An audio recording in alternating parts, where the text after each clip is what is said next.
Turn to the person next to you and say, I am a leader. Turn to the next person next to you and say, I am a leader. I want to welcome each and every one of you, future leaders, to the Global Leadership Conference 2025, right here in beautiful Nassau, Bahamas. I am your MC, Cameron Reckley. I'm alongside DJ E. Bodie, and we'll be guiding you through a series of different events this morning, and it's going to be very interactive. It's going to be very fun. I need all my students to stand up for me. All my students, stand up, stand up, stand up. Stand up, stand up. Everyone stand up for me, stand up for me. Now, I know it's in the morning time. I know some people just waking up. It's a Saturday morning, so we got to get that Saturday morning blues off. DJ, give me that one, DJ. Give me that one, DJ. I need everyone, if you know the dance, if you want dance, I need you to shake your leg. Just shake your leg. Just shake your leg. Just shake. Let's go. Ain't no one moving. Ain't no one moving. Ain't no one moving. Shake your leg. Shake your leg. Who's calling it?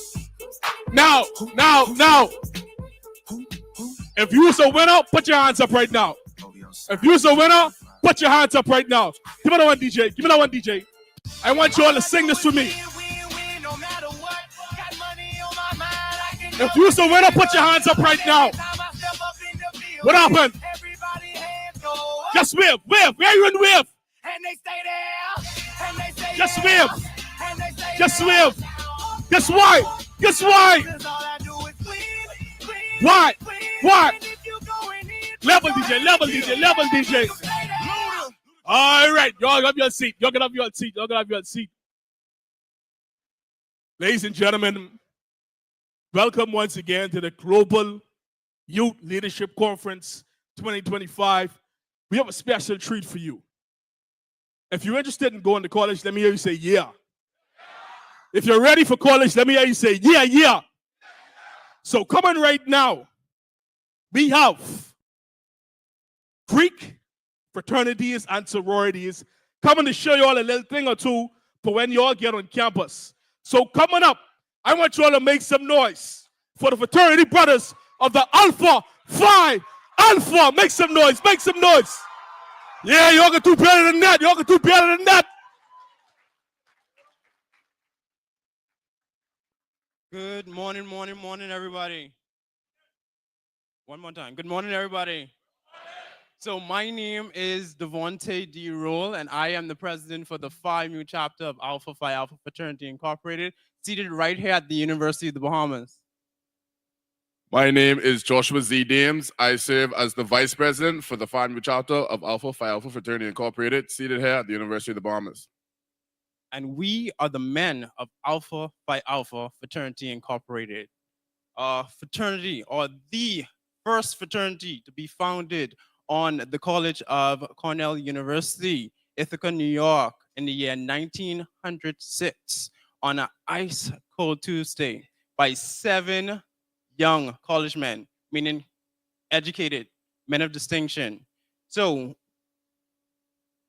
we have to understand that being persons who are seeking higher education is something great to achieve, especially here in the Bahamas. So with this leadership or global leadership conference, we want you to actually take in everything, experience everything here, and just have a great time.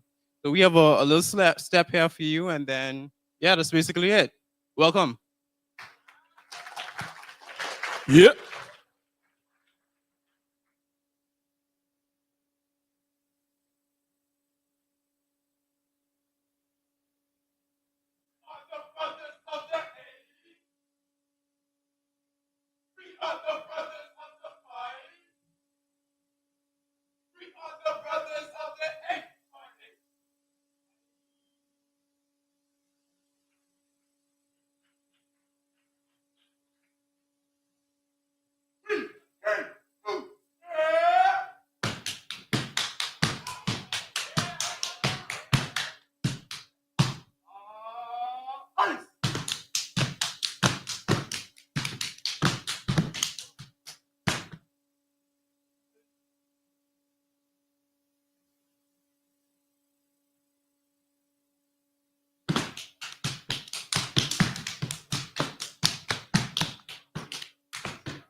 Hold it, hold it, hold it.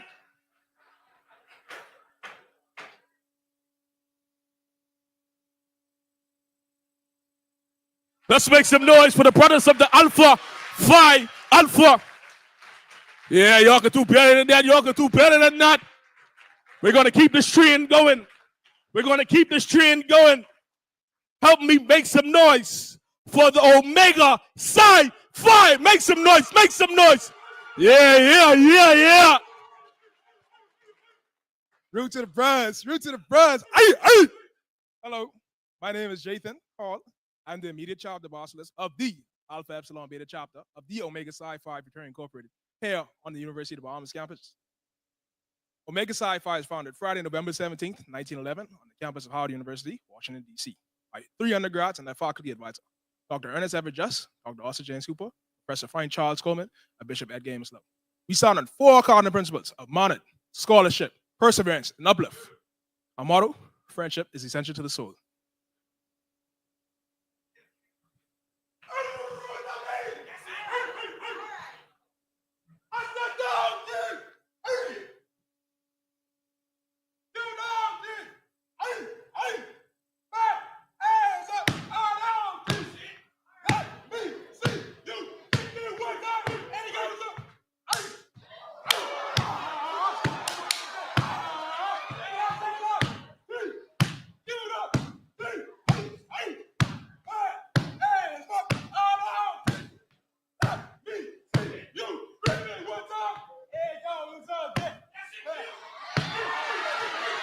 Hey, hey.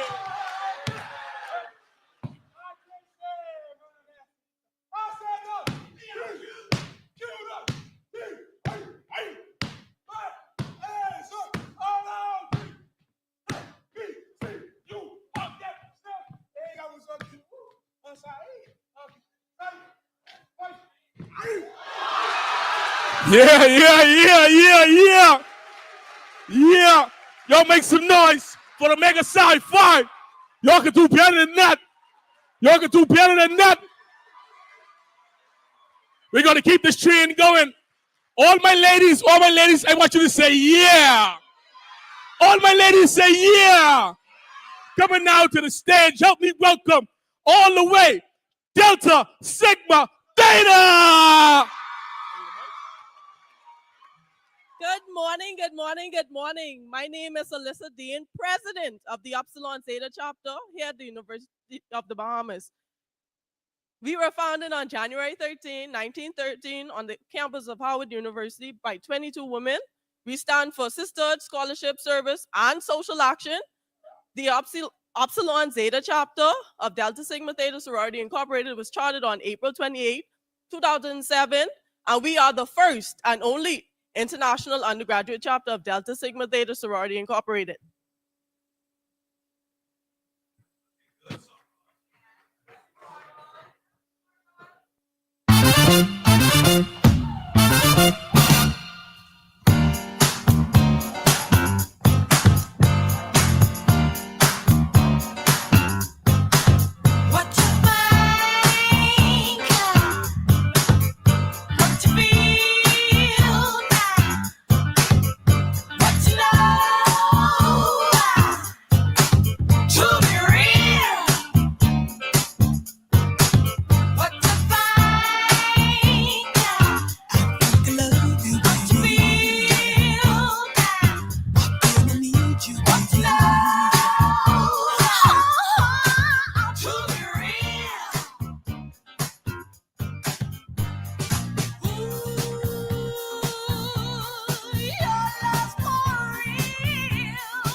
Yeah, yeah, yeah. Y'all make some noise, make some noise. So guess what? Guess what? Just in case you didn't know which one you're going to join, we have all the groups coming back out to do their famous stroll. DJ, give it a one. Let's welcome all our fraternities and sororities back. Let's go. Let's go. Let's go.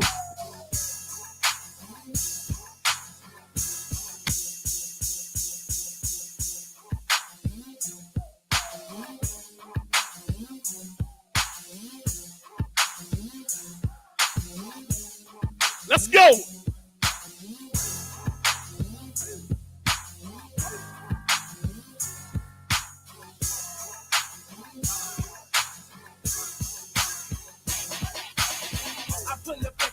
VIP, gas tank on me, but all drinks on me. Wipe it out. Fresh kicks, fresh white tall teeth, fresh NFL hat, fresh bowls with the crew. Wipe it out. Don't they hit me with the heat? Real recognize, real, don't speak. Wipe it out. Chicken laden, I've been rolling by the week. You can tell I got cake by the diamonds in my teeth. Wipe it out. Black shades, so you know what. Rolling, they ain't check man to go, so ain't no telling what I'm holding. Wipe it out. Bad, they gon' bust it wide open. Dashing in the grave, but I'm they approaching. Small, tall figures, y'all crawl. You go get Mac 11s and dog. Y'all call, put my all killer, get your issue, and whoever fall with you. Yeah.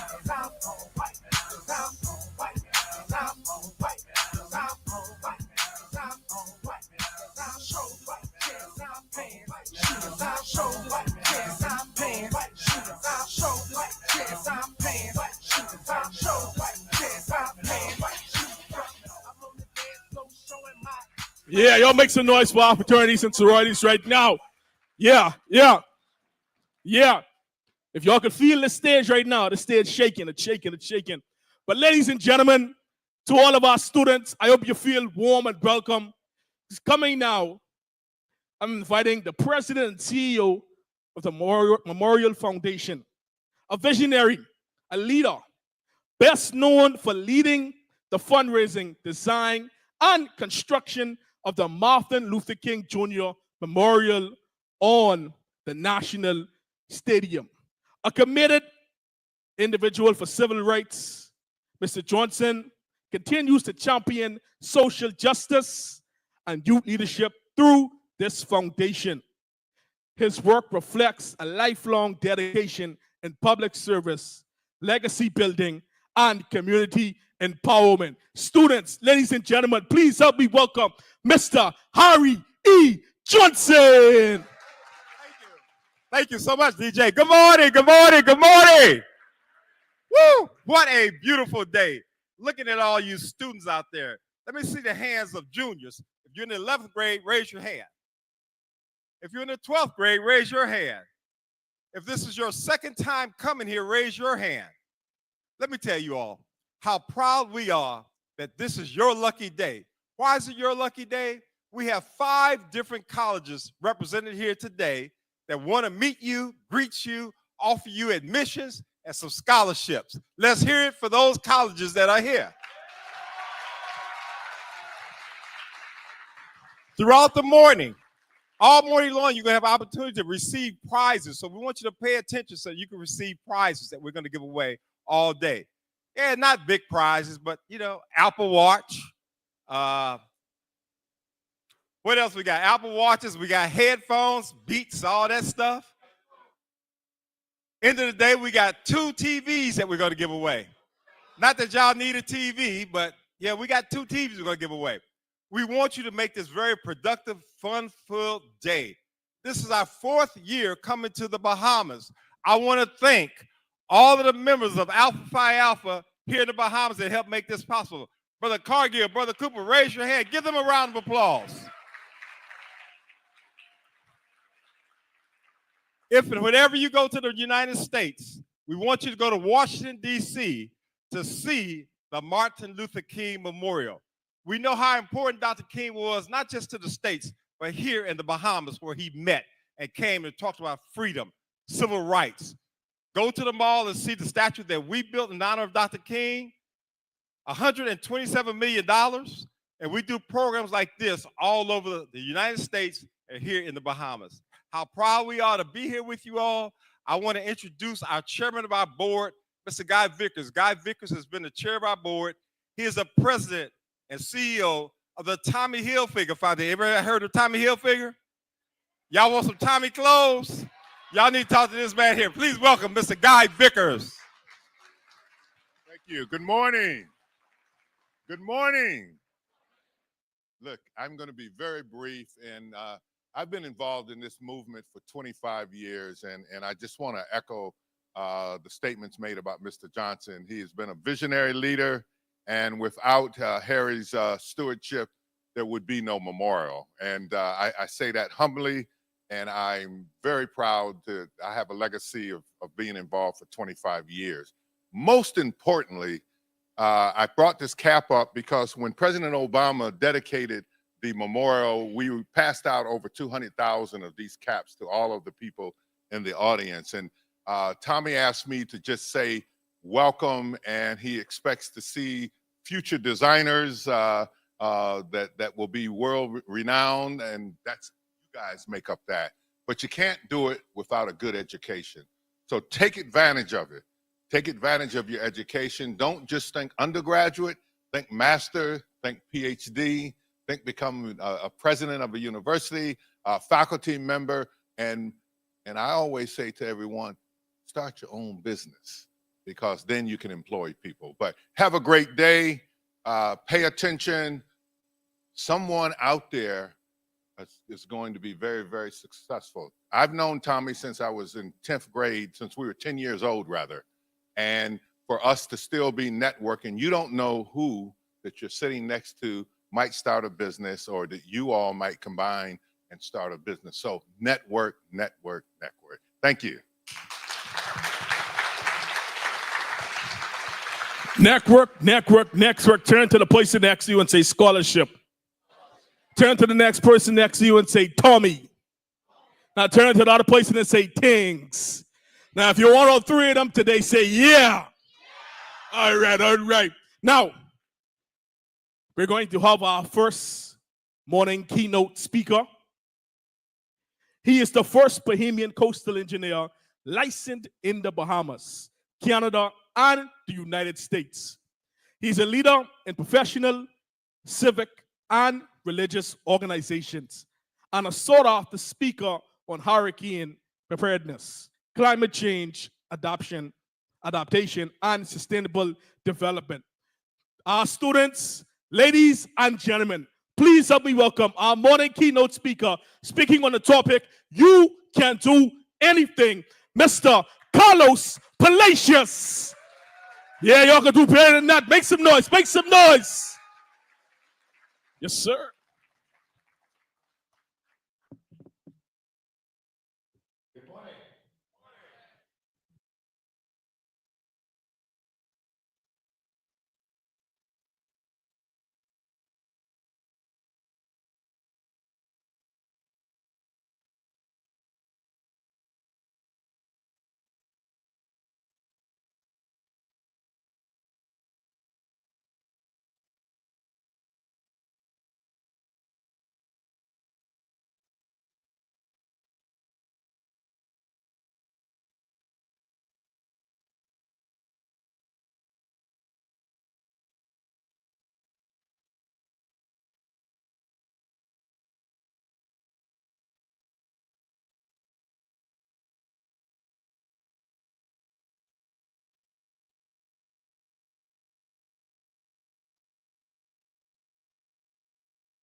This question. What am I not seeing about myself? Yes, we got the mic, bro. Testing 1, 2. Testing 1, 2. Thank you. There you go. Let's give him a round of applause. Let's give him some energy. There we go.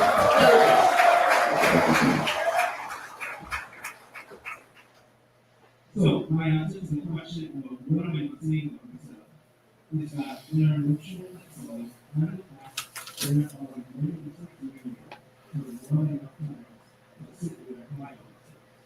Good stuff. Give him a round of applause, please. Thank you for being our first speaker.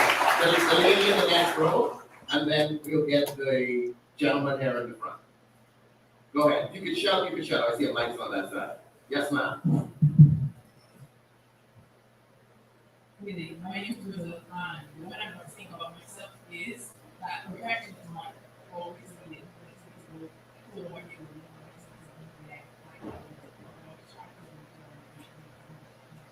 Fantastic. Keep moving. Fantastic. Thank you so much for sharing. And yes, sir, in the front. Come right now.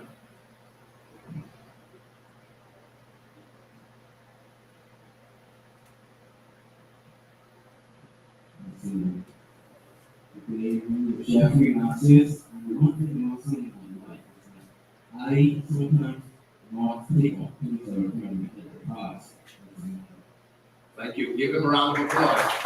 Taking advantage of the opportunities that are presented to us. So no matter what you wrote on your paper, I hope that you understand that clarity is an important part of your destiny. And you can write that down. Clarity is an important part of your destiny. Because as my grandmother used to say, if you don't know where you're going, any road will take you there. So you have to first know, before you can do anything, what are you trying to achieve? And then who do you surround yourself with? And how do you go about doing it? So you can do anything. No. You can do anything. There we go. So the first step to doing anything is having courage. Presentation Courage. Courage is the ability to push through no matter how hard things are, to be relentless, to be unwavering, and to know that when the storms of life come, when the physical limitations that you may have been born with or born into want to stop you from achieving what you were prepared to do by God, then you can do it because you have the capacity within you. And courage teaches us that even when the storms of life make it seem that this room is just a blur, that within each seat, there's somebody who can help you because there's someone who is also going through their own journey. And together, we can do anything. I'll go to a personal story, and the picture on the right side of the screen is of the world in Dubai. It's these islands that are shaped like the world map. So if you're flying over in a plane, you see these islands. When I was just a bit older than you, I'm 38 now, I graduated from St. Anne's in 2004. Anyone here from St. Anne's? Big school. Give St. Anne's a round of applause. Give a round of applause. It is on the show. It is on the show.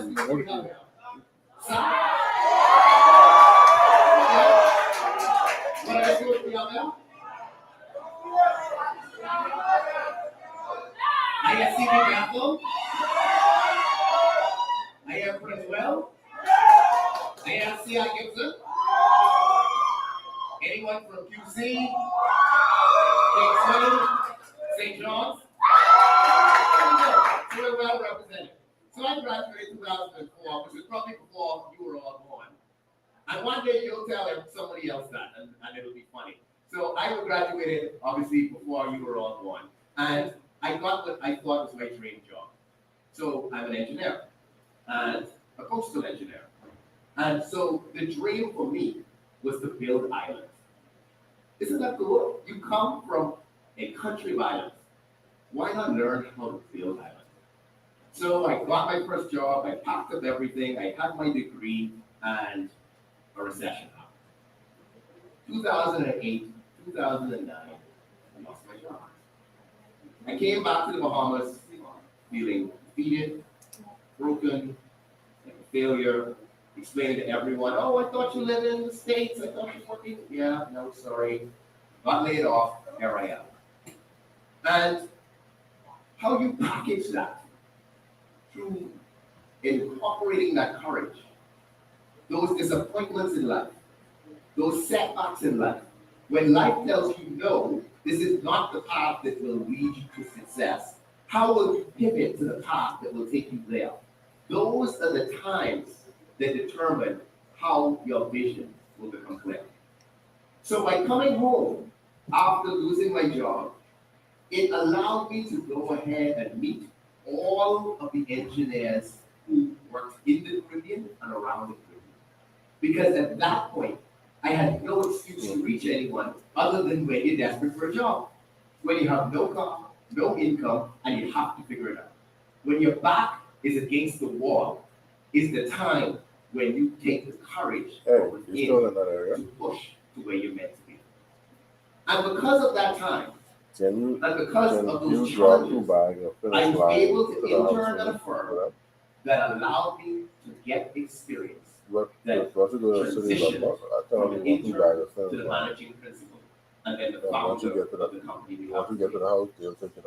That journey starts because at first you don't see how you're going to get out. You may be faced with many challenges. You may be here today not seeing how you'll get to college, not seeing how if you work an extra job that takes care of your family, how your younger brothers or sisters will take care of themselves after you go. There'll be maybe many things that you've already overcome just to get you in this world today. And no matter what that looks like for you, I want you to be encouraged because each and every thing that you thought might have broken you are actually the stepping stones that are opening up your true potential that only comes from God. Because remember, you can do anything. Fantastic. And to do anything requires action. You must move forward. You must take the steps needed to take one foot and put it in front of the other. Because the minute you stop moving, the world leaves you behind. The lady over here, when she spoke a few minutes ago, she mentioned the fact that it's not about perfection. It's about constantly being better than you were yesterday. Perfection is a mirage. It's kind of like looking at an image that it's maybe a vision, but it may not be a reality. Ultimately, it's about navigating between the various paths that take us to where we need to go. And I love this quote. Every morning in Africa, a gazelle wakes up and it knows that it must outrun the fastest lion or it will die. Same thing. Every morning, a lion wakes up and it knows that it has to outrun the slowest gazelle or it will starve to death.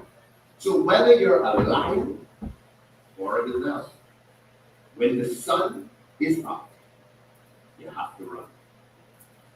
Whether you're a lion or a gazelle, when the sun comes up, you have to run. So I want you to remember that running is at different paces and it's different speeds. Let's not compare ourselves to those around us. Many of us have been told, and I've been told, you're not smart enough. Look at so-and-so. Look at how they're doing it. Look at so-and-so. Look at what they're doing. Comparison is the thief of joy. Comparison is the thief of joy. You run your race. Now remember, you have to survive. And survival looks like different things to different people. But ultimately, survival means that you wake up the next day and you have the capacity to run again. Some of us will run marathons, run slow. run long.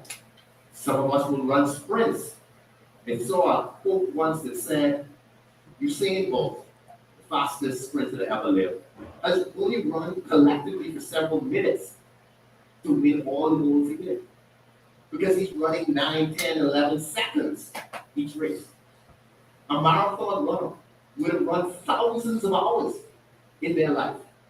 They all get the same gold medal. Whether you're running in 9 seconds or you're running in 9 hours, you still stand on the podium, you get your national anthem, you still get the same gold medal. So don't think just because you're a marathon runner, and Usain Bolt or whoever else is going in 9 seconds, that your goal. You sound like you're preaching like it's all morning. I had a 4th grade teacher who told me, and it was shortly after my grandmother died, I started to act out in school. He said, you're not going to be anything if you continue to talk in class and you continue to act to do it. And I remember going home, and I told that to my parents, because you get spanking in school then. I don't think, y'all don't get spanking in school anymore. No, y'all ain't allowed to spank anymore. Y'all get spanking at home, but that doesn't even happen anymore, you know. No? Okay. So when I went to school, we used to get spanking and beating. And I went home, and I told my parents that the teacher told me that I'm not going to be anything. And my dad looked at me and said, you know what? It's not about the spanking right now. The thing that hurts me more was the words. The thing that hurt him more was the words. And he sat me down at that point, and he started to talk. And we talked through all of the things that were building up. All of the frustrations from my grandmother dying and me feeling left alone and being an only child and all of these things. And sometimes we have to realize that action takes different forms in different seasons. We have to have the courage, not just to get up and run when we have failures, but we also need the courage to reflect on our feelings. As a man, I've often failed because I've not been able to have the courage to reconcile my feelings. What does that mean? That means things that may be bothering me, things that maybe are holding me back and wanting to cry, the blurry feelings and the blurry vision that I didn't necessarily have the courage to face.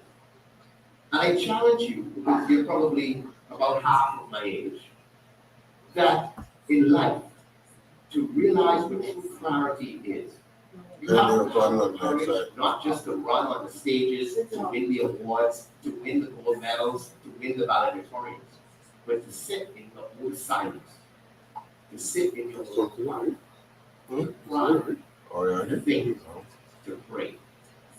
So if you believe in anything, don't be afraid to take action with your feelings. And finally, as we start to come home, our network. Our network. A quote that I love says, your net worth is directly connected to your network. Your net worth, how much money you have, the capacity that you have to buy and live the life that you want, is directly connected to your network. The people who you sit around, the people who you spend time with, the people who understand you. Because we assimilate, or we become similar to, those who we associate with. We assimilate, or we become similar to, those who we associate with. So what I want to challenge you to do is to follow the example of the ants. I love ants, and the reason I love ants is because ants remind us what it looks like to work together. They live in colonies or in communities. You will often, very rarely see one ant by itself. You see a few of them, a chain of them. They work together. They pass along the food to each other until it gets back to the destination. And an ant has the capacity to lift 10 to 50 times its weight. So I am about 180 pounds. That's the equivalent of me lifting a Nissan Cube or a Note, or lifting an F-150 truck or a Toyota Tundra. That would be me lifting that. That's the equivalent strength of an arm. And why is that important? Because we all have the strength to live based on our capacity. But our network is the thing that allows us to connect that strength so that we can work together. I want you to look to the person to your left, and I want you to look to the person to your right. And I want you to tell them, let's work together. Let's work together. Because while each of us walk our own journey, each of us have slightly different things that led us to where we are in this room today, we ultimately are here to be better. And what better way to do that than to do it together? The network that you have determines how far you'll go. Because greatness is contagious. Greatness is contagious. If you surround yourself, associate yourself with people who are going where you are and beyond, it will naturally spread. We see so much potential in our country. Many of us and many persons who I speak to are frustrated by a number of things. But ultimately, the fact that you are sitting there, you have clothes on your back, you're sitting in an air-conditioned room, you're sitting in a safe space, means you are so far ahead of so many other people in the world. And what does that mean about you and your network? It means that you have a duty, an obligation to look around, to look behind, to look up and look down, and help those who are around you. Some of you will have the capacity to lift 50 times your weight. You will be on billboards and flyers, you will run companies, you will be what is known as a global change maker. I see that in your life. Others of you will be great parents, will be great social workers, will be great contributors at a level of society that is the foundation. No matter where you are in building the pyramid, whether it's the vision of the pinnacle stretching hundreds of feet in the air, or whether it's laying the first stone, we all will play a part in making sure that the pyramids that we build are lasting, so that our legacies, our contributions, and ultimately who we become and what we've done in the time that we spend on earth is lasting. I want us to write our takeaways, to be courageous, to take action, and to remember that our network is directly determined by our network. Because remember, doing anything isn't what it's about. While you can't do anything, Minister of Education. it's what She's gonna go to the does next right after. what does that level of accomplishment that leads you to feeling fulfilled? Right after this. What does this vision of clarity that may be blurry right now? She's already seen it, or she gotta Even come the in? glasses, She already you don't seen have it the right same description of your life. So you might have started with glasses. This is last slide, so. This is And his you last might slide. end it with contacts that are in my eyes right now. So, we have an introduction Whatever slide. that correction looks like for you in your life, remember that clarity is to bring you fulfillment, is to bring you contentment, and is to bring you happiness. And by being the best version of yourself, using platforms such as this leadership conference to rise above the challenges, the limitations, whether physical, emotional, social, etc., that will be weighing you down in life, you will have the courage to push through. You'll be able to take action and step through anything, whether it's your feelings, Colors on the screen, or you whether can calibrate it's a it. physical limitation. And you will rely on your network to work together to lift 10, 20, 30 times your capacity and help to build a better Bahamas a better world so that we can all one day come and hear you speak in words like this. Thank you so much.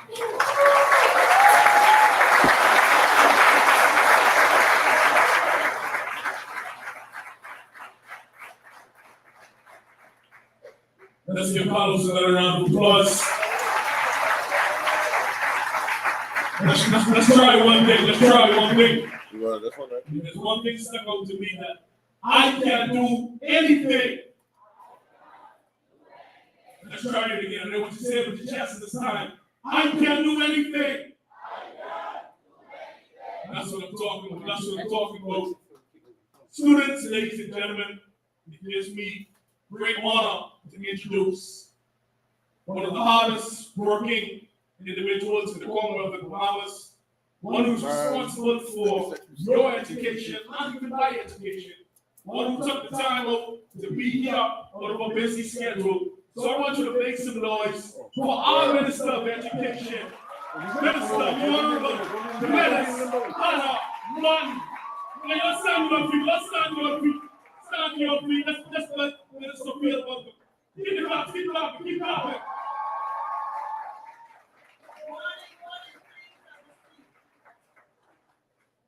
Good morning, everyone. Wasn't that an outstanding presentation by Carlos Nations? Outstanding, very proud of him. I almost watched him grow up, and so I'm very proud of him. I am here, this is the fourth, and I think this is my fourth time being here. I've been fortunate. And so I'm really here just to bring some encouragement to all of you. I hope you enjoy this session. And as I was sitting there over the last few days, there's an image that is recurring in my mind that I have not really reduced to words or a full conception yet. But it's in the Caribbean Games. And it's one Egan baby.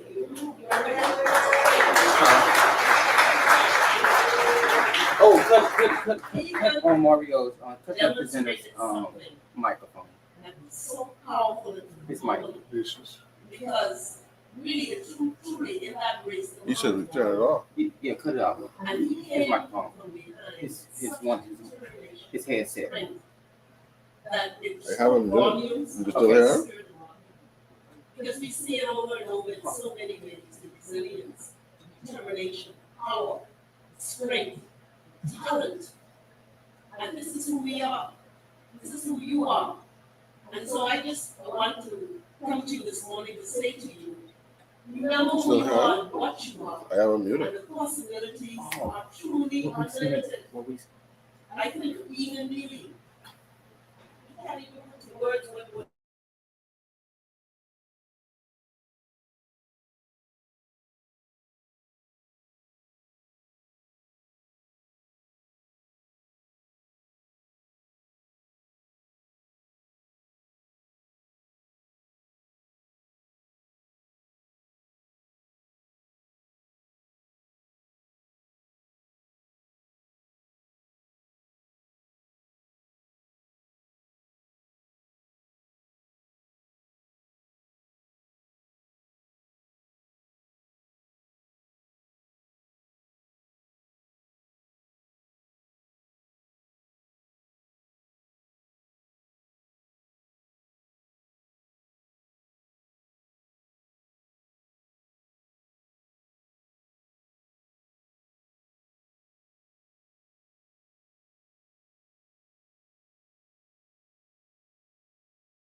and able to run that race.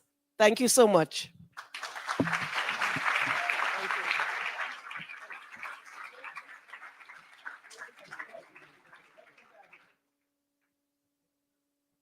All right, so here's we're going to do a quick photo op. So all the presidents, you could come down, the minister. Now, students, this is the time I need to see everyone smiling, everyone showing their teeth, the front teeth, the back teeth, the middle teeth, the side teeth.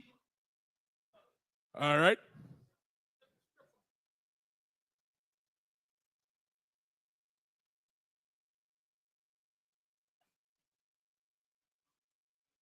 Yeah. All right.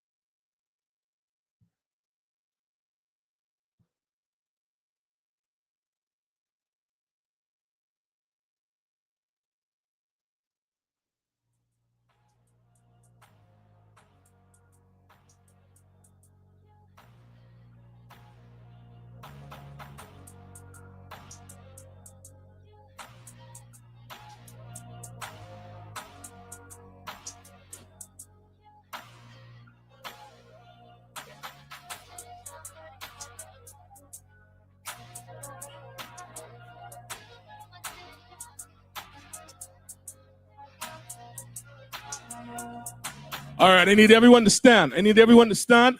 We're going to get a group picture. I need everyone to stand.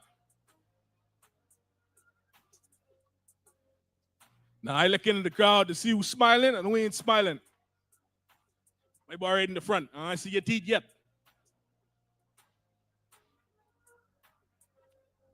All right, they all look good. They all look good. Everyone in the white shirt.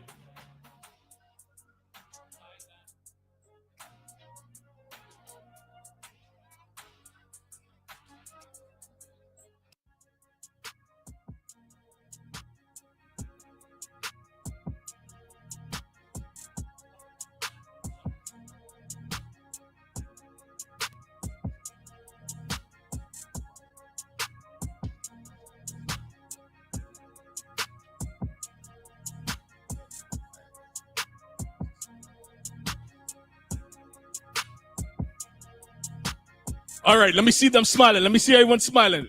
I see you. I see you. I ready to give you a prize just for that. Well, now y'all smiling. Now y'all smiling.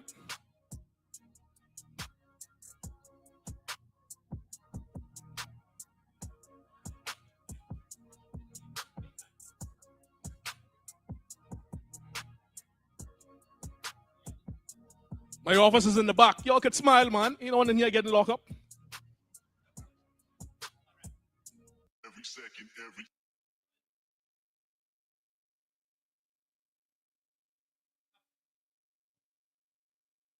She can get it, she can get it, she can get it, get it.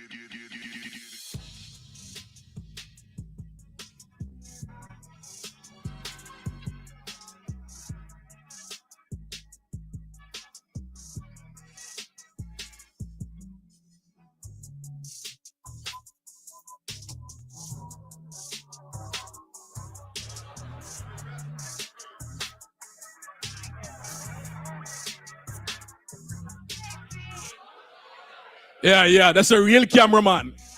See, no fake cameraman.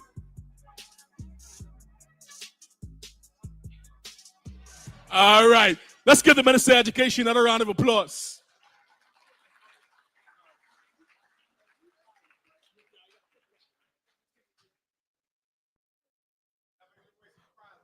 All right.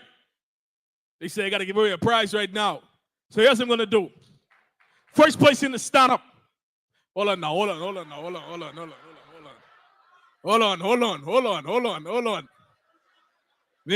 Y'all ain't do me like that. Now, I have my good assistants to the left of me right here. He's going to pick the first person who stands up after I say the question. The question is, Mr. Palacios spoke on a few things. However, he had 3 main points, 3 main words. Hey. Testing. We 1, got 2. someone? Here we go. We got an individual. You can sit down. Everybody else sit down. Everyone else sit down. He got his person. Be ready if she doesn't get it right. It's hot potato. You ready? Okay. Hi, my. Say it again. Okay, hi, my name is Sarai Dawkins, and I represent the GHSC Government High School. And the first word he had named is courage. The second one is action, and the last one is network. Let's give her from the great GHS, a round of applause. Listen, we got plenty prizes this morning, this afternoon. That's the first one. Now you know what you got to do. Stay on the edge of your seat and just bounce up. Now, we have a leadership talk, the first leadership talk. This individual is a dedicated guidance counselor and advocate for mental health awareness, a 2021 graduate of Barry University with a master's in counseling and over 1,000 clinical hours. She also holds a psychology degree from the University of the Bahamas. Known as the innovative counselor, Ashley merges her passion for counseling with technology to support students, parents, educators through engaging platforms and virtual tools. Committed to community service, Ashley is an active member of the Delta Sigma Theta Sorority Incorporated and has contributed to many different initiatives in the Ministry of Youth, the Youth Build Bahamas program, and the Seahorse Institute. Her guiding mission, to leave every person and place better than she found them. Ladies and gentlemen, speaking on the topic, did you really mean to post that? Please help me welcome Miss Ashley Mortimer. Yeah, y'all can do better than that. Good morning.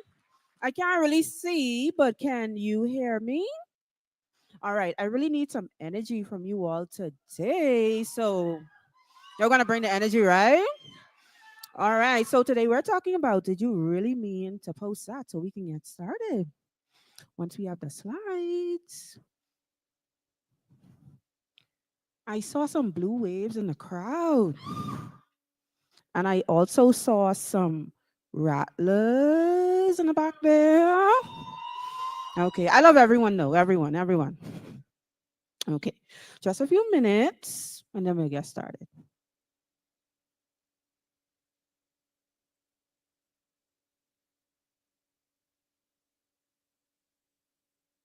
Okay, so 3 main points today: insight, influence, impact. When we think about social media, think about it. When you post, ask yourself, did you really mean to post that? And when we think about our mind, our next slide as well, look at social media. Now, even now, who's thinking about how they're going to post their Snap or WhatsApp status today? Raise your hand, let me see. Anyone posted already? No? No one posted anything? Who's going to post their April dump? No? Oh, perfect. Thank you. No, y'all ain't posting online? No, y'all keeping this a secret, eh? Okay, and when we think about how it impacts us, our thoughts, feelings, emotions, and how we handle stress, and what we post online. When somebody frustrates us, what's the first thing we do sometimes? Cry, or we go on, post on our WhatsApp status. Crash out. Real bad. Right? Or somebody, they're upset, and what they start doing? Posting on their status. Screenshots coming. That's correct? Okay.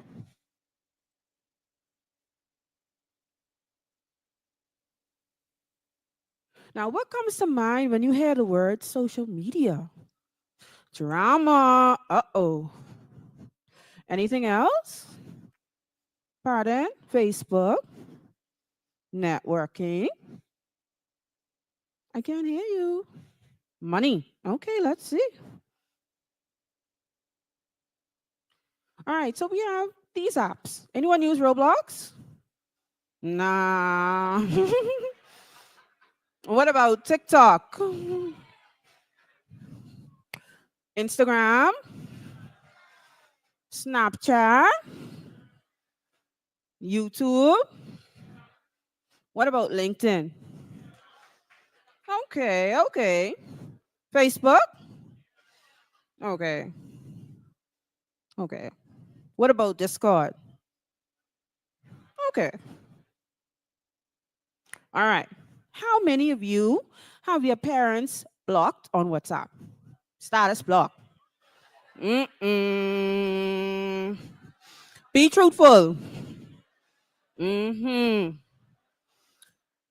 Okay. Thank you for your honesty. So, listen, if your parents are blocked, that means you're posting something that you shouldn't be posting. So, when you post that status again, think about it. Should you really post that? All right. Now, I took a screenshot of my social apps. Anyone on Twitter? Okay. You think these are pretty common? Am I missing anything? No? YouTube? But I wouldn't really count YouTube as social per se. You think YouTube is social? Okay, give or take. All right. Now, here are some health and fitness apps. We have Flow for the ladies, MyFitnessPal, Calm if you want to meditate, stress apps, Couch to 5K. What else do we have? Some are free. Meditation, daily affirmations. Anyone use any daily affirmation apps? Bible app. What about a daily affirmation app just to give you some words of wisdom in the morning? Okay, they have those. If you have an Apple Watch or a Samsung Watch, it can come to you every day just to speak some positivity into you every day. All right, as of January 2025, these are the social media platform users in millions, according to Statista.com. You think it's correct?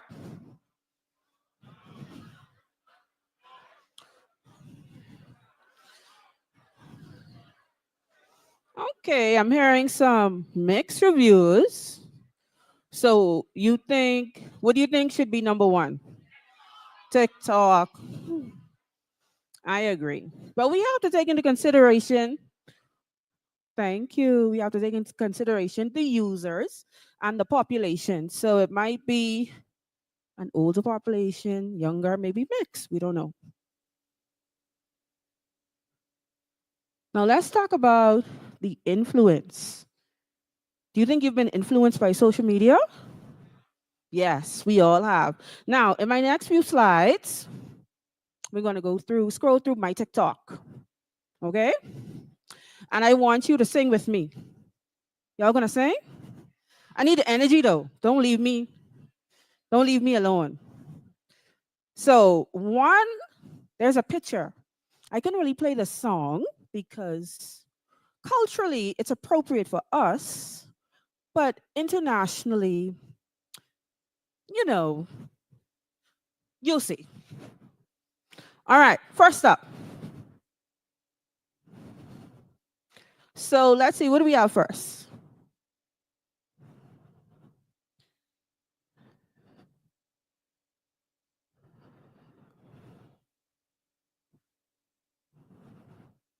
Okay, what about this one?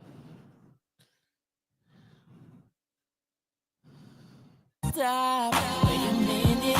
The way you move that curve, you done got my heart all in it. And I just wanna be with you tonight. Girl, please. I'm a player, yeah, it's true. But I changed the game for you. I wanna see what it do. Can I be free?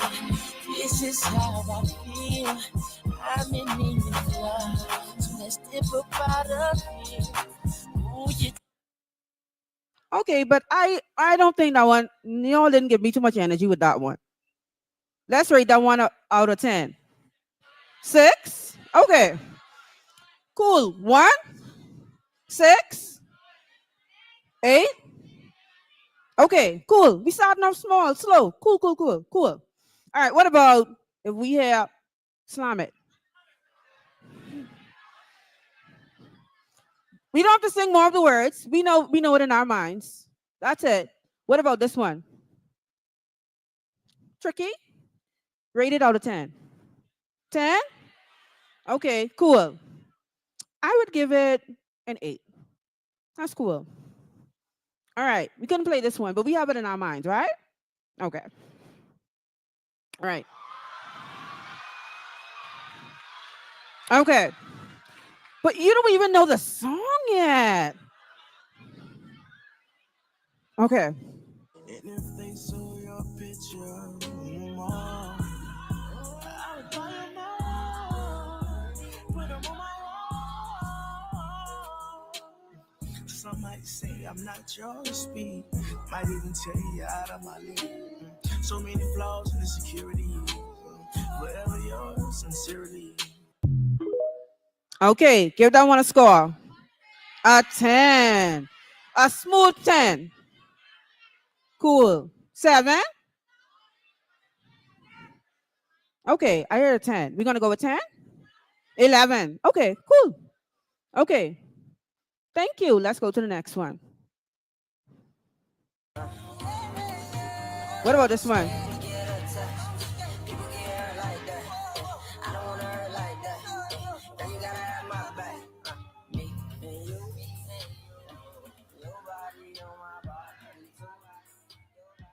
Okay, how about that one? 11. Okay, I'm good with that one too. Okay, let's go to the next one.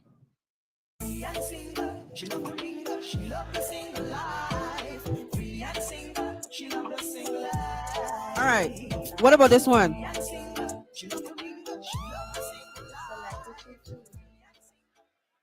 Okay, what about that? 9. Okay, we have one more.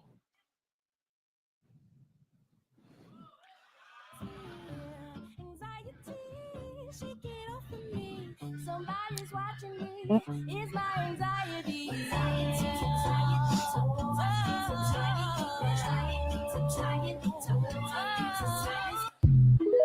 Okay, what about her? 7. Okay. Okay, we have some mixed scores. That's cool. We can agree to disagree. All right. So we can see that we've all been influenced somehow. We've never met, but you scrolled on my TikTok. You gave me some mixed ratings, but you've all heard those songs. We can agree?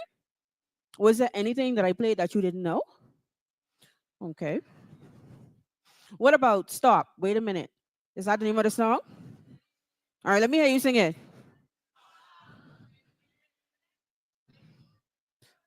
Wait. Wait. When I started, I said, I need the energy. That's the energy. It's not really giving, guys. Let's try it again. Last time. 1, 2, 3, go.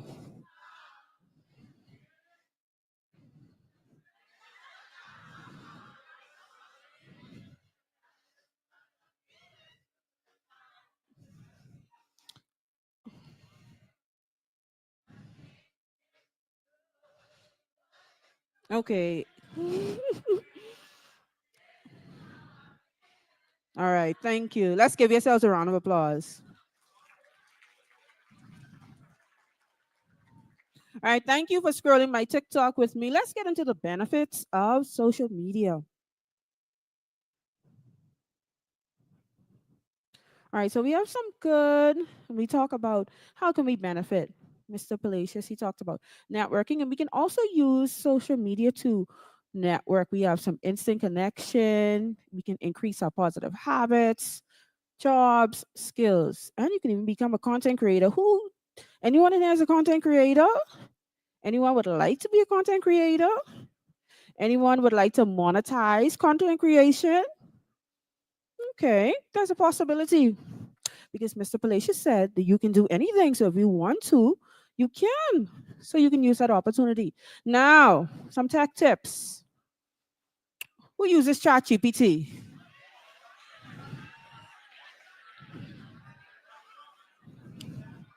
Right? Now, I think it's important to mention ChatGPT talking about social media and the tech tips because it can be an important tool, right? You can use it for homework help, brainstorming, and you can use it as a resource, not the source, right? It's a tool, not a shortcut. Don't go into ChatGPT and say, okay, write me an essay for this, because when your teacher reads it, she or he will know it's not you. It doesn't sound like you. It's plagiarism. Don't do that. Okay? Don't do that. I think it's very important that I include it in there. But I use ChatGPT. I love my ChatGPT. I have the app on my phone. I think it's useful. You can use it. It's beneficial. Artificial intelligence is on the rise. Very resourceful. But be smart. Use it as a resource, not. Okay, very good. There's Canva. Anyone use Canva? Okay. And now let's talk about the impact.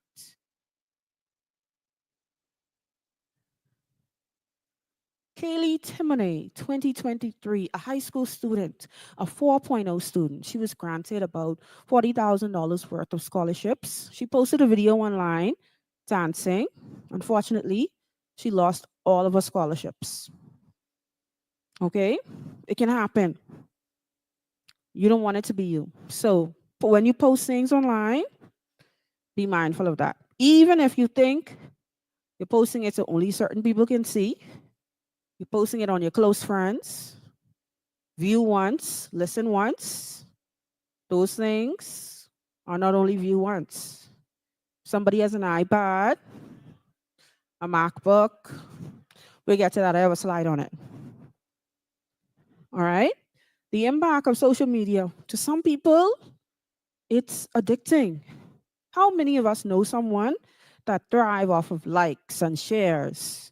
And how many people view their status? Right? Don't be so consumed by it, because social media is not real. Okay, on social media, most people only show the highlight reel, the things that look good. But behind the mask, as we can see here, what's really, really happening. So don't be consumed by it. Now, there's a negative side. Someone said drama. Don't be a part of it. Don't forward those videos. Don't be a part of the group chats. Right?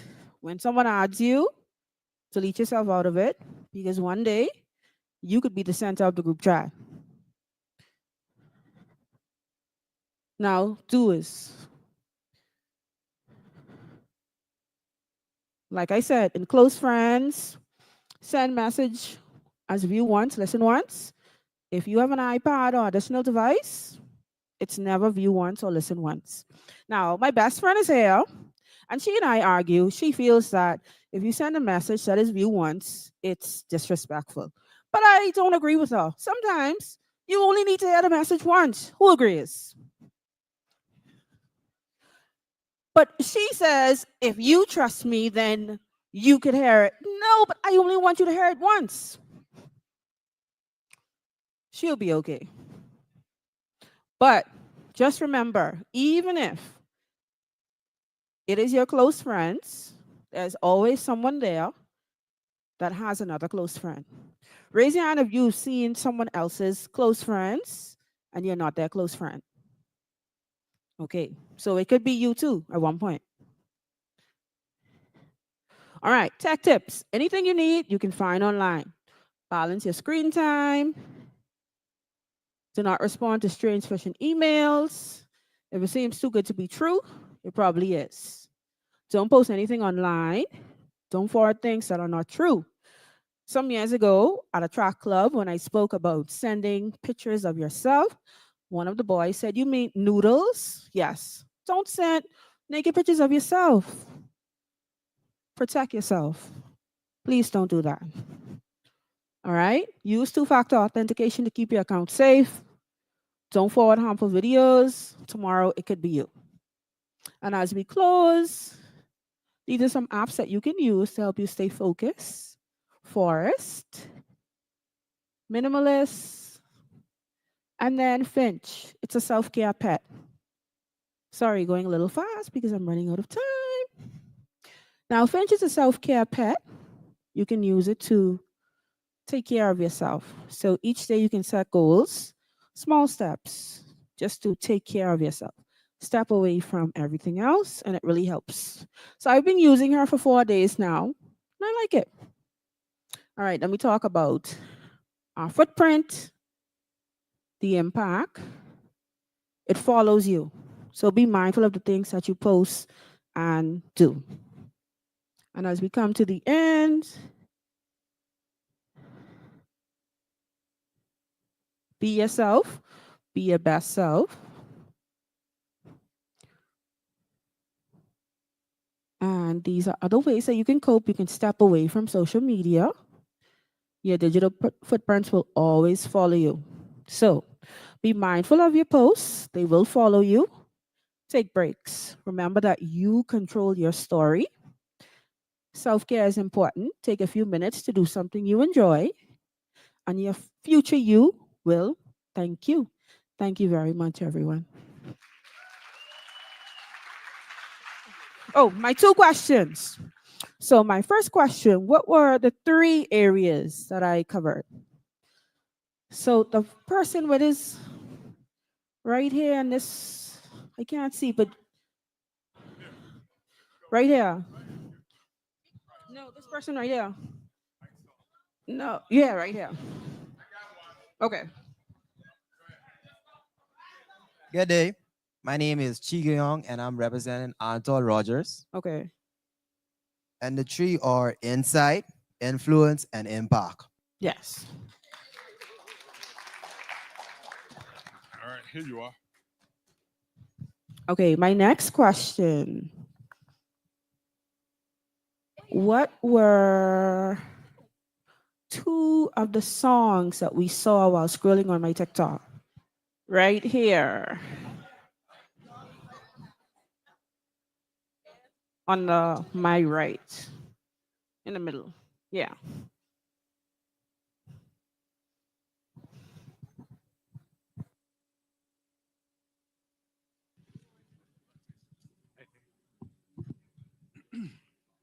On your TikTok, we saw Slam It.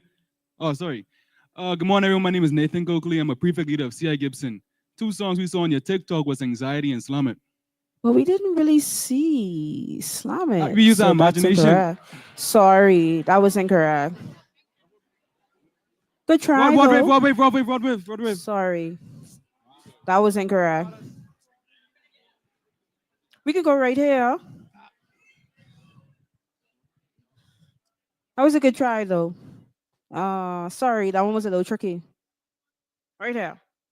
Or we could go all the way at the back.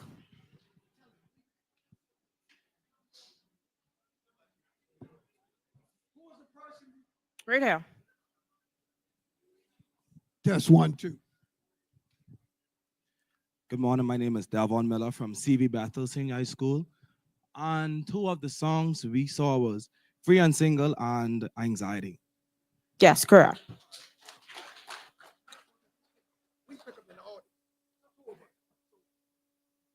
All right, next question. What were 2 of the apps that I mentioned that you can use? They'll pick them and All right, right here. they're gonna pick. Right here. Good morning. My name is Kristen Stevenson. I'm a homeschooler, and 2 of the apps that you stated were Forest and Minimalist. Yes, correct. Thank you. Come on, y'all can do better than that. Let's give Miss Motorboy another round of applause. Now,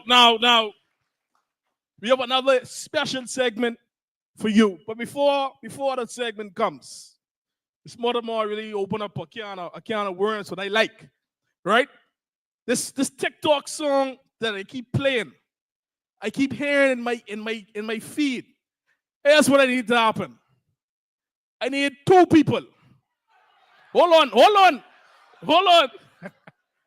I need 2 people, right? I need 2 people to come on stage. The first two. DJ, play a little piece. Let me let them what they can do. Play a little piece. 2 people. All right. Now, if you only know that TikTok dance, go back in the crowd. Y'all know it? You can learn it. I don't even know it. Anyone know that dance? Y'all know that? You just look like you weren't sure. Anyone who's sure they know the dance, come on stage. 2 people. If y'all know the dance, come on stage. We can do this quick. Come on stage. You know it? You know it? You need a partner, right? Anyone else coming? All right, y'all got it? Y'all got it? All right, start it over, DJ. Start it over, DJ. Now, y'all let me know if they doing it right. If they ain't doing it right, let me know. Start it over, DJ. Y'all ready? Let's go. Oh, you going off stage? You ready? Y'all ready?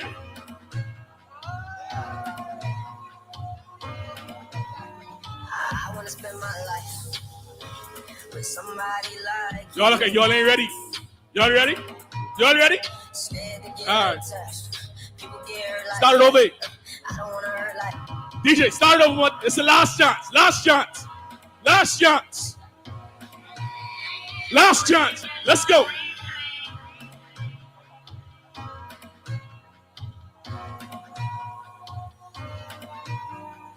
I wanna spend my life. Not yet, not yet, not yet. Like you. Scared to get attached. People get hurt like that. Sing, girl, sing, girl, sing. Like that. Girl, you gotta have my back.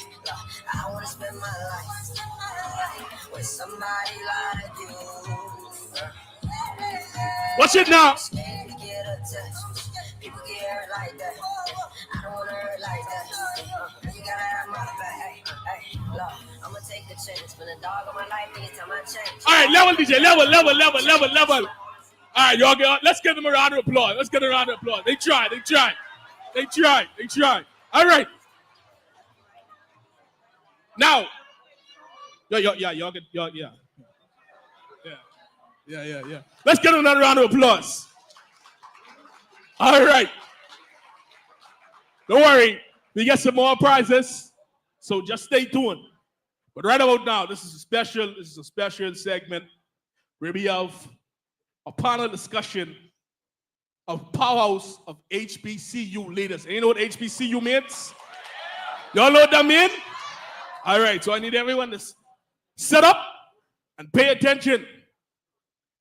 Our moderator for this panel discussion is Dr. Roderick L. Smothers, Sr., Executive Director of the Center for the Study and Preservation of HBCUs, Professors of Education and Special Assistant to the President at Virginia University. A veteran and higher education leader with nearly 3 decades of experience, Dr. Smothers brings a proven track record in strategic growth, resource development, and HBCU advocacy. Ladies and gentlemen, students, let's welcome our moderator for this panel discussion, Dr. Roderick Smothers. Thank you. Good morning, everyone. How are you doing today? Good. You look good. Are you ready to have your lives changed and transformed? Are you sure you're ready? All right, then. Well, it is my honor today. I'm going to ask my colleagues to come on up on the stage to moderate our special session today. And I'm having them to come up because they're going to introduce themselves.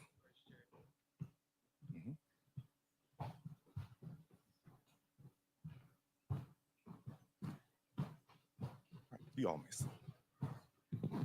How many of you know what the acronym HBCU stands for? Let's see. I can't see, but Greg helped me to pick somebody, one of these hands. Don't say it out loud. I want to make sure you get it right. I'm very sensitive about this. Testing. All right. Good morning. My name is Shada Thompson. I attend C.R. Walker Senior High School. HBCU stands for Historically Black Colleges and Universities. Absolutely. Let's give her a hand. She got that right. So this is the special HBCU panel. And with you today, you have some distinguished leaders, 4 of whom are HBCU presidents, and 1 of whom is the chief of staff and senior vice president working right alongside with the president of one of our institutions. And today, I want to say to you that this forum, under the leadership of Brother Harry Johnson and our team at the Memorial Foundation, has literally changed and transformed lives. I am now getting testimonies from students who sat in this audience 4 years ago who have graduated from college now, because in this audience, one of these individuals on this stage went out into that audience and into that hallway and onto that courtyard, and they tapped students, they admitted them, they gave them scholarships, and they came to HBCUs in the United States, and they flourished. They succeeded. I see some of you in the audience today. No, don't clap yet. So who's ready to have their lives transformed? Who came today looking for an opportunity to attend an HBCU? If you came for an opportunity to attend an HBCU, stand up. Let me see you. Wow. So I have told my friends and my colleagues that you are some of the most impressive students that I've ever met. You're smart, you're ambitious, you're aggressive in your pursuit of education. And so before you have some individuals who can open that door. You may be seated. So let's get started with our panel. In about and around 1863, which in the United States represents something that we call the signage year of the Emancipation Proclamation. At around that time, there were a few of these institutions called historically Black colleges and universities that existed. But after the signage of that proclamation, there was a call to establish these institutions. And so we saw after that period the proliferation of what we know today of about 105, 106 historically Black colleges and universities. These institutions, although they only represent about 3% of the 4,000 plus colleges and universities in the United States, they are responsible for graduating close to 15% of all individuals who look like us in the room today. 3%, but they're responsible for graduating over 15% of all Black college graduates. Quite impressive, right? So if you thought about a career path, if you want to be a doctor and you look like us, you should know that 80% of the Black doctors in the world graduated from historically Black colleges and universities.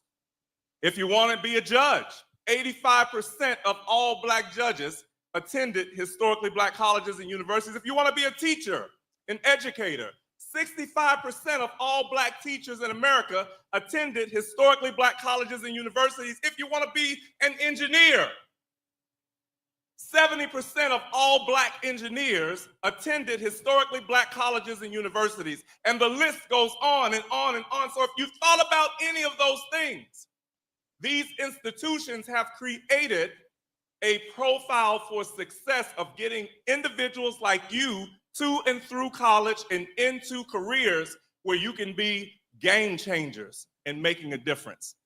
And so I'm honored today that we have this distinguished panel who will introduce themselves to talk to you about how you can pursue opportunities at these treasured historically Black colleges and universities.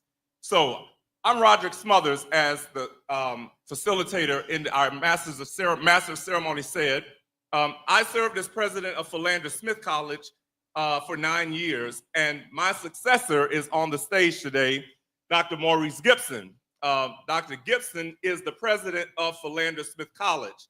I'm going to start with him today, but all of the presidents will introduce themselves, tell you a little bit about their journey to the presidency, and then we're going to come back with about 4 or 5 questions that I'm going to pose to them. They're going to answer those questions For me, they'll help to inform this discussion. And then at the end, like with all the previous sessions, you will hear from them. They will ask you a question to make sure that you have been listening. All right?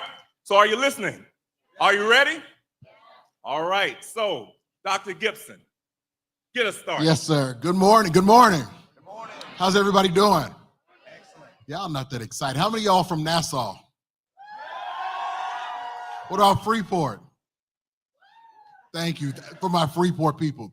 So I use that example to say that most of us are from small cities and towns. So I grew up in a town of no more than 4,000 people. Our biggest claim to fame was having a Walmart, Dr. Smothers. And for many of us in that small farming town, college was not an opportunity for us, or we didn't see college as an opportunity. So I'm so excited to see so many young people in here excited to go to college, because for me, my dream was to work offshore, was to make a lot of money, what I consider a lot of money, and to buy a trailer on a piece of land and stay right there in Faraday, Louisiana.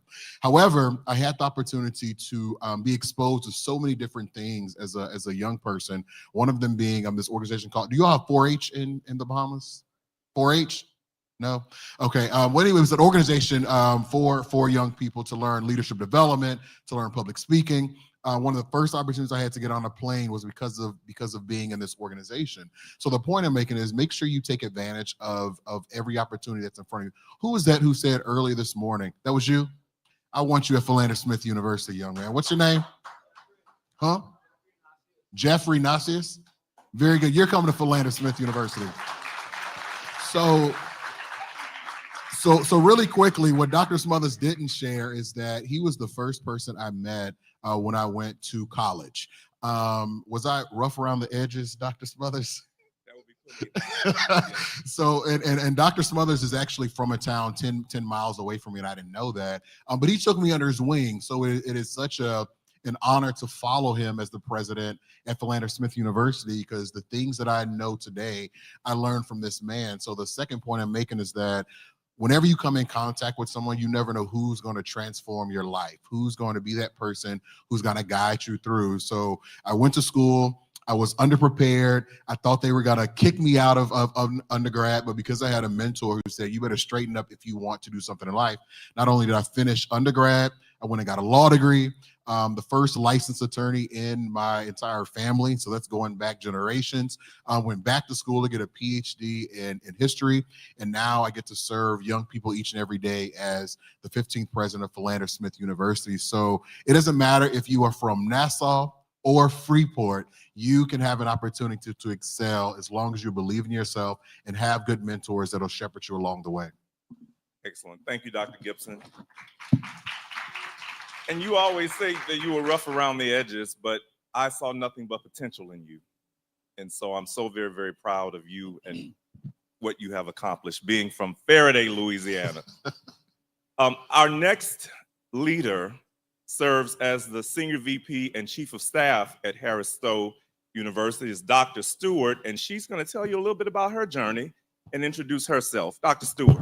Thank you, Dr. Smothers, and thank you for the opportunity to share my journey. My name is Dr. Alandria Stewart, and I serve as Vice President and Chief of Staff at Harris Stowe State University.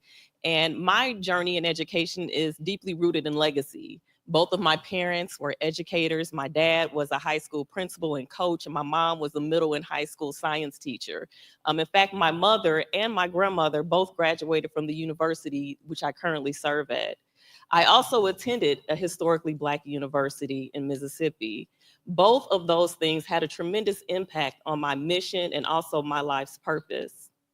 After I received my doctoral degree, I had the opportunity to do an internship at the university where I currently serve. And I've been there for nearly a decade now. I've served in multiple roles, from Vice President of Communications and Marketing, Institutional Advancement, and also Director of Student Support Services. And now I have the opportunity to walk alongside our illustrious president every day and help her to implement her strategic vision for the university. And I can honestly say this has been one of my most fulfilling roles. Thank you, Dr. Stewart. And we know Sister President could not be here today, but she could not have sent a better representative. So thank you so very much for being here. Our next president is a young man who has done amazing work in Georgia at Morris Brown College. So please, Dr. James, tell them about who you are and your journey to the presidency. Good morning. How's everybody doing? Excellent, excellent. My name is Kevin James, and I am honored to serve as president of Morris Brown College in Atlanta, Georgia. Hot Atlanta. Anybody ever been to Atlanta? Not yet? You're on the way. Yes, yes, yes. Well, Atlanta is a very, very thriving city in Georgia. It is a major hospitality city, major city for filmmaking and movies. Most movies that you all watch on television and in the movie theaters are filmed in Atlanta, Georgia. Has anyone ever heard of Tyler Perry Studios? Tyler Perry Studios is literally 2 miles from my college, and we are located in downtown Atlanta. I come from a family of educators. I've been working in higher education for the past 20 years. I didn't know when I graduated from high school that one day I would become a college president. You know, my parents are teachers, and so I just figured that maybe I probably would be a teacher. And so when I graduated from college, the first and only job I was able to get was teaching adult students. I was 22 years old and my students were 19 years old. And so it was there that I fell in love with working with people who look exactly like you. And I found that love because in higher education, I'm able to work with students each and every day. And in higher education, we change lives and generations. The data is very clear. Those who attend college have better lives. Those who attend and graduate from college have longer lives. Those who attend and graduate from college make more money over their lifetime. And so it was there that I found my passion of wanting to help individuals to live longer lives, to be healthier and happier, and to change generations. I am so excited to be here today to represent Morris Brown College. Atlanta, Georgia is a thriving city. It is a destination city. It is a place where a lot of people come to live, and not only live, but to build their lives and to build their future. Morris Brown College in Atlanta, Georgia is a very unique institution because we're the only college in the state of Georgia that was actually founded by Black people for Black people. So we are very, very unique. We've been in existence since 1881, 144 years. Our institution is also very unique because for generations, for decades, many Bahamian students attended Morris Brown College because we're the only college in the state of Georgia that has a degree in hospitality management. To learn about how to lead hotels and restaurants and destination sites. So many Bahamian students would come to Morris Brown College, get the tools that they needed to come back to the Bahamas and be effective leaders, because this is a beautiful place. This is my first time ever coming to the Bahamas. You all have something very special here. Also, Morris Brown College is very unique because someone mentioned social media. Someone mentioned streaming and YouTube. Well, we're the only HBCU in our state that has a degree in esports. Any gamers in the audience? Anybody, content creators in the audience? YouTube and the like. We have actual degree in esports where you come and learn how to make money as a content creator and a gamer. Not only that, you come and learn about the business of gaming. Gaming is a multi-billion, somebody say billion. Somebody say billion. It is a multi-billion with a B dollar industry. And so we teach students about that as well. So I look forward to having a conversation with you all. I look forward to talking with you. You all should have received an email from my office. Did anybody receive an email from Morris Brown College? Good, good, good, good. We are looking to give some full tuition scholarships to some deserving students to come to Atlanta, Georgia. I look forward to meeting you. Thank you very much for the time. Yep. Thank you, Mr. President. You all got his email? Did you hear what some of you didn't get it? If you didn't get it, raise your hands. All right, check that junk mail. Check your spam. Check your spam mail. And you heard what he said. He's here today because he's already admitted you, but he's gonna award some scholarships to some lucky students. And so are you ready to have your lives transformed? I keep asking you, if you're ready to have your life transformed today, just say yes. Yes. All right. The next president is one who I just adore. She is the distinguished president at Clinton College, and you're gonna enjoy talking to her today. President Ingram, please tell them a little bit about yourself and how you got to the presidency. Well, great morning, everyone. And again, Dr. Smothers, thank you for this amazing opportunity to just be in this space with these amazing students and to have the opportunity to tell the story of Clinton College and to bring the great opportunities that we share at Clinton College to recruit these amazing students. To start my journey to the presidency was quite interesting. That journey actually started in the 12th grade of high school. In the 12th grade, I was pursuing my degree, wanted to graduate, but I grew up in what they called a low-income household. And I then learned I was what they call first generation as I started to apply for college. Do we have any students in here that when you go to college, you'll be the first in your family? Y'all clap it up for the first gen students. So I was a first generation student, and I was afforded the opportunity to go to college because I was the top minority student in my class, and that was the only way that my family could afford to send me to college. And so I received a full scholarship to Clemson University. It wasn't an HBCU, but it was the opportunity that was given to me. And so I took that opportunity, and I remember distinctly preparing to go and my family trying to raise dollars and funds. And I remember 2 days before I left to go to school, I had a family member to literally say to me, I don't know why your family, your mama, and everybody is spending this money, because you're gonna go, you're gonna fail, and you'll be back in a year. Not only did I use that scholarship to graduate from Clemson University, now I have the opportunity to not only graduate college, but now I'm the president of a college. So there are no limits. And so I started from after graduating college, I started in what we call corporate America, didn't like it, and landed myself in higher education. I started in higher ed as a tutor and a mentor and an academic advisor in the Student Support Services program under TRIO about 19 years ago. And from there, I matriculated my way through higher education to then becoming the CFO, then senior vice president, and through hard work and dedication now afforded the opportunity to serve as president. I wasn't born with a silver spoon in my mouth, but I had a desire and someone gave me an opportunity. And that's why we're here today, to bring that opportunity to a student who desires to achieve greatness and to go further. So we're here to give those scholarships. We're here to identify those students that have that same drive, that are ready to go forward, and we're here to meet you there. Clinton College is an intimate campus. We'll talk more about it. But one thing we're doing, we're giving opportunities to students who are seeking it. So we're excited, we're happy, and we'll share more information as we go further in this conversation. Thank you, Madam President. I'm super excited because many times I will have young women come up to me and they'll say, I want to be a college president.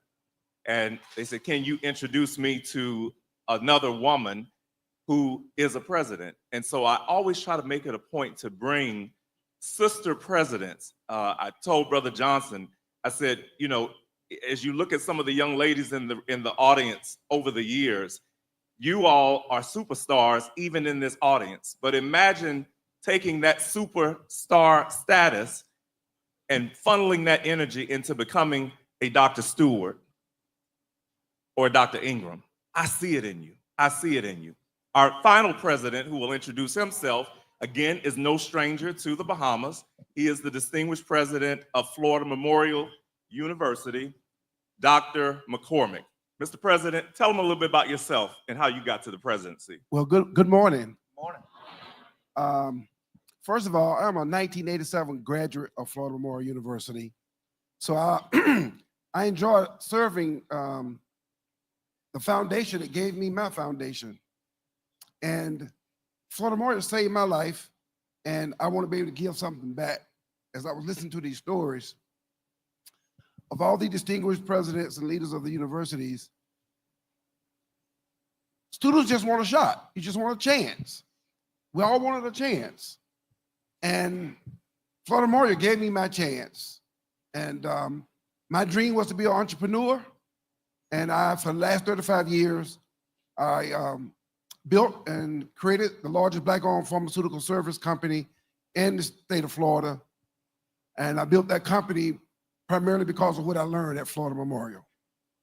And now I get to serve as the strategic leader of the university.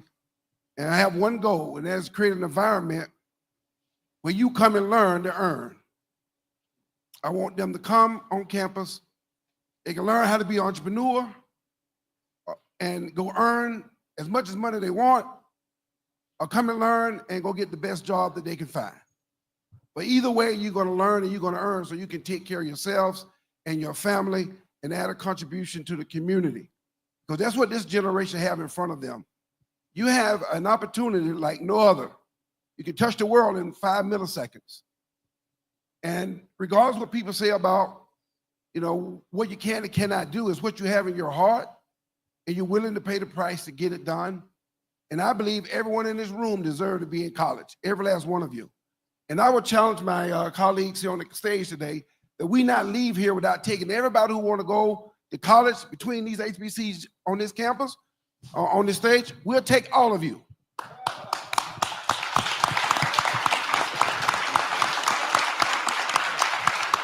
Because that's why we're here. Not only are we here to give you an opportunity to come and grace our campus, but we need you to help come back and change the world. And you're not going to get it anywhere unless you're on the campus of HBCU. You can pick either one of these. We're not in competition, we're in collaboration. And we're going to celebrate today by giving as many of you who desire to go. I'm going to challenge them again. We're going to take you back and we're going to give you an opportunity. And we're going to put some money on the table to help you matriculate so you can learn and earn. Is that fair enough? All right. Are you all excited yet? Do you know what just happened? What was the one word that was consistent among all of these leaders on the stage? It starts with an O that they have said. What was that word? Opportunity. You are getting ready to get the opportunity of a lifetime. If you want to go to college, then you are in the right place today.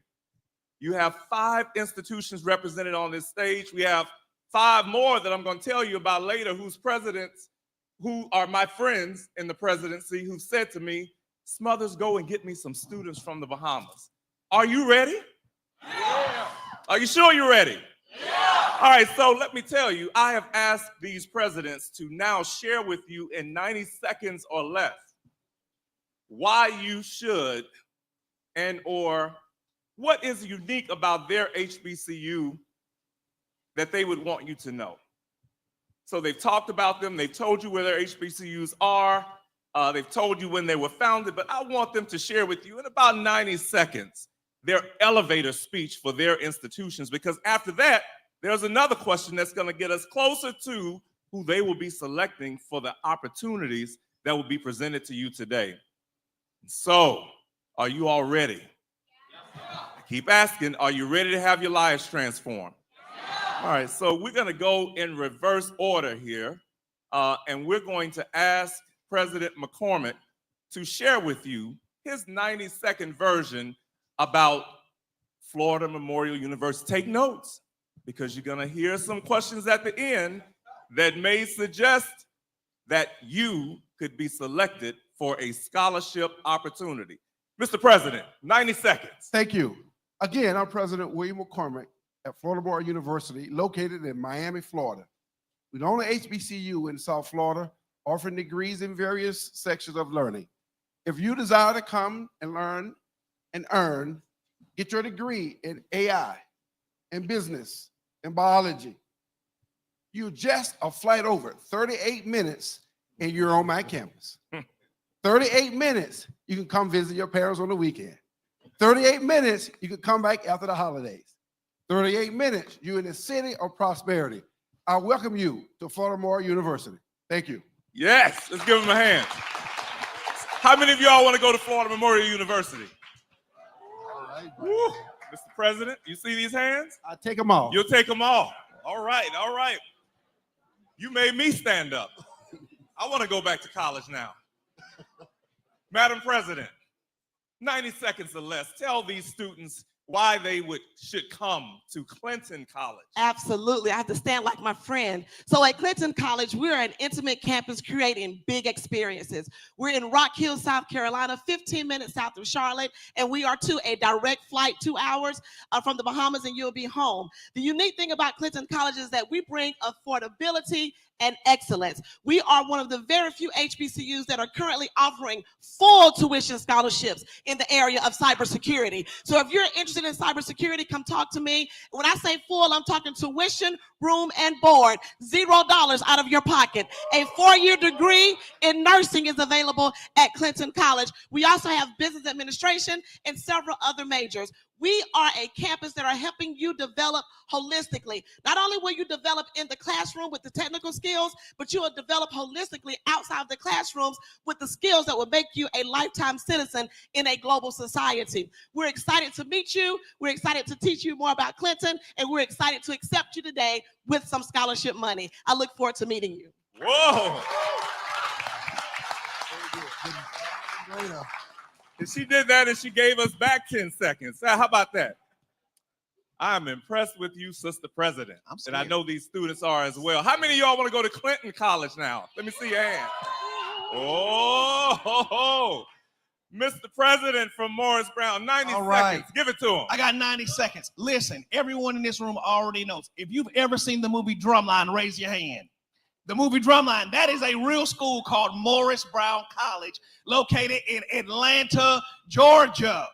2-hour flight from the Bahamas. We look forward to having you in Atlanta, Georgia at Morris Brown College. We have degrees in esports, hospitality management, business, psychology, and music. Today, we're going to be giving some scholarships away. Atlanta, Georgia, the home of Tyler Perry Studios, the home of phenomenal opportunities in hospitality and leadership. One thing that makes Morris Brown College very unique is that we are founded by African Americans for African Americans. Our faculty are African Americans with PhDs and master's degrees who are phenomenal in their fields, who are going to teach you all the tools that you're going to need to be able to go out in the world and compete. One of our primary goals at Morris Brown College is that when you graduate and walk across the stage, when you walk across that stage, you have a job offer in hand, or you are accepted into a graduate school. So please take a look at Morris Brown College. We look forward to having you in hot Atlanta, Georgia, a phenomenal city, and we look forward to meeting with you today. Thank you so much. All right. How many of you are ready to go to Morris Brown College? Morris Brown in the building. Oh, they want to go to hot Atlanta, Mr. President. Dr. Gibson. Thank Mr. you, Dr. President, Smothers. 90 seconds. All right. So the mission of Philander Smith University is to graduate academically accomplished students who are grounded as advocates for social justice, determined to change the world. How many of you want to change the world? Yeah. Come to Philander Smith University. How many of you want to work at Bahamas when you come back to the Bahamas? Yeah. Right, okay. How many of you want to own the Bahamas when you come back to the Bahamas? See, at Philander Smith University, we prepare you not to work, but to own. We have one of the best entrepreneurship programs in the state of Arkansas. Now, we are in Little Rock, Arkansas, where we do not have a direct flight back to the Bahamas. But Little Rock is so great, you ain't gonna wanna come back. So come to Philander Smith University, where we train you to meet, where your purpose meets your passion for a lifelong of prosperity. Come on, join us in Little Rock, Arkansas. And like my fellow presidents here, we have scholarships to give. Anybody want to be a nurse? Any nursing? Please come see us. We have full tuition scholarships for nursing majors at Philander Smith University. The only HBCU right now in Little Rock that has a nursing program. So come see us at Philander Smith University. I turn the time back over to you, Dr. Smothers. Thank you. How many of you are ready to go to Little Rock, Arkansas to Philander Smith University? Got some takers, Dr. Got a couple of takers. All right, Dr. Stewart, 90 seconds. Tell them why they should come to Harris Stowe State University. Located in Midtown St. Louis, Harris-Stowe State University offers the most affordable degree in the state of Missouri. We have over 60 major, minors, and certificate programs. Our top 3 programs are biology, business administration, and criminal justice. We actually graduate more Blacks in biology than any other college or university in the state of Missouri. Come to Harris-Stowe State University. Our tagline is potential, possibilities, and power. When you come to Harris-Stowe, we see you for all of your potential. We show you all of the possibilities of a higher education, and you leave Harris-Stowe State University with the power of Harris-Stowe State University invested in you. So if you're looking to get a little further away from the Bahamas, come to Harris-Stowe State University. We'd love to have you. All right. Dr. Stewart, I think you may have some takers too. How many want to go to Harris-Stowe State University? All right, look here. So I must tell you, I am an unapologetic advocate for HBCUs.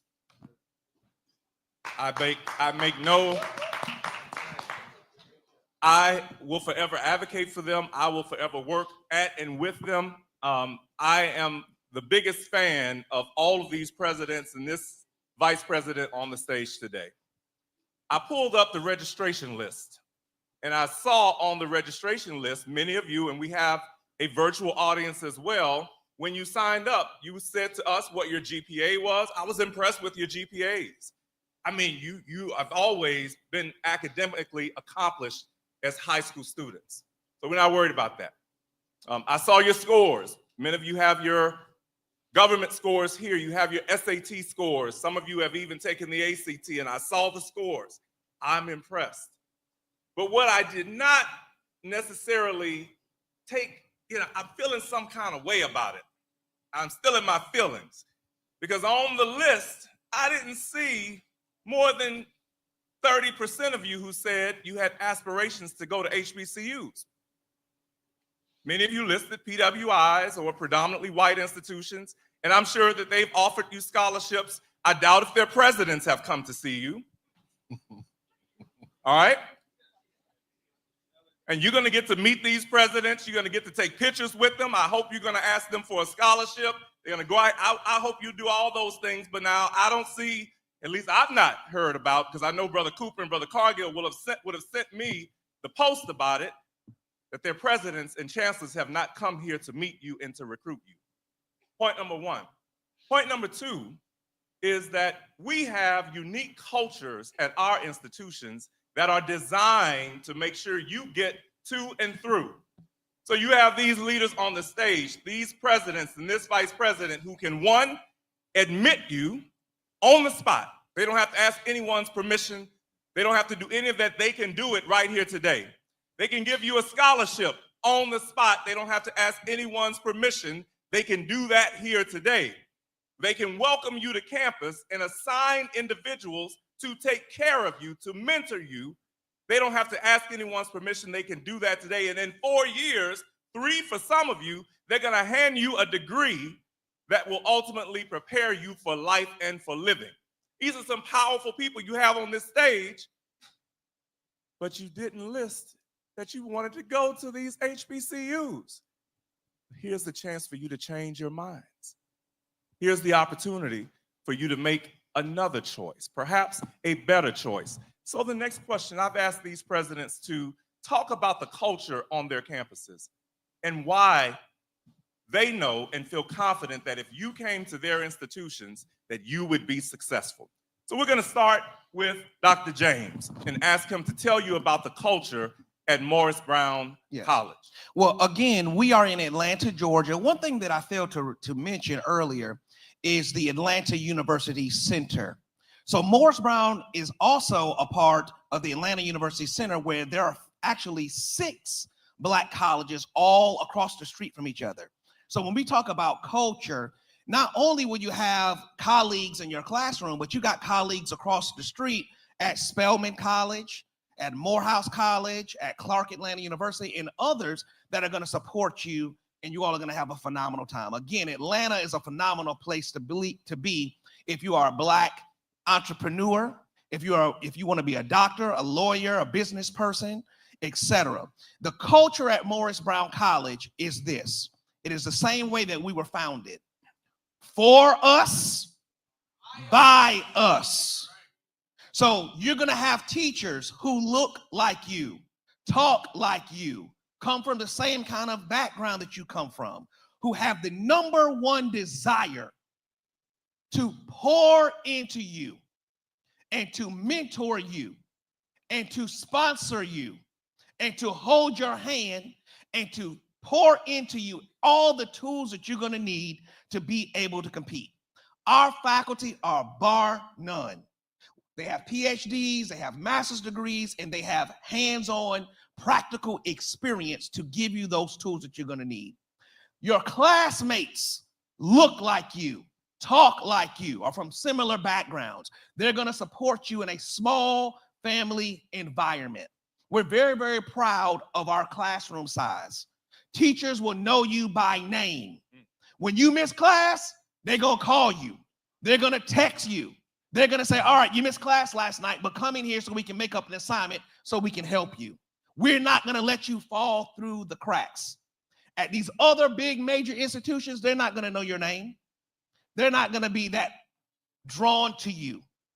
Here at HBCUs, we want to see you compete and successful and have everything that you're going to need. So the culture of Morris Brown College, for us, by us, small classrooms, family environment, pouring into you with phenomenal faculty, phenomenal staff, giving you everything that you're going to need to go out and win. Right. Morris Brown College is ready for you. We're ready. You're ready. They're ready. Madam President Ingram, talk to us a little bit about the culture at Clinton College. Absolutely. At Clinton College, as I mentioned earlier, we are an intimate campus creating big experiences. One of the things that speak to our culture is what we call the Clinton experience, which is tailored around servicing our students. And everything we do is student-centered. At Clinton, we focus on accessibility and opportunity. One of the things I really appreciate about Clinton College is our affordability and the fact that we make our education accessible to students. We have open enrollment. As long as you graduate high school, I can accept you into our college and offer you scholarship dollars. But along with that affordability, one of the unique things that we do offer, every student that's accepted to Clinton College will receive a laptop as a part of your tuition, no additional charge. And on that laptop, you will have all of your books, all of your learning resources, and you don't have to pay extra money for that.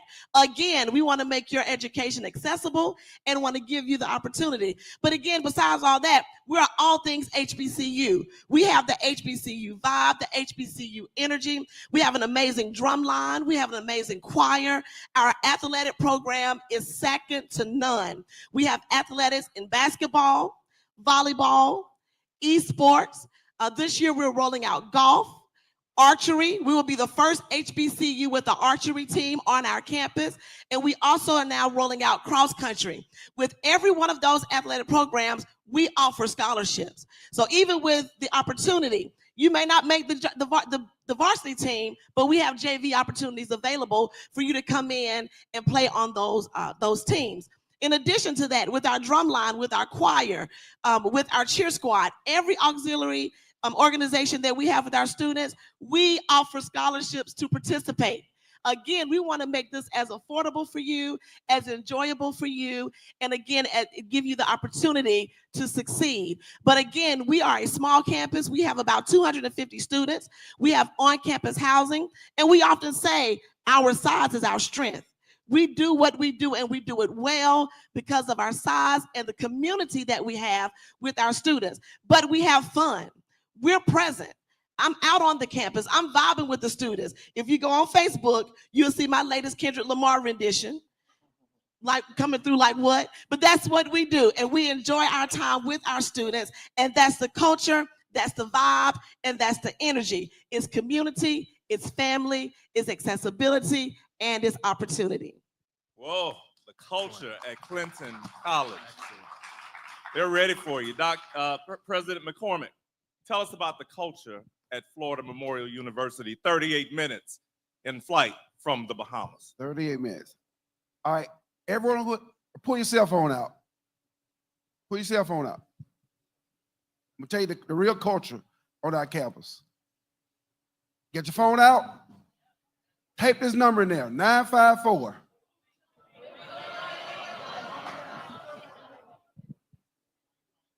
Nine 445-1001 and save it and put the name President McCormick.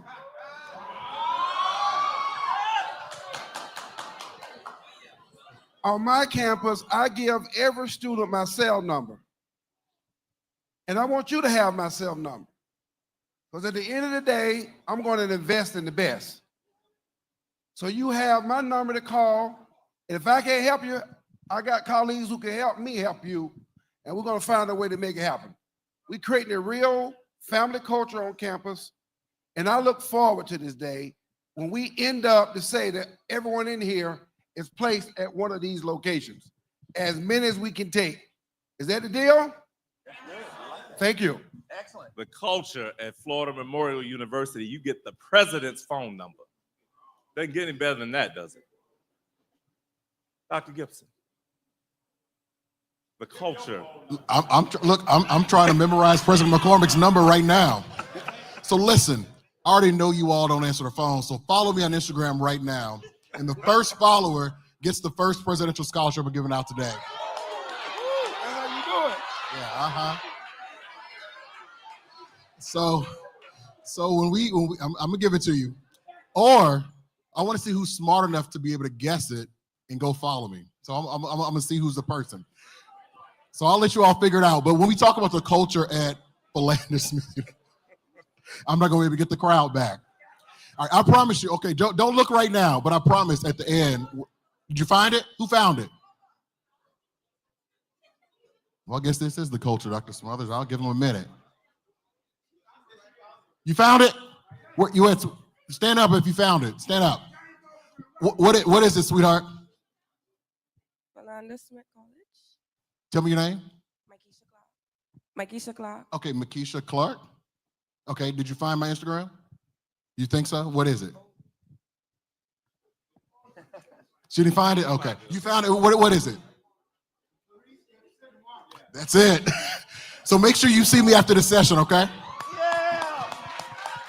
So it's Maurice Gibson 1. Follow me on Instagram. And for those who didn't get the top scholarship, there's some other opportunities available for you. But really quickly, in my last few seconds, I want to talk about Philander Smith University. At Philander, we are the only institution in the state of Arkansas with the highest percentage of Bahamian students right here. We have about 10% of our students that come from the Bahamas. So when we talk about building culture that meets the needs of the students, I want you to come to Philander and witness one of our Philander Fridays. Does anybody know what conch salad is? Peas and rice, fish stew. Yeah, you actually can get that at Philander Smith University because we know our Bahamian students, right? So I want you to come there. I want you to have a great experience. I want your passion to meet your purpose so that you can be prosperous for the future. Excellent, excellent. The culture at Philander Smith University. Dr. Stewart, you ready to tell us about the culture at Harris-Stowe State University? I am. All right. Similar to these other campuses, and like most HBCUs, we have a small family-like environment at Harris-Stowe. We have a little over 1,000 students. We offer a very intimate learning experience. Our faculty to student ratio is 15-1. Students are known not just by their instructors or by their peers, but they're also known by name by our president as well. So if you're looking for the president to know you by name, come to Harris-Stowe. We also offer 10 NAIA athletic teams, and we offer athletic scholarships. Our campus life is very vibrant. We have all Divine Nine organizations on campus, Student Government Association, Royal Court. We also have international student groups. So if you want somewhere where you feel at home, come to Harris-Stowe. Very good. The culture at Harris-Stowe State University. All right, and so we've been told we only have a few minutes remaining, and I shared with you that the presidents would ask you a question, and then we'll close out with them giving you a minute of leadership advice, a life advice from their seat, from their position. We've been hearing some great nuggets being dropped to you today And so I want to give these presidents an opportunity in their final minute to drop a nugget or two for you outside of everything that they've already shared. Haven't they done a great job? Have you been impressed by these presidents? Because I'm certainly impressed with the opportunities that they are offering you today. Every one of you who is ready to go to college and who feels serious about that opportunity can get that opportunity today. All right? So I want to share, as they get ready to ask you their questions, that President Davis at Lemoyne-Owen College in Memphis, Tennessee, said, Smothers, bring me back 3 scholars. And so I want you to look Lemoyne-Owen College up on the break. And if you're interested, we have an opportunity for you. President Herman Felton at Wiley College called me on my way here this morning. He said, Smothers, I'm sorry I couldn't make it, but I've got some scholarship opportunities. He's looking for choir members, and he's looking for band members. He actually is looking for about 10 of you. And so if you're interested in Wiley College in Marshall, Texas, and if you want a scholarship, look them up and come and talk to me on the break. And then finally, Southern University, my good friend there, is looking for about 10 scholars as well. And so if you're interested in Southern University, come and talk to me. All right, so you have a lot that you've heard today. I'm going to turn it back over to the presidents to ask you their question that they want to ask you to make sure you've been listening to them today. A lot they've shared, and we're going to start with President McCormick. All right, my question is, how far are you from Nassau to Miami?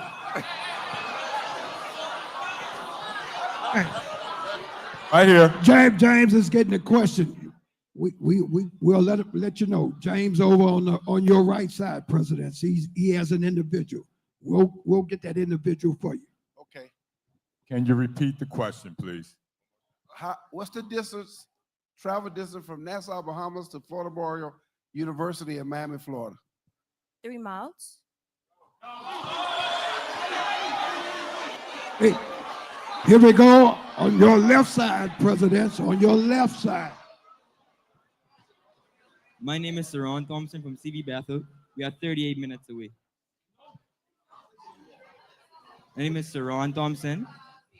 My name is Saron Thompson from CV Bethel, and we are 38 minutes away. That's correct. All right.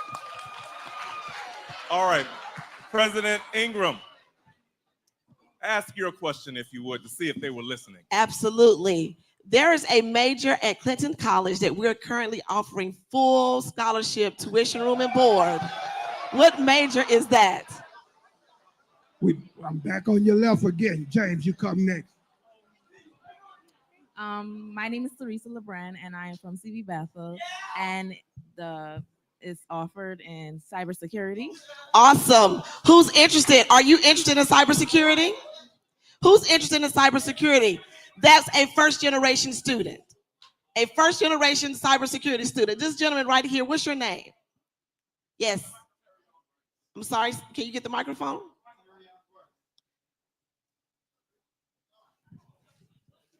Good morning. My name is Terrion Bryce. And you are interested in cybersecurity? Yes, Mom. And are you also a first-generation student, meaning you'll be the first one in your family to go to college and receive a degree? Yes, Mom. And I want to offer you a full scholarship to Clinton College in the area of cybersecurity. That includes your tuition. Oh, thank you. That's your tuition, your room, and your board. That will also include a laptop with your tuition, and myself personally as your new president. If you accept this application or this offer, I will purchase your first flight from the Bahamas to South Carolina.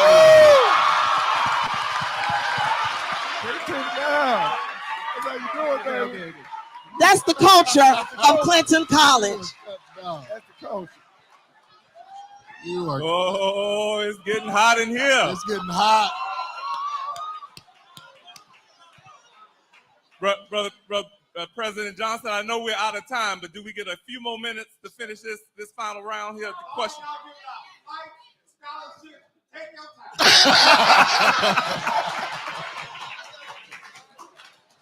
President James. All right. Ask How do your I follow question that? if you would. Okay. I mentioned that Morris Brown in Atlanta, Georgia, historically has a lot of Bahamian students. What is that number one major that these students come to Morris Brown for? And I'll give you a hint.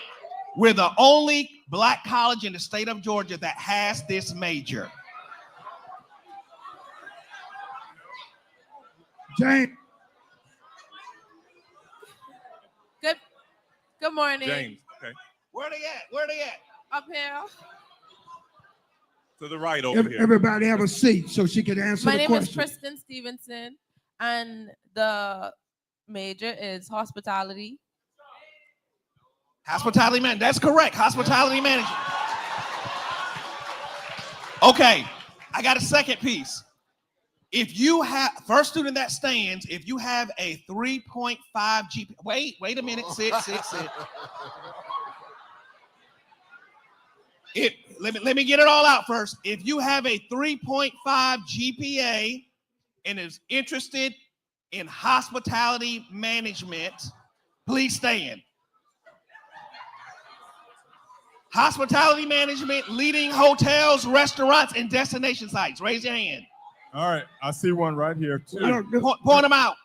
Are you asking a question? You want There them are to answer? three. Is this your question? I want the person to stand. Where are they at? Well, there's a bunch standing. So what? Is this person standing right here? No, Yes. we got somebody standing Three right here. people are What is your standing. GPA? What's your GPA? 3.6. 3.6. Are you interested in hospitality management? Yes. Are you interested in Atlanta, Georgia? Why not? You get a president's scholarship to Morris Brown College. What is your name? What is your name? My name is Orico Salusmal. Come see me when we finish.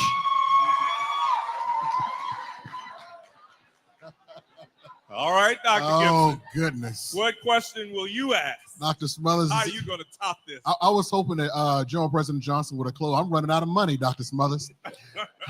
So here's my question.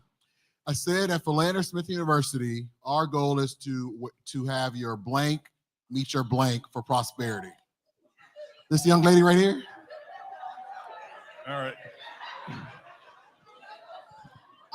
Good day. My name is Melinda J. Mary. I'm here from Nassau Burgess High School. Passion to be purpose. That's it.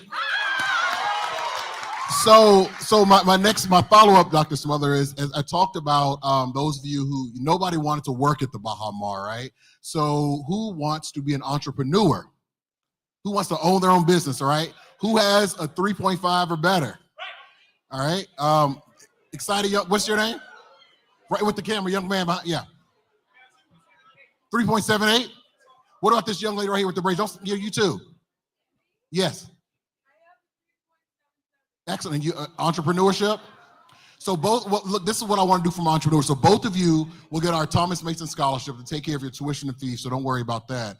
But for entrepreneurs, let me see, Dr. Smothers. You got to have some startup money to start your business. So come down and get your $100.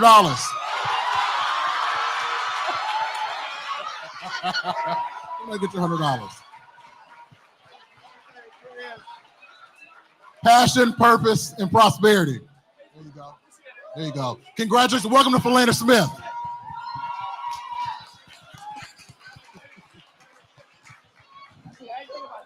Hey, brother I like Smothers. that, Dr. They Brother trying to outdo Smothers, us up here. Hey, but President Johnson, since it seems like we've elevated this to another level, y'all just take it. Go ahead on, Roger. Whatever question, we just will deal with it. Because y'all got better prizes up there than we got in the audience. Keep it going. Dr. Stewart. Look here. I mean, The pressure. question. Oh my God. all right. So I believe when I talked about Harris Stowe, I talked about how we graduate more Blacks in the state of Missouri in this one particular major than any other. So my first question is, what is that major? Here we go. We got somebody right here ready to take it on. My name is Kenisha Wright. I attend CV Bethel Senior High School and the major is biology. That is correct. Thank you. Okay, so my next question for you is, are you a high school senior? I am. And what's your GPA? 3.33. Okay, so Pressure's on. the pressure is definitely on. Are you interested in coming to St. Louis, Missouri? I am. Great, because I want to give you a full ride scholarship to All State University.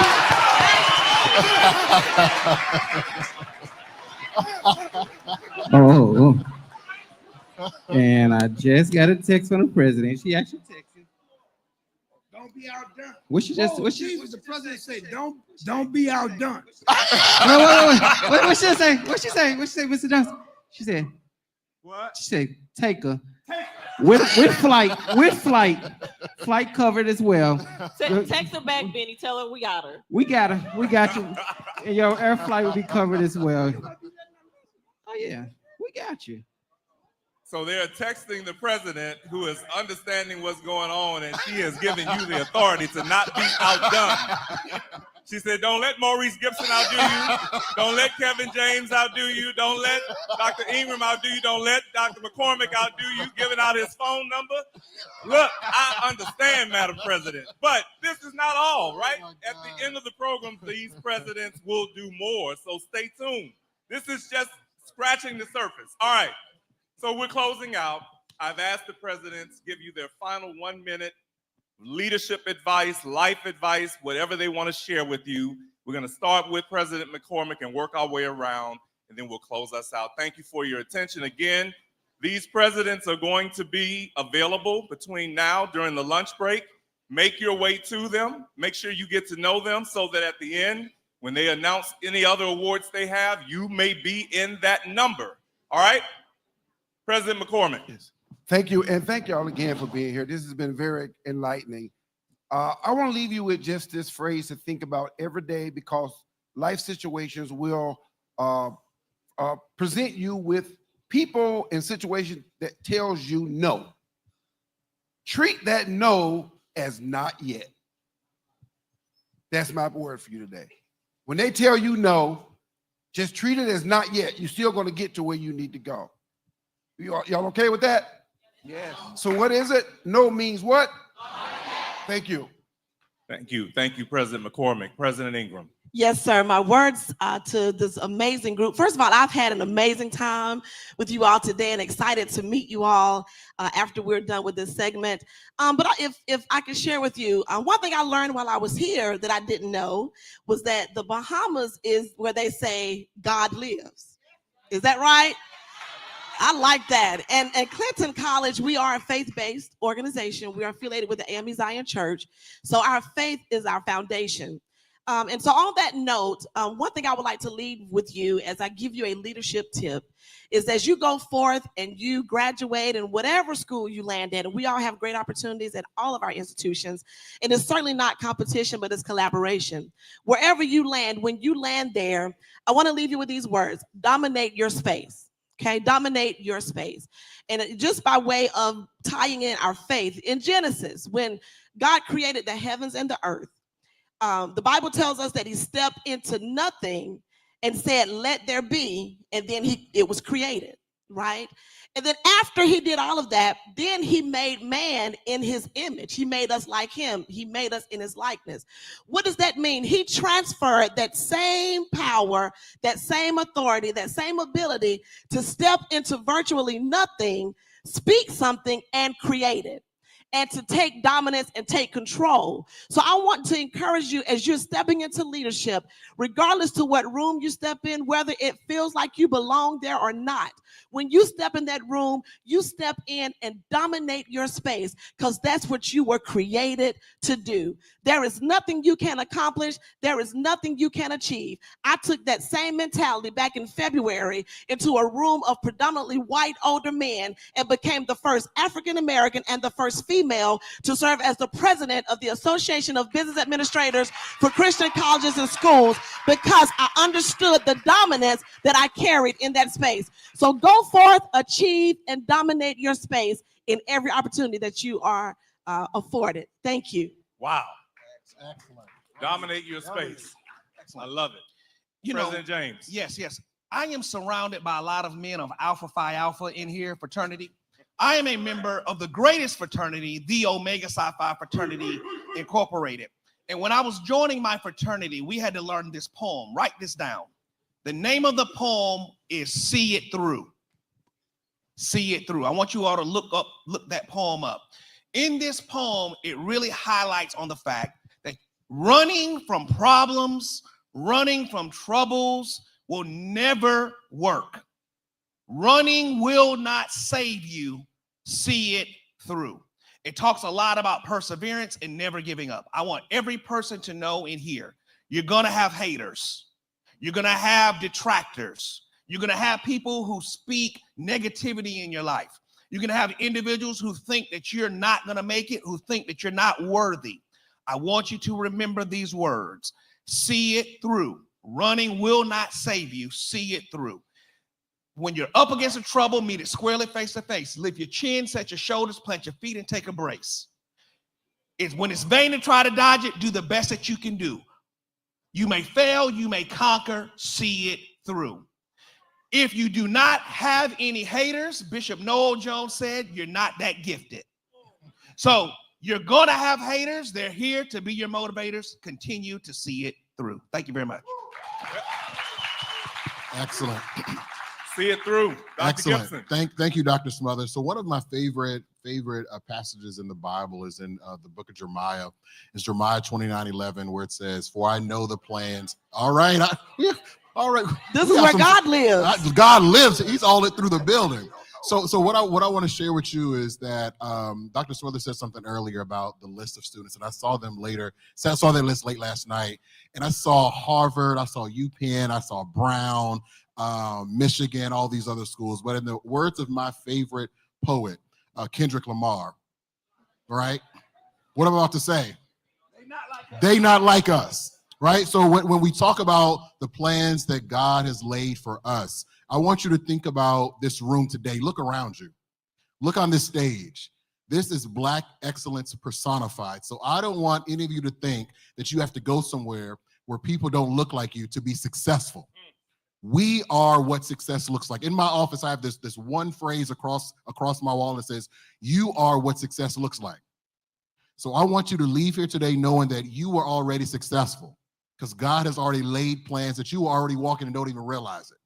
And I don't want you to think that if plan A fails, that there's no other plans. There are 26 letters in the alphabet. And when you get to Z, we get back and we double up on A. So your first plan may not work. Your second plan may not work. Your 10th plan may not work. But he knows the plans he's already laid for you. Walk into that destiny. Walk into it with faith. Thank you. Thank you. Thank you. Thank you. Dr. Stewart, go ahead and close us out. All right. I want to leave you with leadership is service in motion. So I want to encourage you to be a leader. And it doesn't matter what title you are or what title that you have. Make an impact where you are. Leadership is about making an impact. And finally, I want you to go out. I want you to be great. I want you to be bold. But I want you to remember to take someone along with you. That's what good leaders do. And then also, I want you to leave the place, the space, the Bahamas, wherever you're from, leave it better than how you found it. Excellent. Let's give our presidents a round of applause.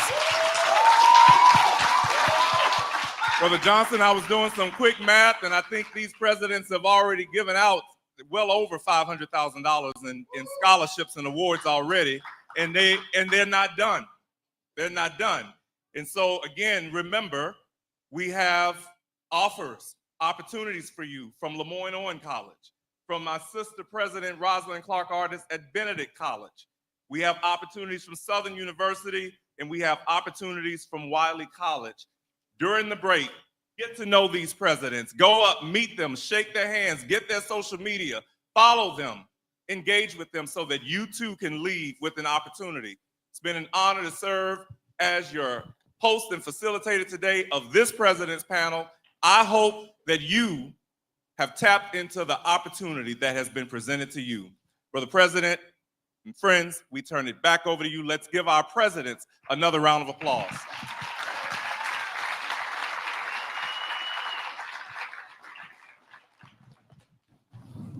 Nah, come on, y'all can do better than that for our panelists.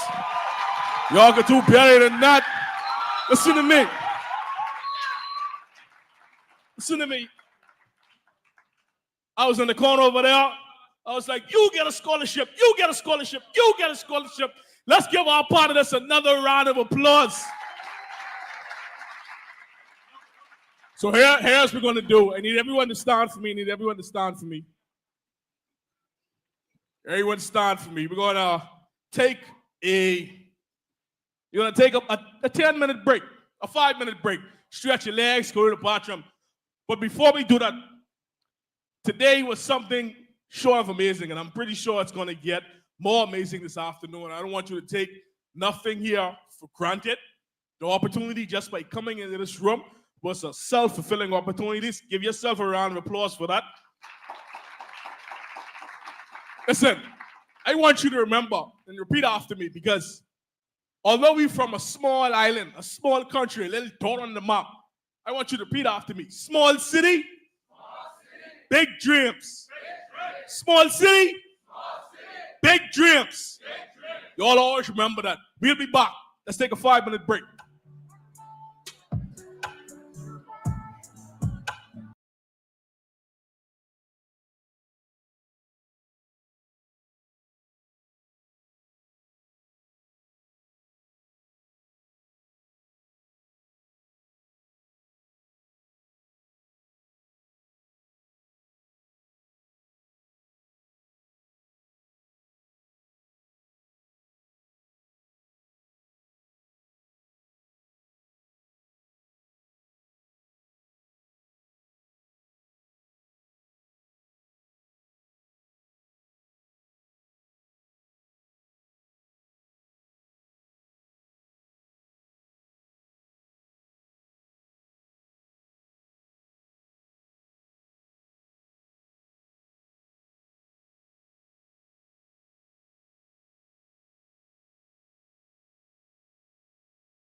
Like that shit, niggas on the flip, I ain't got a flip, but I got it.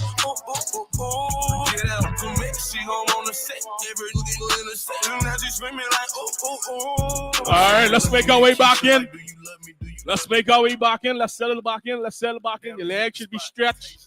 I hope you use the bathroom. We're getting ready for gear 2. Getting ready for gear 2, so let's settle back in. every now and then I'm missing. I got my times when I go ghost, but she mine. I'm stamping her. Priority status, so them other. Reminder, during lunchtime, during the lunch break is when you can talk and network with the presidents. During the lunch break, that's when you'll be able to talk and network with the presidents. But for right now, let's settle back in. We're getting ready for gear 2. No lie, you get me higher than the prices of my weed. I'm displaying my feelings like I'm wearing them on my sleeves. 1 minute I'm done with you, the next one I be running back. Go your way, I go my way, but somehow we be still attached. Trying to find my ounces with this cup, but ain't no truth in it. They be like I'm done for with you, I spend stupid racks. I'm sitting here knowing I don't need you, pouring O's in the lid, sipping, chasing with my reef. Can't get my mind off Waukesha. Watch me put my heart in this cup. In my feelings, she my therapist. I'ma talk to this cup. I swear. Ring around the rope. Z cup full of OZs. I hope I don't OD. She keeps saying poke me. Turn me to that purple demon emoji. Del me like you miss me. It's been a whole week. This ain't no place. What's up? Every good girl needs a little thug. Every block boy needs a little love. If you put it down, I'ma pick it up. Can't you see it's just me and you? Panoramic view, that's my point of view, babe. All about me, that's the energy. That's the limit pepper thing, I'm a 10-piece, baby. Bedroom fully in a bando. He gon' make it flip, do it with no handles. Never switching sides, only switching angles. Ooh, we go crazy like Rambo. What it is, oh, what's up? All right. Can we get everyone to start heading back in, please? Everyone to start heading back in.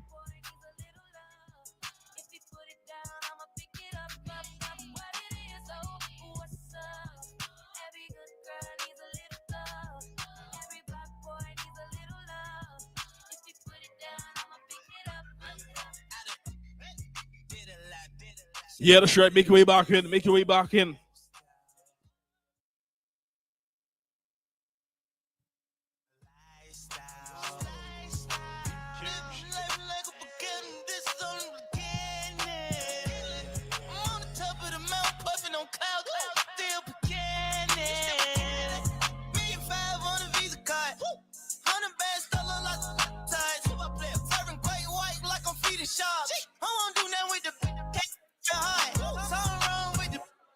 Even though I ain't gon' hit it, I'ma still make sure that she.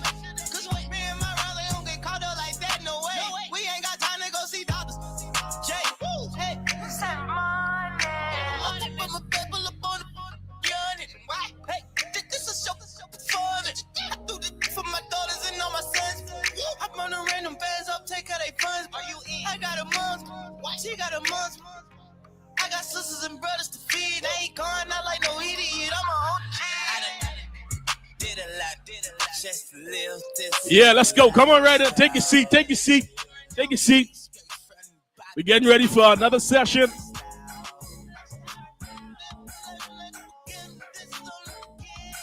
Yeah. Check. Bro, stand to the left, my wrist, stand to the right. Lil' mama, she keep looking at me. I'ma knock you out like white. Hit it with a left, hit it with a right. I'ma knock you out like white. Yeah, that's right. Come on in. Come on in. Come on in. Come on in. We starting in 1 minute. 1 minute. 1 minute. Certified everywhere, ain't got a print a resume. Take out LA. Talk crazy, I pull up underlay. RP to Nate, dog. I had to regulate. Pocket rocket fire, watch him disintegrate. It's a short load, coming on the illustrate. Third line steak, all on my dinner plate. Your main beef, cause she wanna make a sex tape. Rich nigga, I can never be a broke nigga. Broke nigga, I can never get along with them. Always been hated since a little nigga. Always. If forever pushing nigga, gotta deal with it. Bro, stand to the left, my wrist, stand to the right. Lil' mama, she keep looking at me. I'ma knock you out like white. Hit it with a left, hit it with a right. I'ma knock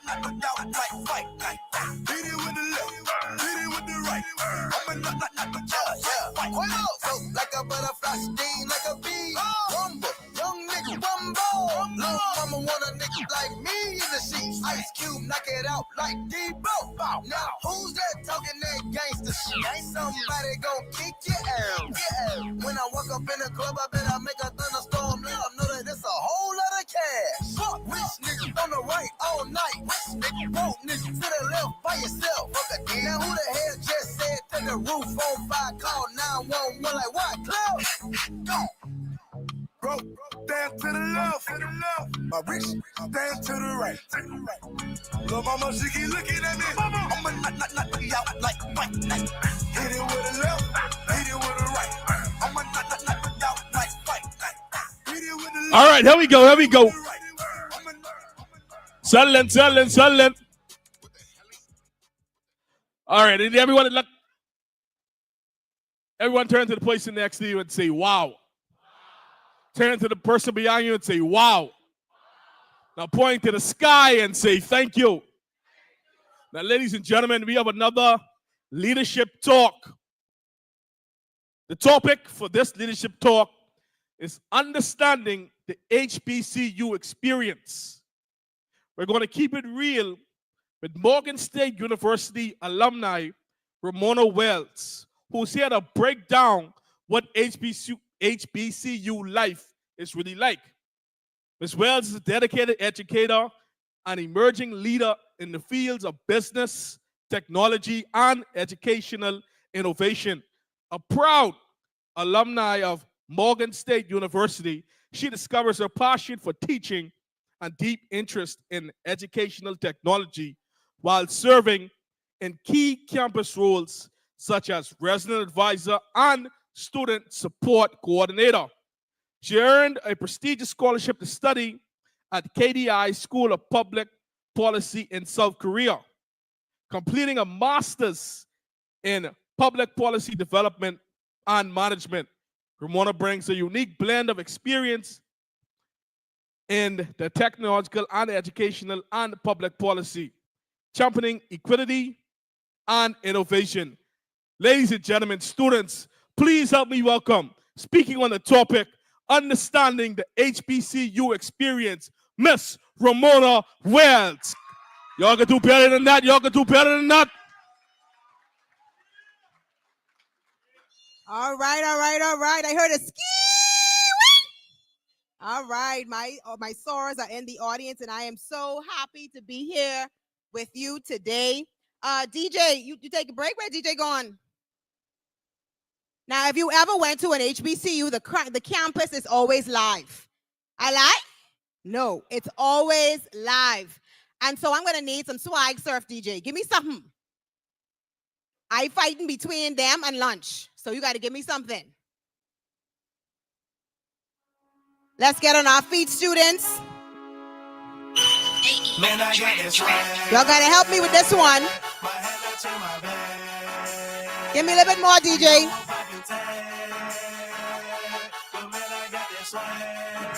Get ready. Left to right. Let's go. Let's go. Let's go. Move slow. Y'all ready? Move slow.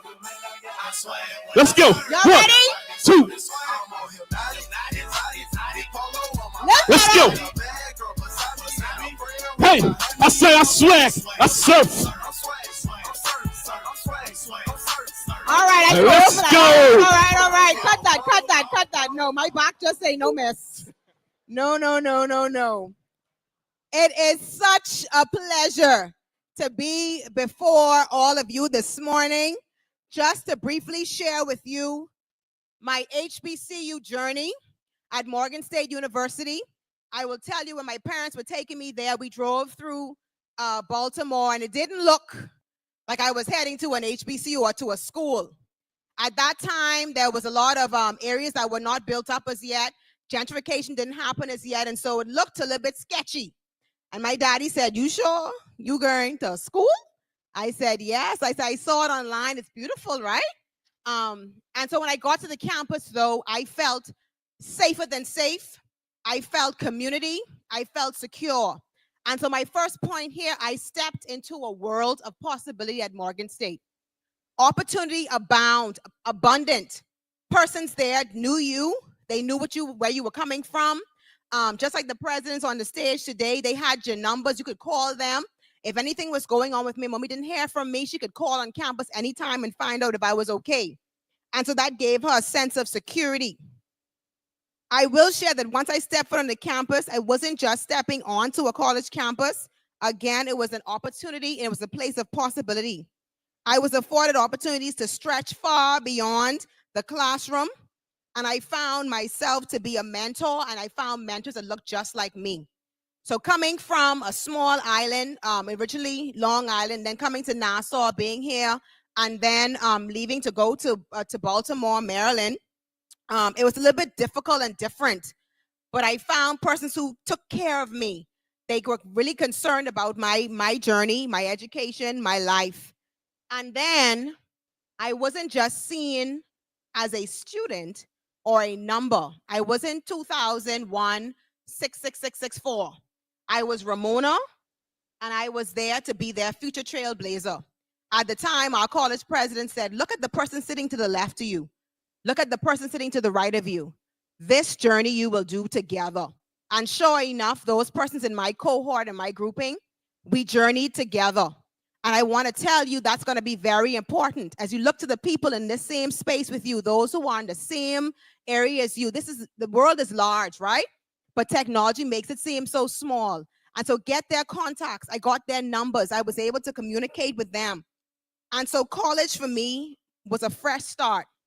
A lot of you would have gone through things in school, high school, junior school, senior school.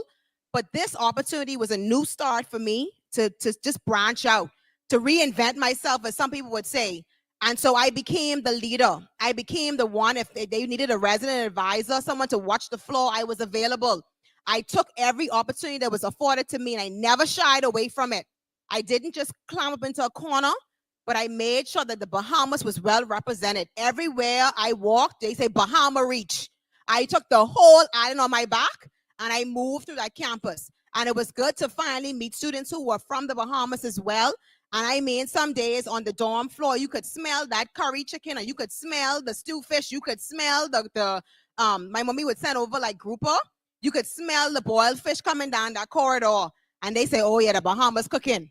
And they would come over. And so that was an experience for me. What I wanted, though, to leave that's very important with everyone in this space is 5 reminders for all of you. And this is where you're going to take your notes. 5 reminders for our high school students. When you talk about HBCU, you talk about from this space here today, you're going to be going to the lunch. You're going to be going to meet with these different HBCUs.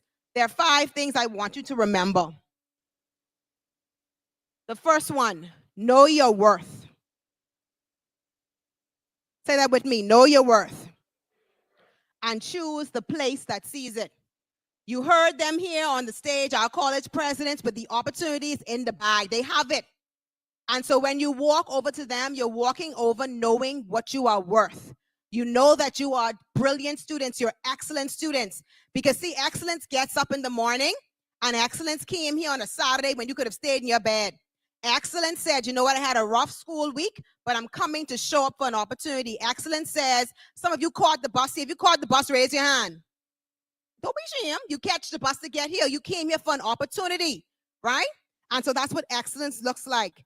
And that's what I think for me, when I took the opportunity at Morgan State, I understood that this was a chance, first generation to ever go to college in my family. And this was an opportunity of a lifetime. And so does this place, does this school deserve me? My excellence, my brilliance? Is this a place where I will thrive? Is this a place where I will grow? That's what I found when I went to that campus. It was a place that I blossomed. I had professors who made sure that if I was struggling in math, they said, listen, I have office hours, come to me. We're going to work it out. We're going to make sure you pass this. And we're going to make sure that you get this. And I mean, sometimes it was long nights. Sometimes I had 2 and 3 and 4 and 5 and 6 tutors. Sometimes I would have to go to a classmate and say, listen, I really don't get it. But no one ever looked down on you at that particular place. Everyone who looked like me had struggles maybe in different areas with their writing, but mine was always math. If you can't handle math, raise your hand. Oh, testify, sweet Jesus. Math was rough, right? And in college, math is a little different. So I was able to get support. The second thing I will tell you, don't just pick a school. Support comes from that community. A lot of you, like I heard earlier, would have seen probably other institutions you want to go to. A lot of persons have the lofty goals of going to these bigger places. But when you think about community, you think about where you can actually touch and reach your president. For a president to give you his cell phone number, where they do that? Tell me what school that you notice, I would say PWI, oh Lord, but I say it already, that would give you their phone number and say, call me if you need me. Call me if you need anything, right? That HBCU experience is different. It's community.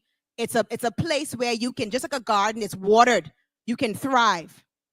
The third thing is embrace the unknown. I picked a school or opportunity that was afforded to me, unsure of what would happen when I got there. But I had to embrace it. I didn't shy away from it. I took it head on. So I want you to be laser focused. Think about your goal. The goal is I want to be a biochemist. The goal is I want to be in hospitality. The goal is I want to own my own store. How does this opportunity allow me to fulfill my goal and embrace the unknown? Do not be afraid. The fourth thing, I want you to build relationships early. One thing I was able to do, as I stayed in the dorm with my roommate, I didn't sit to the room by myself. I said, you want to go for lunch? You want to do this? You want to do that? We made a bond very early. And so I found with that, there were things that she knew, places that she would go, or things that she was able to access, that now because I was hanging with her, I was able to access the same. With this, though, when we speak about building relationships early, I want to tell you, be careful of some relationships, right? I'm talking about relationships, friendships, as well as, let's be real, partnership relationships, right? Be very careful, because not everything that comes to you first is for you. So be very careful. I had a lot of friends who they was on heartbreak road, must be for like months, crying because he was the only one for her, right? And so we have to be very careful about how we put ourselves out there. You are young people, and so it's okay that you can now form relationships and figure out where your path will take you, but be very mindful that there are going to be some relationships that are harmful that you have to be able to identify quickly. You know the word red flags? When you see the red flag, you run, okay? And then finally, remember this is your journey. This journey here, the journey to going to college, the journey for me was my journey. I had to be the one on the campus daily taking opportunities or taking initiatives. There were some days when it was very cold, bitter cold some mornings, and I had an 8 a.m. class. And when that alarm gone off at 6, I hit that tree in 7 and 8 and 10 times. But I knew I had to get to class. And so I put on the 7 coats. I put on my extra socks, had on my long johns, and I made my way to class, right? Because this was my journey. My mommy couldn't do it for me. My daddy couldn't do it for me. My friends couldn't do it for me. I had to do it for myself. And so I chose the path of getting up and pushing. Sometimes you're going to have to push yourself, okay? There's nobody there to push you, so push yourself. And I want to just end with this particular story here. In my time at Morgan State, I used a lot of that time to assist in the library, assist in student government, work inside the resident advisor hall. And that allowed me to keep my ears tuned to any opportunity opening up. So your ears have to always be open. I kept my ears open, and I heard that there was an offering of a full scholarship to attend the Korean Development Institute. I can't speak Korean. I don't know what that was even about, but I knew that I wanted to be in public policy. And so I said, this is possibly an opportunity. The Organization of American States was offering it. And so I signed up. I took the opportunity, and I got a call one night. It may have been like 11 p.m. And the person said, "Annyeonghaseyo." And I said, huh? I said, hello? "Annyeonghaseyo, Korea Development Institute." I was like, can I help you? I said, this was spam. But it was actually one of the persons calling to say, check your email, because they were waiting for me to respond. And it was a full scholarship leaving me from Morgan, a full scholarship. That's me in my hangal every day, dressed in my garb sometimes when I went to class, fully funded, fully paid, including a stipend, and all of my accommodations, flights back and forth covered, because of keeping my ears open and looking out for the opportunities that were afforded to me. And so I chose boldly. I embraced growth. And you have to remember, you carry within you everything you need to succeed. I completed my studies in South Korea after a year of my master's degree there. And I was able to graduate in the 98th percentile of the class, never seen before by any international student of that campus. That deserves a round of applause. And when I got there, they said what was different was my foundation. They said you were always friendly. You were always helpful. They said you were very mannerly. And our parents tell us man to take us through the world. We always hear that. And I always had a sense of country and duty of service to my country. And so this experience, I started out from a child who was at C.W. Sawyer Primary School first. Then I went to H.O. Nash Junior High School. I graduated from C.R. Walker. Any knights in the house? I graduated from C.R. Walker and then got an opportunity of a lifetime. I took it and I did not waste it. You're going to get some opportunities today. I admonish you. Students, do not squander, do not waste, do not throw away your opportunities. Let's all stand together and read this last line that's in red so it can stick to your chest. And I want you to do it hard to your chest. Lunch is in literally 2 minutes, right? Y'all excited about that? I know. On the count of 3, we're reading what's in red. 1, 2, 3. You can. Everything you need to succeed, you're going to carry within you. And everything you need today to receive an opportunity is in your hand, it's in your heart, and it's in your head. As you head to all of these different stations today, take that with you. Take the fact that it's already within you and you're ready to thrive. Thank you so much for the opportunity.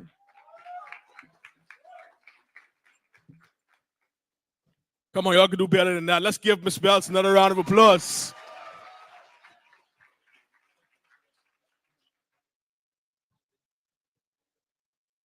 All right, guys, so here's what's going to happen. We have lunches ready for you. So this is my instructions. So lunch is ready for you. So you're going to exit the building. Lunch is on the outside. To my left, we also have different colleges set up there so you can mix and mingle with the presidents, talk to different individuals, get some lunch. Now we have to meet back in front of the stairs at 1 p.m. Someone say 1 p.m. We're going to meet at the front of the stairs at 1 p.m. to take a group photo. So we can all stand for lunch and exit to the left of me and meet right back here for 1 p.m.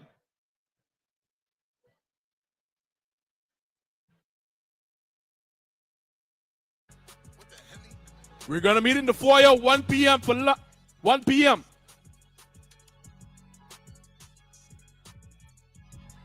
What the hell? My new watch on Prezi, diamonds on spaghetti. Pop outside with that sauce spaghetti. Back Senatelli. What the hell? I get back naked. Back give me Beckett. What the hell? Back call me daddy. I help daddy. What the hell? New Bay out of Jersey. I'm not buying Birkin. What the hell? Girl, your boyfriend nerdy. He a bum for certain. What the hell? Be I'm young and rich. Before I'm a spurger. What the hell? Heard I got this lurking. What the hell? Diamonds on spaghetti. Back get that Becky. What the hell? Wrist on Prezi. Necklace on spaghetti. What the hell? I don't know no Jackson. I know Ben Frankie. What the hell? Gotta take my pills. I get too cranky. What the hell? And the S5 and the S80. What the hell? How you going drills and I'ma still make it? What the hell? Send us straight to hell. Come playing. What the hell? I done bought his life. Beastie gon' take it. What the hell? This the hell? You already know what it is. Silent talk. Silent talk. Silent talk. Go and do it for me. Now watch me whip. Kill it. Now watch me nay-nay. Okay. Now watch me whip. Watch me nay-nay. Why me do it? Now watch me whip. Kill it. Watch me nay-nay. Okay. Now watch me whip. Watch me nay-nay. Can you do it? Now watch me. Ooh, watch me. Watch me. Ooh, watch me. Watch me. Ooh, watch me. Watch me. Ooh, okay. Ooh, okay. Ooh, watch me. Watch me. Ooh, watch me. Watch me. You do. Watch me. Watch me. You do. Okay. I just wanna rollie with a dapper ranch. I already got some designer to hold on my pants. I just want some ice on my wrist so I look better when I dance. Have you looking at it, put you in a trance. I just wanna rollie with a dapper ranch. I already got some designer to hold on my pants. I just want some ice on my wrist so I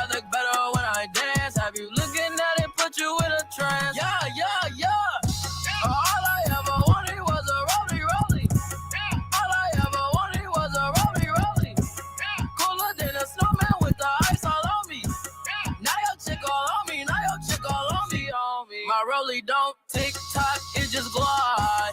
Keep staring at it and you might go blind.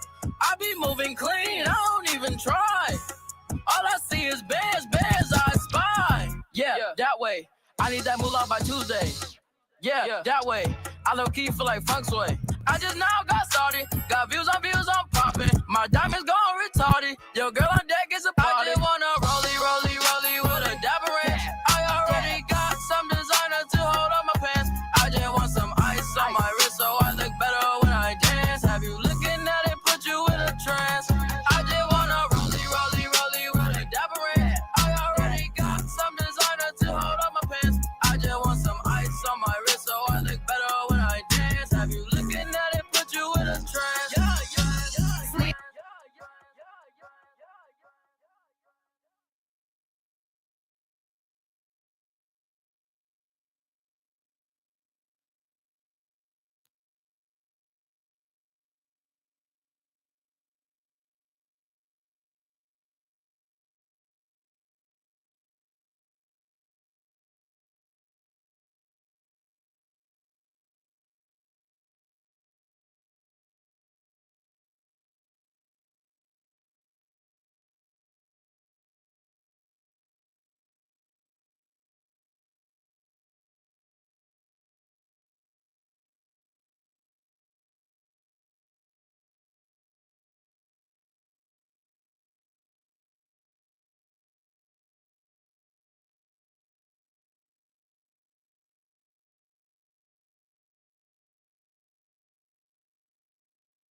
Check, check.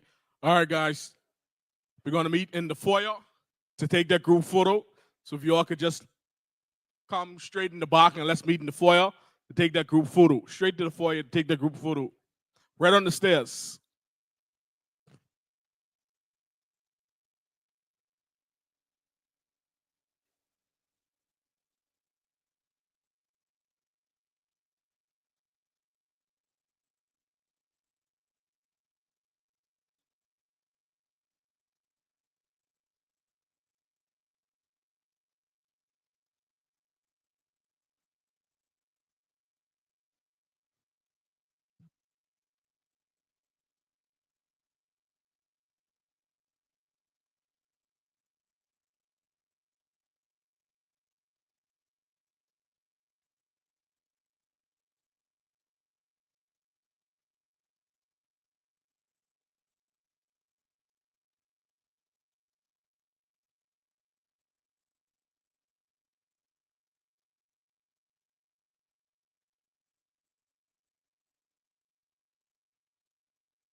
Where the love go?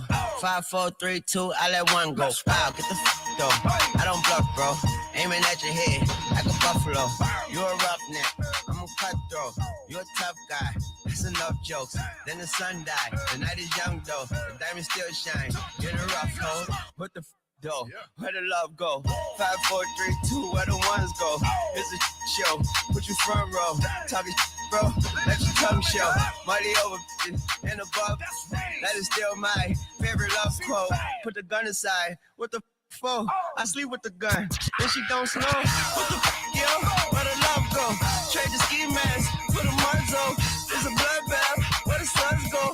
It's a Swiss beat. That the drums go. If she's iffy, that the drugs go.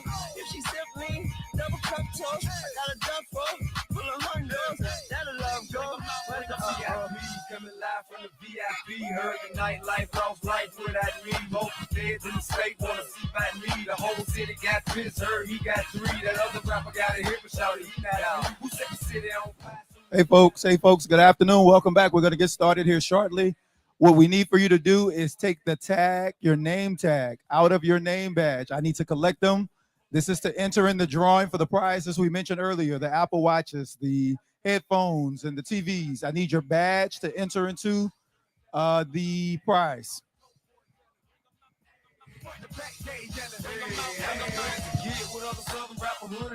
I got rich and I'm still in a hooligan clique. You be rapping by blow, I was moving the brick. You talk about shooting out, now we're doing it quick. If I hit you in the face, you gon' be suing me quick. If I catch another case, I know it truly be missed. So I'ma keep a cool head, stay out of the news headlines, and show these other rappers it's bedtime. It's clear to see that I'm ahead of my time. I copy thrown out hard, talk career with a shine. I got some time, they ain't next, I get better with time. Who got a flow in a live show better than mine? I got a packed house yelling, bring them out, bring them out. I'm a hot girl yelling, bring them out, bring them out. All the dope boys yelling, bring them out, bring them out. Fuck the backstage yelling, bring them out, bring them out. Mic check, 1, 2, 1, 2. You wanna beef with the king? What is you gon' do?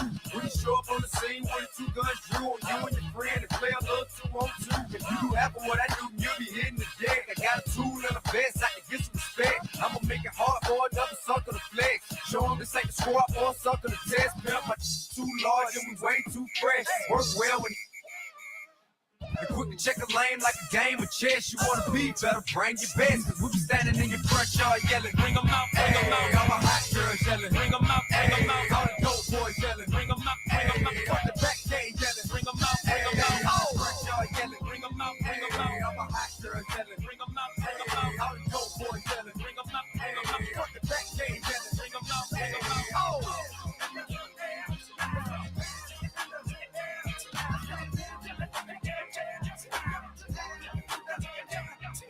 Right off the back, man, the boy got dollars, so women come frequent like flight mileage. It ain't no secret. I might holler, but I ain't gon' sweat you, baby. I'ma let you catch up with your gang, run faster. Don't let them lose you, cause I ain't gon' bless you unless you feel a little desperate. Send a text message, girl. Stop, wait a minute.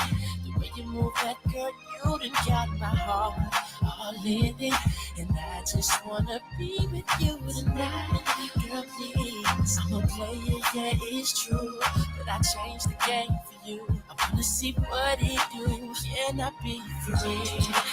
This is how I feel. I'm in need of love. So let's dip up out of here. Ooh, you're just my time. Everything's so right. And I just want you. So let's dip up out of here. Let's dip up out of here. Yeah, that's right. Let's get settled in. Let's get settled in. About to start our last half. We got 5 minutes. Let's get settled in. Let's get settled in.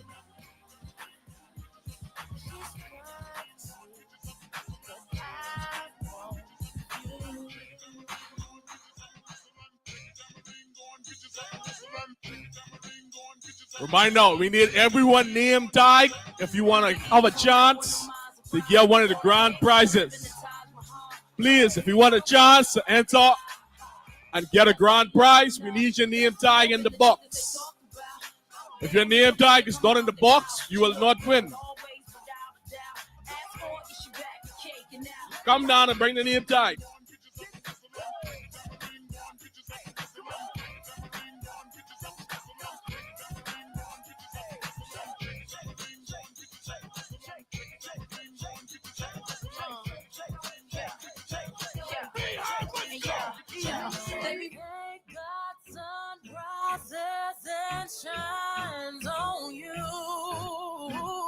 Get a beat. You know there's nothing, nothing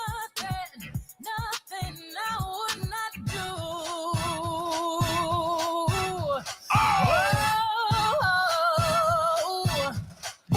Before I let you go.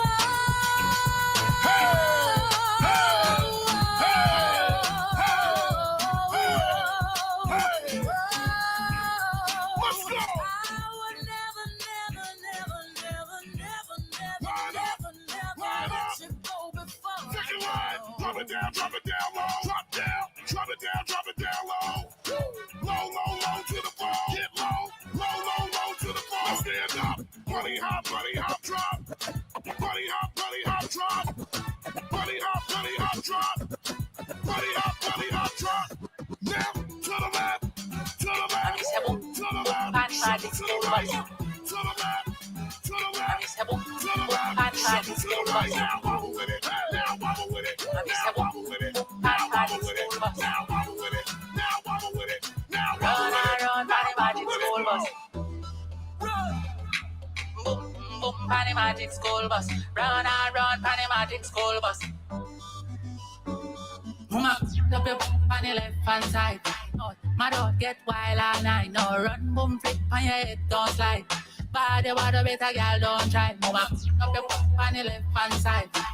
My dog get wild and I know. Run, boom, flip on your head, don't slide. If a girl want try, tell a girl come. A bumper, I go run and run, run and run, run and run. Mama, bumper, I go run and run. All through that town. And Mary had a little man. Mary had a little man. They did him like a clown. To the beat, tell me love you, me love you, me love you. To the beat, turn you, me up, yo. To the beat, tell me love you, me love you, me love you. To the beat, turn you, me up. All right, level DJ. Welcome back. And you're gonna top the person on the side of you and say, wake up. That wasn't a heavy lunch. That wasn't no peas and rice. That was no chicken. That was a nice, healthy lunch. So we're gonna get right into it. We have another keynote speaker. And his topic, moving the dream forward. He's the chairman of the Sunshine Holdings, a true Bahamian business leader and nation builder.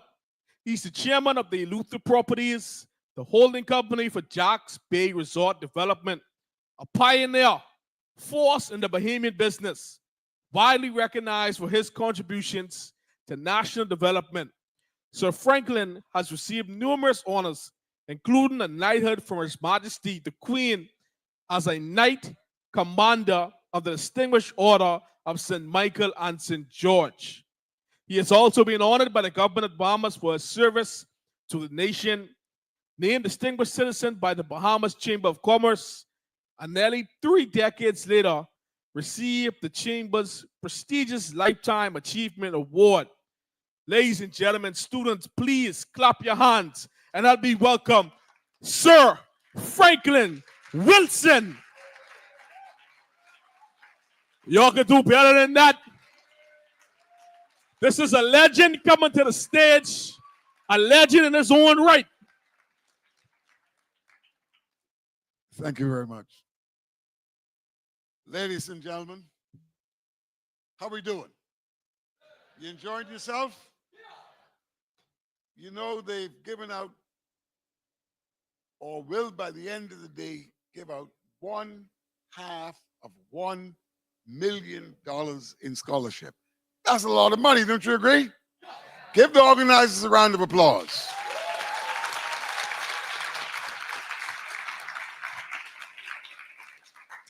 Now, folks, my job is to offer some remarks about moving this thing forward.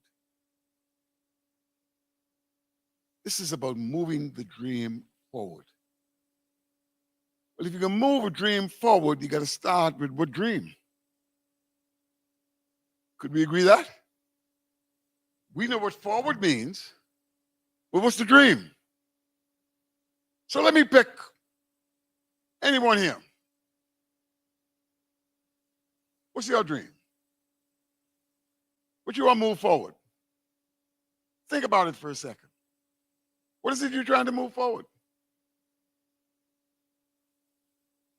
Now, when you're talking about moving forward, what does forward mean? Forward means this way, right? But this is forward. That's forward. That's forward. So if you're going to move forward, you almost got to start to think about relating how far and how soon. See my point? See, I mean, yes, we want to move forward, but how fast and how soon? Now, let me ask you something. Anyone, put up your hand. Think, what is your dream in terms of how soon? What are you trying to do in the next 4 years? What's important to you for the next 4 years? Yes.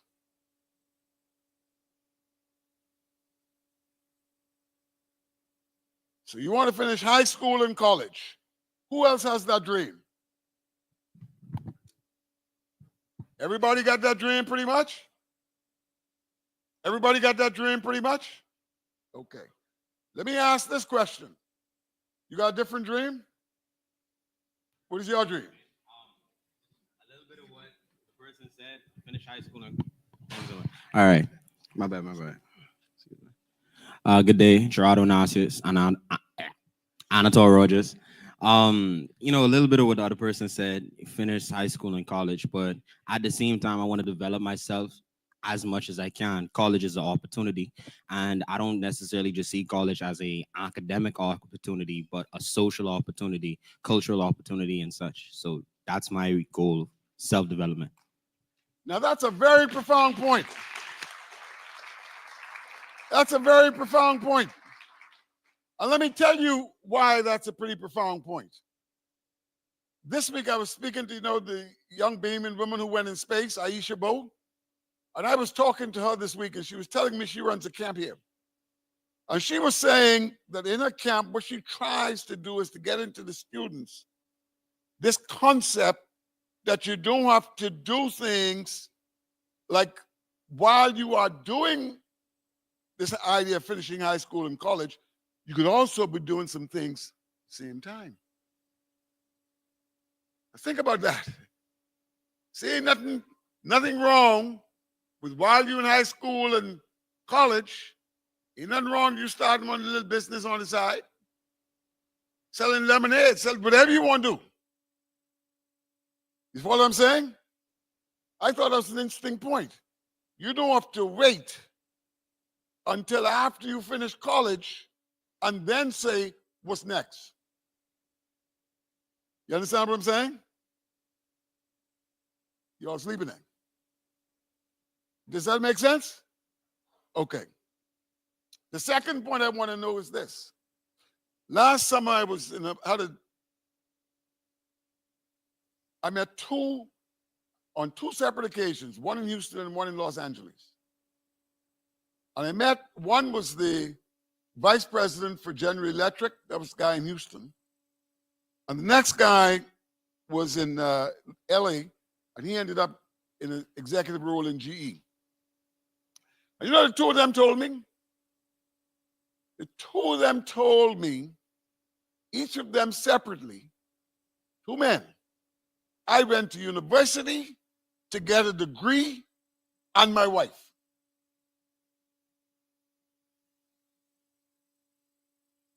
That's what each of them said, totally separate.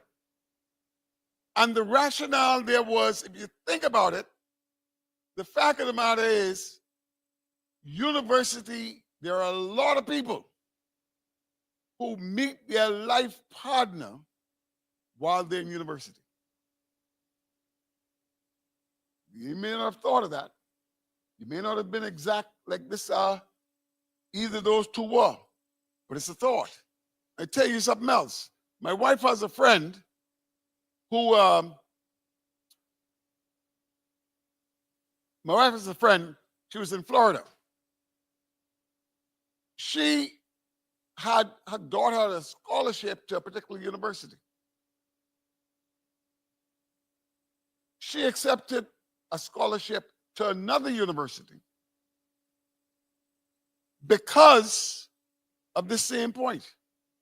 And the point was, in a particular instance, she wanted her daughter to go to a historically black university because of that same point. The probability of meeting your life partner while you're in university is something worth thinking about. So if you start putting that in your head, the college you go to may affect how you could move forward and how fast. You understand what I'm saying? So there's clarity, okay? That you want to move forward. Your being here is a great next step for moving forward. You got a chance to meet university presidents. You got a chance to ask questions, et cetera, et cetera, et cetera. So now it's 4 years. Let's take that 4 years out to 10 years. Think about it now. What would you like?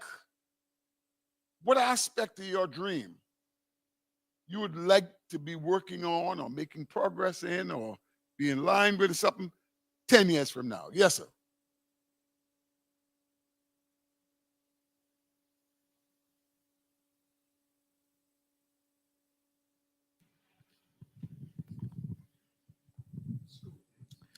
Good day, good day. My name is Jeffrey Ignatius, Anto Rogers High School.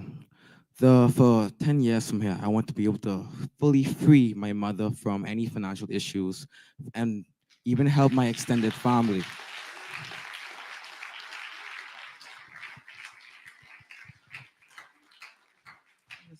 Yeah, and that's all. Now, let me tell you something. It's interesting, the response. I tell you why that's an interesting response. In the Bahamas, it's interesting, when I met with the presidents here the other day, there are 5 university presidents here. 3 are males, 2 are females. One of the points I said to them was, it was good to be in a place where something good is happening, and there are more men than women. Increasingly, that is not the reality. Whether it's in the Bahamas or in America, that increasingly is not the reality. That's the first point I want to make. The second point I want to make is this. A researcher here at the University of the Bahamas just did a study the other day. And when the idea came up of why are there more males in our schools graduating from UB or wherever the hell it is than females, the research seems to be grounded in what this young man just said. Given what he said,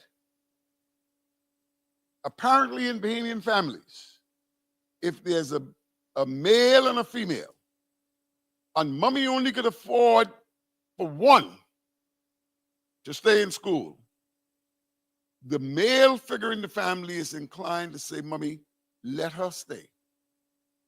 Let me go work to help you. I want you young ladies to be conscious of that, because it shows even young Bahamian males. See what he said? He is interested in helping his mother. That's a very powerful point. Give him a round of applause.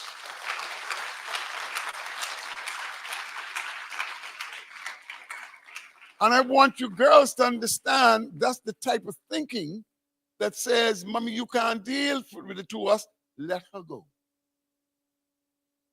I'll go work, try and help. See the point I'm making? This is serious stuff. Okay? Now, towards that end, let me tell you something. To do what you're talking about, in some way or other you envisage getting a very, very good job or starting a business or doing something. Okay? Now, to do those things, particularly if you've got any vision about business, you need certain things. 4 things. Economists call them the factors of production. One of those factors of production is capital. Capital. To have capital, you got to save a little something. Understand me? You got to save a little something. Now, how much you could save in the next 10 years depends on when you start. So the first point I want to say to you all is, if you got the vision that he got, don't wait till you're 9 and a half to start saying, I can try to save something. You got to start now. If you ain't started yet. And when I talk about savings, the fact of the matter is, it ain't got to be that much. Ain't got to buy that much. Instead of 2 sandwiches, you buy 1. Get 1. Put the next one up in the piggy bank. Whatever that is. But save something. Whatever it is, try get in the habit of saving something. 2, try get in the habit where you could measure what you're saving. Whatever that is. And I encourage all of you, if you haven't done it yet, get a bank account. At this stage in your life, the piggy bank asks for you that over. Get a little bank account.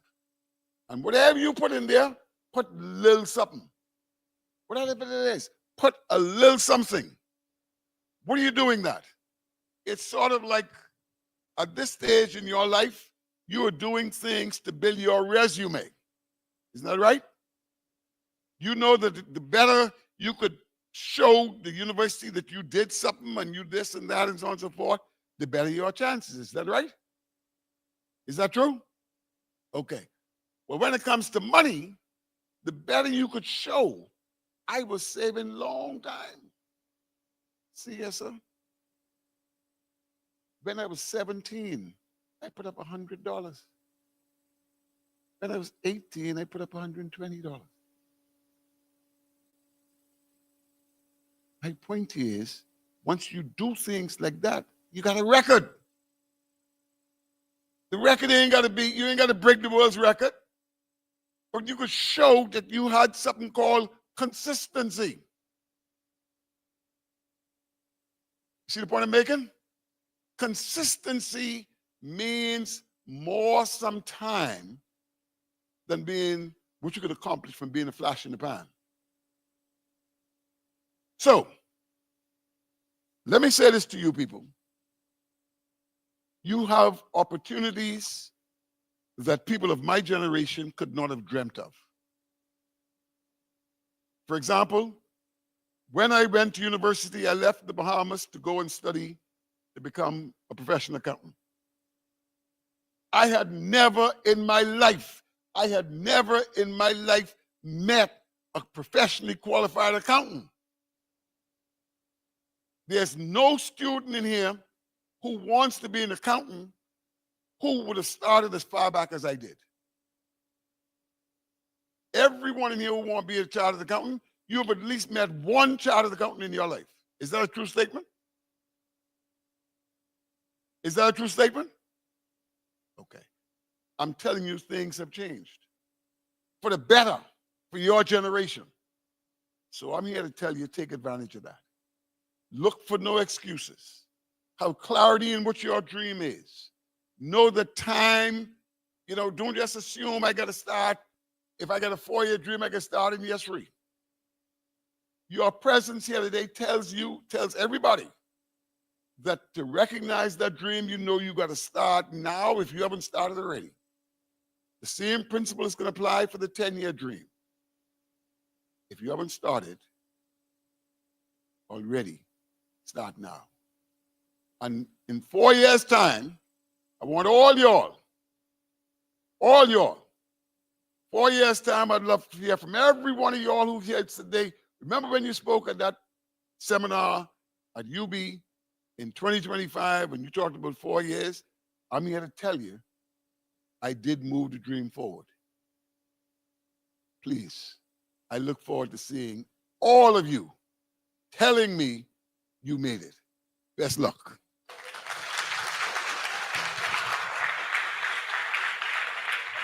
Yeah, y'all can do better than that.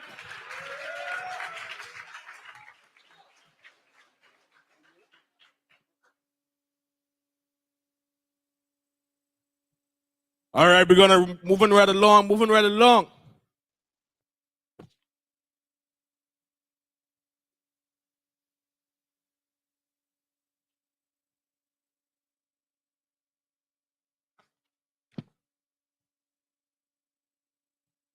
All right, we have another leadership talk. And he's talking on the topic, how to pay for college.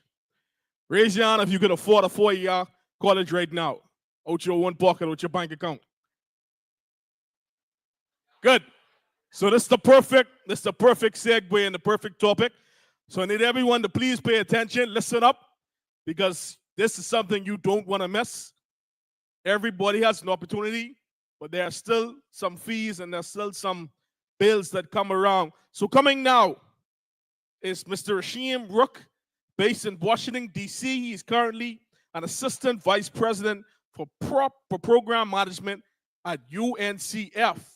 He brings experience from previous roles at leadership with the Greater Washington Youth Guidance, Central Kitchen, and College Success Foundation. Rasheem Rook graduated from the University at Albany and Howard University. Ladies and gentlemen, please take notes as he comes to talk about how to pay for college. Please clap your hands for Mr. Rasheem Rook. Thank you.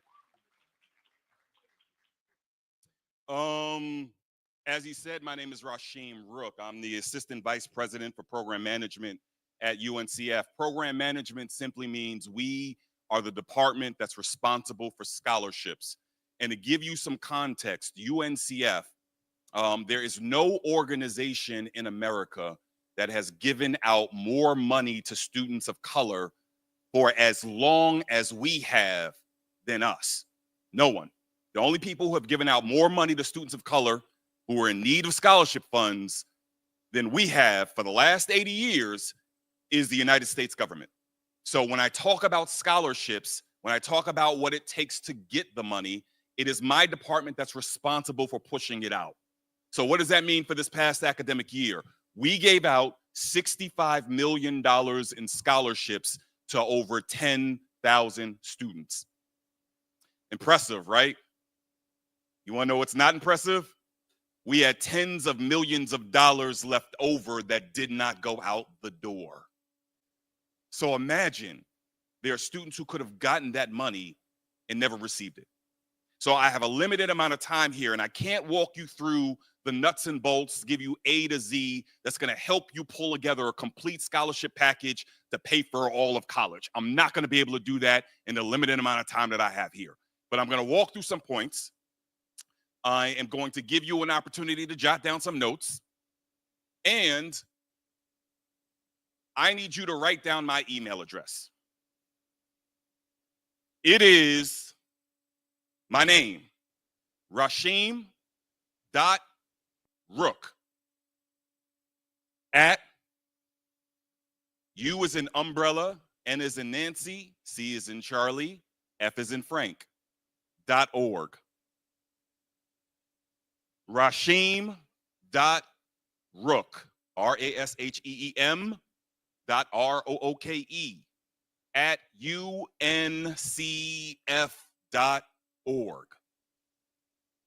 I need you to write that down because at some point in time today, I want each of you to send me an email. And all you have to do is put in the subject, University of the Bahamas. That's it. If you want to put a little extra about yourself in the body of the email, have at it, go with God. I love to read about y'all. But everyone who emails me will get a reply from me. That reply is going to have these points that we'll walk through. It's also going to have a QR code that you will scan to get more information, and it's going to list a few resources. So, in the limited amount of time I have, I'm going to go through these points, but you're going to get the detail if you email me. Because the theme that's popped up has been about opportunity. The presidents have said it. Members of this organization, the Memorial Fund, have said it. They've echoed it. But it reminds me of a quote from John D. Rockefeller. Anyone know who John D. Rockefeller is? American philanthropist, businessman. I'm not talking about Rockefeller, Jay-Z. I'm talking about the bizman, the old man. One of his famous quotes is, every right implies a responsibility. Every opportunity, that theme, an obligation, every possession, a duty. So what does that mean when we talk about these opportunities that you have? Then it means once you go to college, you now as a student have a right. You will be provided an opportunity. You will then come into possession of some knowledge that will send you off into the world to be successful. But because you have that, that means you also have a responsibility. There's an obligation. There's something you've got to do with that information. There is a duty you have. So this is more of a dance together. It's choreography. It isn't, I have a right, let me find some money. It's you executing your responsibility to go out there and get it, to go out there and find the money. And what I'm going to provide for you will allow you the tools to find that money. And sometimes you got to be creative.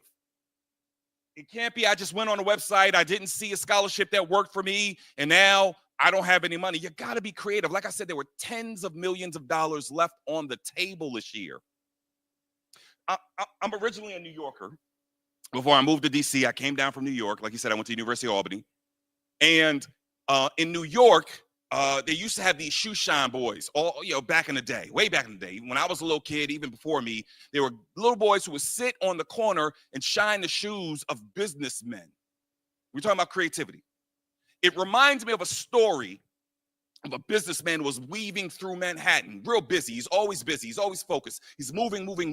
And there's a kid in his eyesight that he's walking towards because he's got to walk past him. He's on his way to a meeting, and he sees the kid doing this. 97, 98, 99, 100. And it lands on the businessman who's so busy. And the businessman already prepared. Look, I got to go. I'm busy. I don't have time for this. He goes, excuse me, sir, listen, it's my birthday. And every year on my birthday, I stop the 100th person that passes me and I offer them a free shine. Do you mind being that 100th person? And now this busy man stopped. He's like, oh, wow, I feel honored. He sat there, got his shoe shined.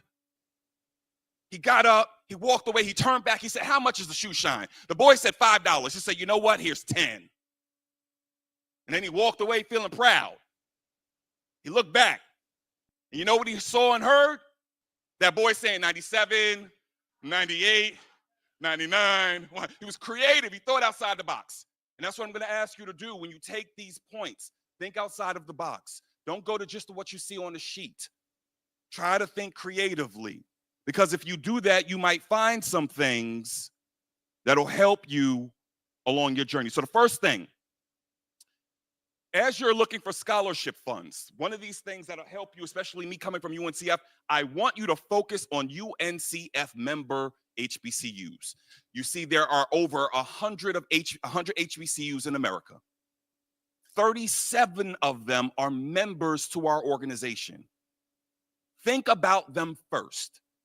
Because when you think about those colleges first, you now open yourself up to more scholarship funds. There are scholarships that I have that are solely for students who attend member organizations. So the president of Philander was up here, member organization. The president of Florida Memorial University, and I've been to his campus, beautiful campus, and he's right. He gave out his phone number to all them students because they told me. Member organization. Lemoyne Owen was mentioned earlier. Students have talked about Clark Atlanta, member organizations, Wiley University, member organizations. There's money that I have specifically for you if you go to a member organization. So think about all HBCUs. And I prioritize HBCUs over PWIs. because they treat you like family. But as you prioritize all HBCUs, you can go to our website and you can see the list of our member organizations. So that's number one. Number two, you have got to use the UNCF portal. We have a student portal.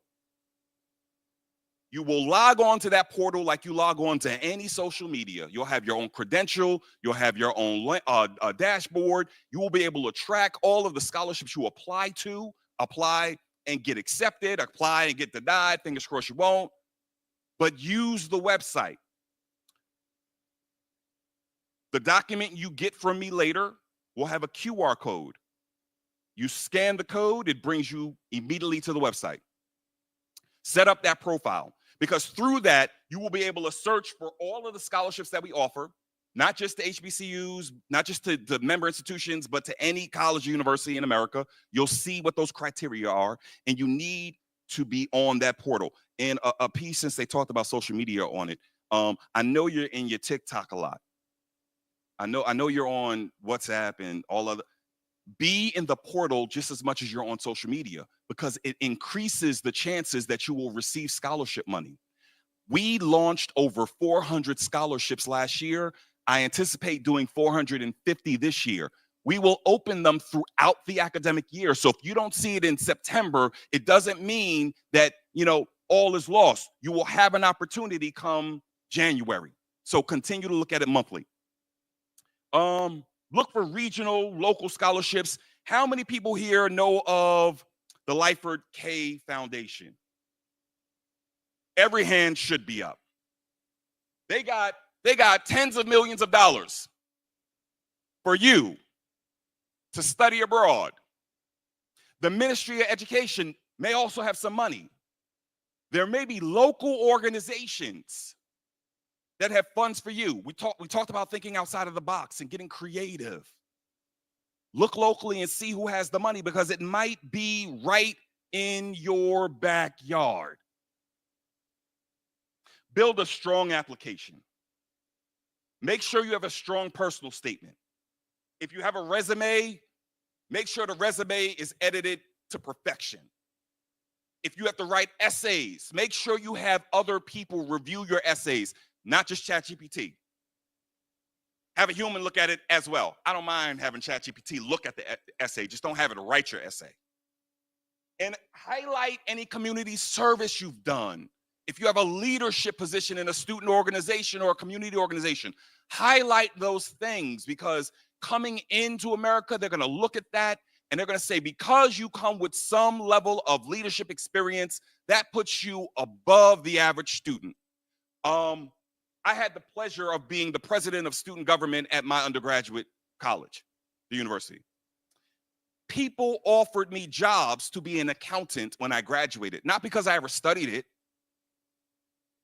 never studied finance, but I had a $2 million budget that I kept balanced. They said, you have the practical experience. We can teach you everything else. So highlight your leadership, because your leadership shows that you know how to put all of these theories to use. And then there are some additional scholarship resources that I want you to be aware of. Scholarships.com, you'll see that on the document. The International Education Financial Aid Organization, they have a website. I don't use this one as much anymore, but fastweb.com also has scholarships. So, what does all this mean? Some of these schools will offer you full rides. You may be responsible for creating your own full ride by creatively weaving together a number of different scholarships. And you can do it. You can do it. It was a man, I love a story, a man that died, went to the pearly gates, and he meets his maker. And God sits there and he says, okay, before I let you in, show me your wounds. And the man said, what? What are you talking about, wounds? show me your wounds. He said, what are you talking about? Show you? I just, look, I lived a good life. I just died. I just want to get in heaven and see my mama. The guy said, show me your wounds. And he said, Lord, I have no wounds. And in return, God said, was there nothing worth fighting for? You all have got to fight. Fight for the money. Fight for your admission, your enrollment. Fight to be present and positive. Fight for every dollar that's out there. Because it's out there. And if you want it, it's yours. So lastly, I can't do full rides. Can't do that. But what I can do are 4 scholarships of up to $5,000 each for 4 of you. But there are some requirements.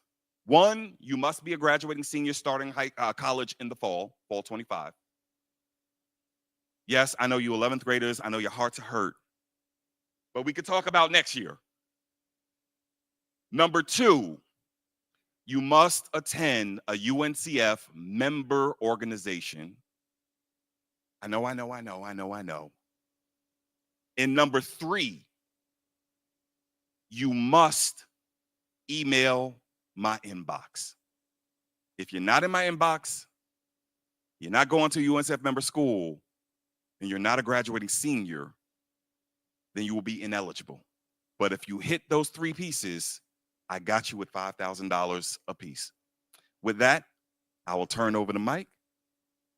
Oh, no, I got questions. Right. So we got 2 questions. 2 questions coming up. Question number 1. Question number 1. What is the name of the local foundation that you can apply to get scholarship funds? And I'll let the brothers on the side select the students. Okay. Sister? Hi, good afternoon. My name is Casey Forbes from Doris Johnson Senior High School. Yes, ma'am. And the website you would have to go to is UNFCF. Excuse me? The website you would have to go to is UNFC. Unfortunately, that is an incorrect answer. Let me repeat the question. Hands are already up, so I won't even repeat the question. Never mind. Good day, my name is Steve, and the local organization name is the UNCF. Eve, you're hurting me, Eve. You're hurting me, Eve. You're killing me. You're killing me, Sams. Okay, let's try it again. Local James, organization. Let me take a shot on this side. James, let me take a shot on this side. James. The question is, what is the name of the local foundation you can search scholarships for? My name is Grevian Nixon. I attend Kingsway Academy. The foundation is the Life with Key Foundation. Ding, ding, ding, ding, ding. Wait. Say it again. Let's say it again. The Life with Key Scholarship Foundation.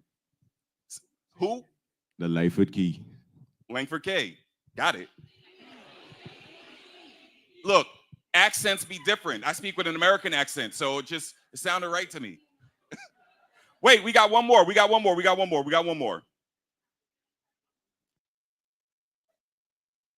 This will be an easy one. You ready? Someone tell me one of the points that I spoke through.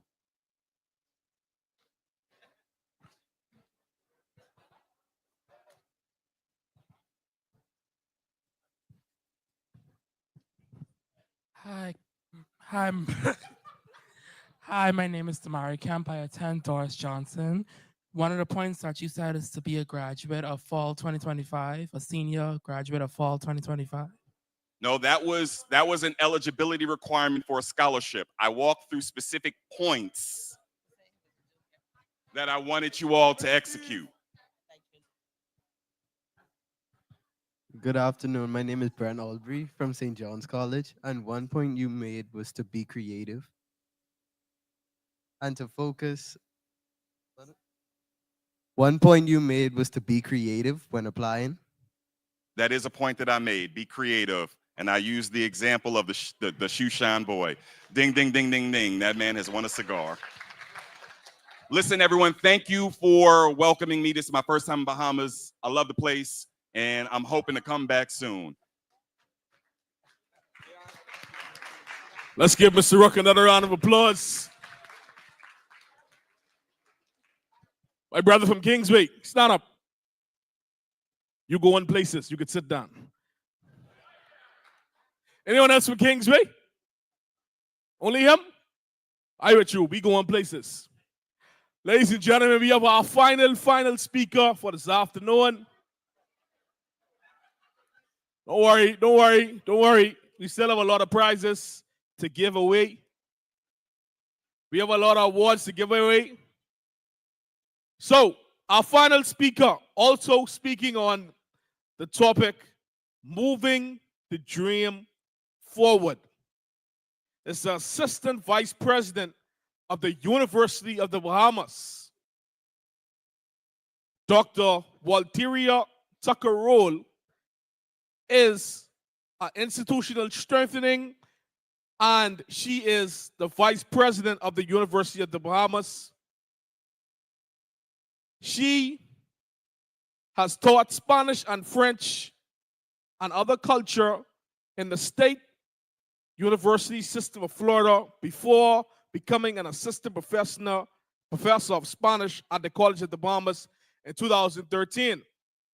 Her doctoral research focuses on the representation of Haitians in the 20th century Hispanic Caribbean literature, and she has presented on race, sexuality, religion, and national identity at academic conference in the region. Ladies and gentlemen, please clap your hands. We have a legend coming up to speak with you. Well, be welcome, Dr. Walteria Tucker-Roll. Okay, y'all stand up. Yeah. Cross your hands across your body, please, like this. Cross your feet. And give your brain some oxygen. Make yourself big like a star. Now sit down.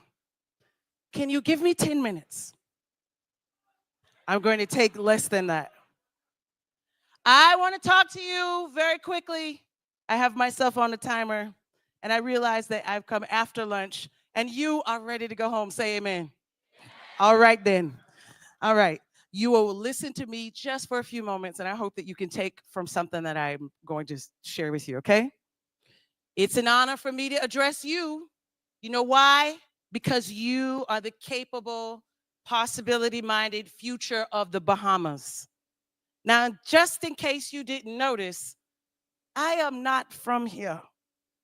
I am from a small town in Palm Beach County called Belglade, where we grow football players and sugarcane. I moved to the Bahamas in 2013 and married a role. Hey. And I am excited about being able to address you because over the time that I have lived here, I've come to love and appreciate what you as a Bahamian and what this culture means, not just for here, for the region, but also for the entire diaspora and for the world. I often tell my students in my Spanish classes, the world has been coming to the Bahamas since 1492. And the world comes at the tune of millions a year to these shores, not just for sun, sand, and sea, but because of something that is special about you. So today, as you look forward to life after high school, I want to give you a couple of tips. First, I want you to set your intentions. Say, set your intentions. You need to develop a vision for yourself, as Sir Frankie said, and only Sir Frankie. Only Sir Frankie, right? Set your intentions, develop a vision for yourself. What will your life look like in 5 years? Some of you have already thought about that, but I need you to think about it again. And I need you to put details on that picture of yourself. The difference between where you are now and where you will be in 5 years is a combination of your decisions and strategic moves that you're going to make to take advantage of the opportunities that you are afforded. Now, you must do this at the beginning so that you determine where to go or where to put your focus, where to keep that focus, where to invest your time, where to spend your energy, your emotions, and your brain power. Not everything and everybody is worth you. There are some people that are part of what you are experiencing now that are not going to go with you in the future. And you need to be okay with that. And because I know Bahamian society, I also want to say this to you.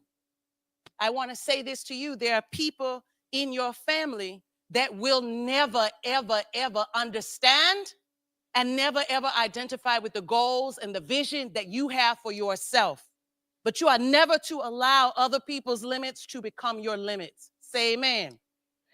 You are never to allow what your family did, what island you are from, what your mother or father did not do, etc., to limit the scope of your possibilities. That, my friends, is in your hands.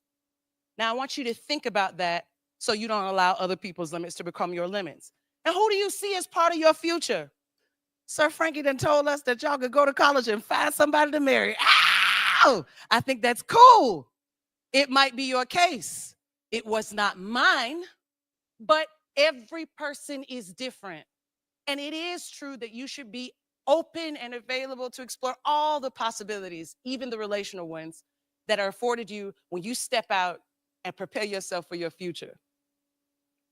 Now, 2, I want you to know, and most of you are 11th graders, yeah? 11th graders, raise your hands. 12th graders, raise your hands. Let me tell y'all something about college and life after high school. Whatever you were for the years that you were at your high school, when you get to college, you could be something completely different. Did you know that? So if you were jacked up and went to class late in high school and that became part of your identity that followed you from year to year, in college, you get to begin again. You get to begin again. And guess what? Your professors, your teachers, the people that those new folks that you connect with, they will know what you show them after that point. So I want you to get excited about that because it is a time for you to begin with a fresh perspective about what your life is ahead of you. Now, you get to determine how people see you in this next phase. So shake off your high school experience and embrace the opportunity to reinvent yourself. How you show up in your next phase is important. If you were the person who was always late, as I said, you can show up in this new phase as a person who is always on time. If you sat at the back of the class, guess what? You can now be the person that comes and sits at the front of the class. You don't have to be what you were. So I want you to get excited about that. Wherever your studies or your journey, some of you will go straight from high school into the workforce. That is a viable opportunity. That is something that is relevant to you here in the Bahamas, for those of you who will stay in the country, for those of you who will go away and embrace other kinds of opportunities. I want you to know you get to show up in the space how you choose to show up in the space. Now, I want you to think, when you're looking in that, when you're thinking about that vision of yourself in 5 years, I need you to see what you look like. Are you a fitter you? Are you a gym girly? Are you a gym girly? Are you one of those people who is taking care of themselves? Do you have a self-care routine? Are you a person who goes to church? Are you a person who does all of these things? You get to decide. And I want you to get excited about that. Not only do I want you to get excited about it, but I want you to realize the third thing, and I'm going very quickly. It's your post-high school life, or in this post-high school life, whatever it is, if it's studies, or if it's work, or if it's some kind of internship or other kind of opportunities, I want you to know that most of you will finally discover the real material, everyday walking around power of your choices. You will feel it at this point, past high school, more than you ever have before. You see, in high school, you were told where to go, what time to be there, and you had no choice in the matter, roughly between the hours of 7 and 4 p.m. every day, Monday through Friday. That's just what you did. It was determined for you. But when you get to college, guess what you get to do? You get to choose exactly what time of day you want to take classes. Did you know? How many morning people are here, by the way? If you're a morning person, raise your hand. We have to pray for these people. How many night birds are they? Like your brain just wakes up at night and you could just keep going, right? Like that's you? Okay. In your post-high school life, when you are in university or in your technical program or wherever you choose to go, guess what? You get to build a schedule based on how you want that to be. Sir Frankie suggested the idea of you studying and working, which is a viable option for many of you, and I do encourage it. Nobody dies from working at this age, right? You're gonna be fine. It would be better for you to be occupied in your time than for you to just be sitting gaming for like 12 hours a day. School and gaming, not a cool combination. But you get to determine what that balance is. Nobody's going to be there to tell you. And guess what? Even when you come to us here at the University of the Bahamas, which I hope many of you will do, because your government pays for your tuition 100% for any Bahamian student taking a full load of classes that is going to pursue a degree program, not a certificate, not a diploma, but a degree program in anything at the University of the Bahamas, you get 100% tuition. Right? So some of you may choose that as one of your options, right? As your option. And if you do, even here at the University of the Bahamas, guess what we don't do? If you sign up for an 8 a.m. class and you don't show up, who checking for you? You? And guess what? In Dr. Tucker Roll's class, if you choose not to show up, if you choose to allow someone, the government, your family, whomever, you, to pay for your tuition and you don't show up to class, who's gonna be mad at you? Not me. Because that is on you. When you come into a college campus in general, here or in other places, you are an adult. And if you choose, because nobody's watching, there are people watching, but not like your mommy is watching, right? It's not going to be mommy there. Did you come to class? Did you skip? Did you do all of this? No. But you will bear the consequences of those actions. So lots of freedom, but a whole lot of responsibility too now. Now, I want you to think about this.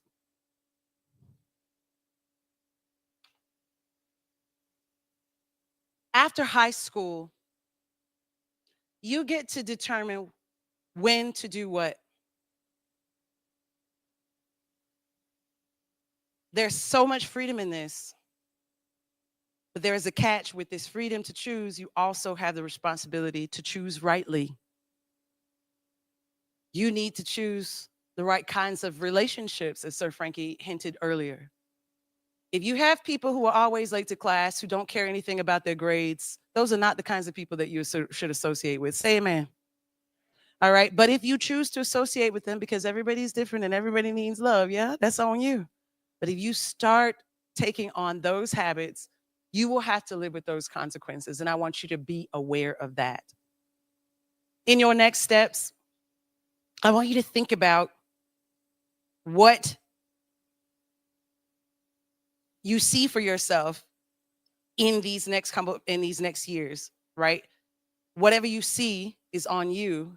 The distance between you getting there and making it real is on you like never before. In your next steps, I also want you to embrace the reality. I'll end here, that everyone is different.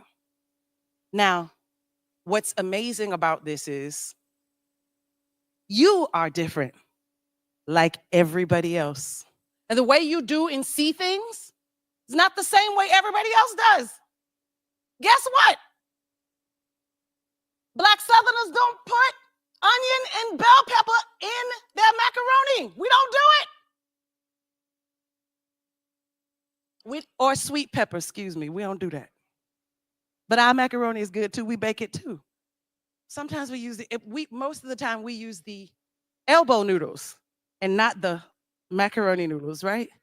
But it just tastes good, I promise. But it's different.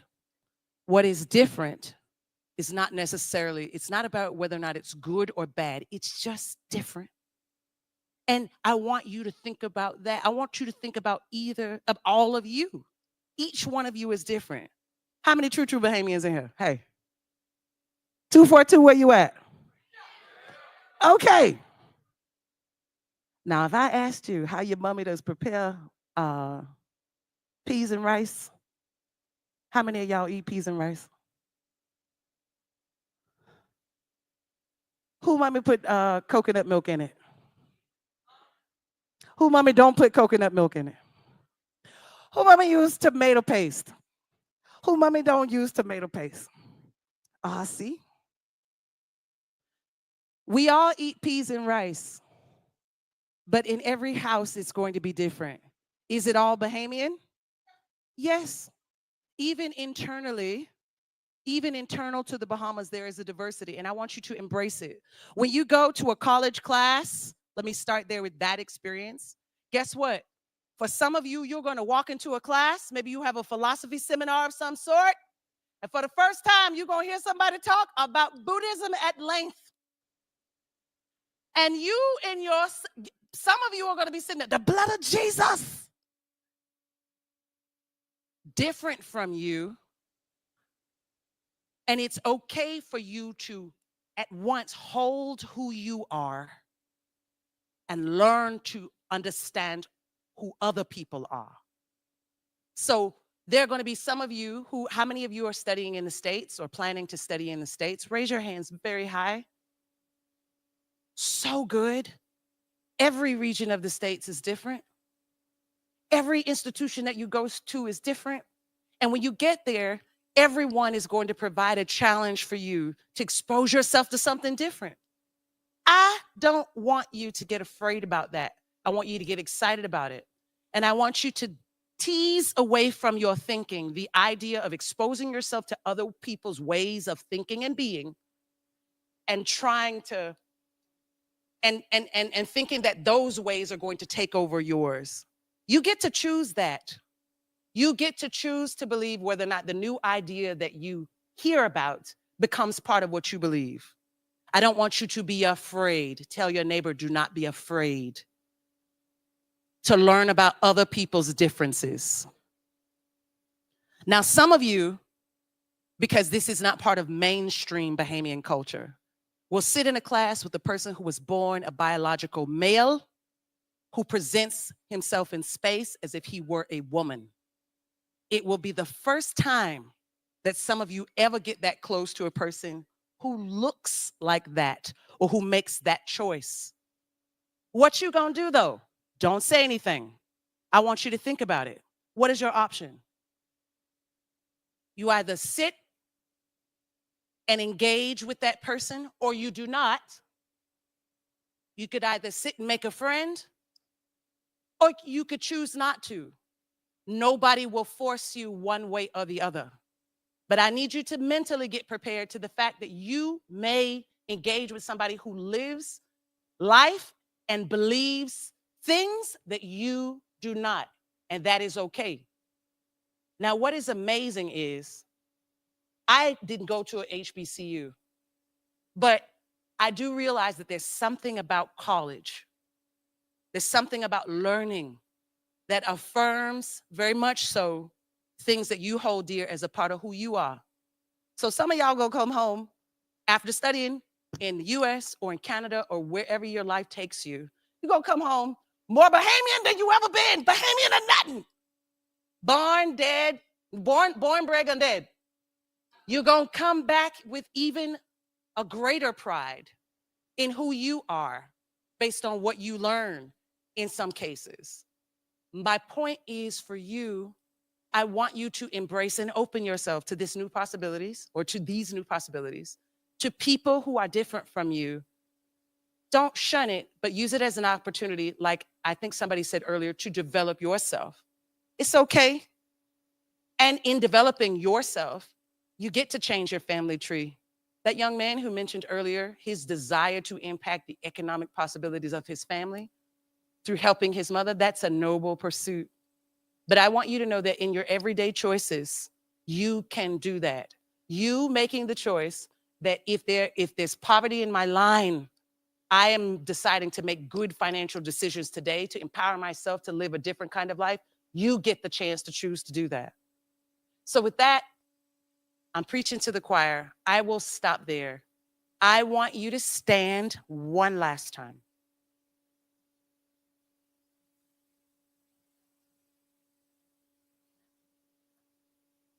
And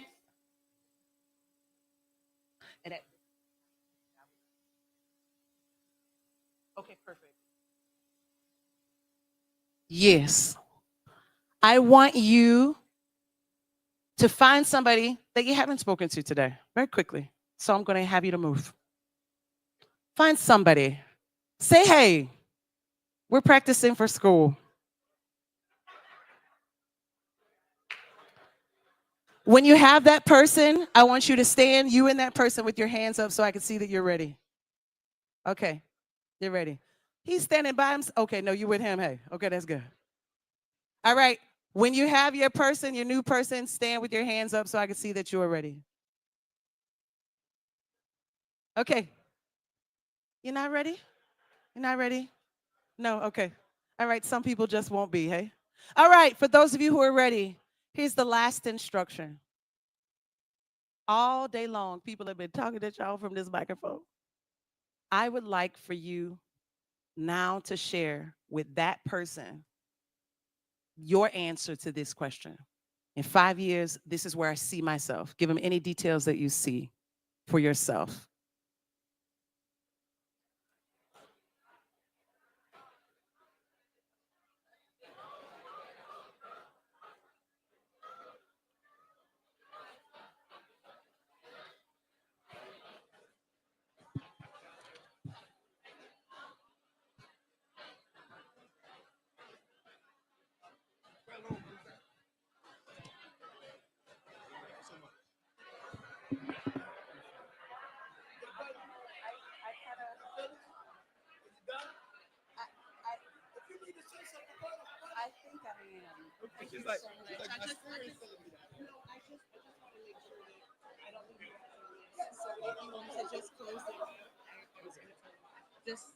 Do I have time for that? Because I feel like.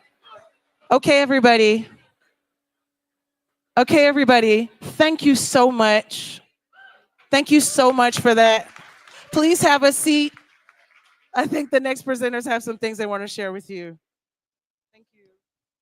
All right, let's give Mrs. Roll, Dr. Roll, another round of applause. All right, here's what's going to happen. Listen, this is your last chance to put your name in the box. This is your last chance to put your name in the box. Going once.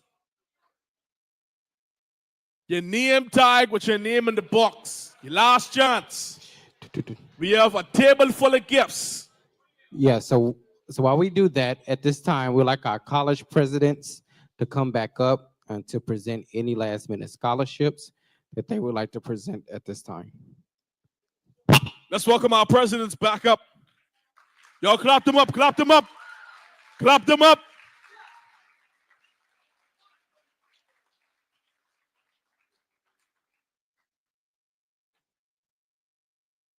Keep clapping until they hit the stage. Keep clapping until they hit the stage. Keep clapping until they come.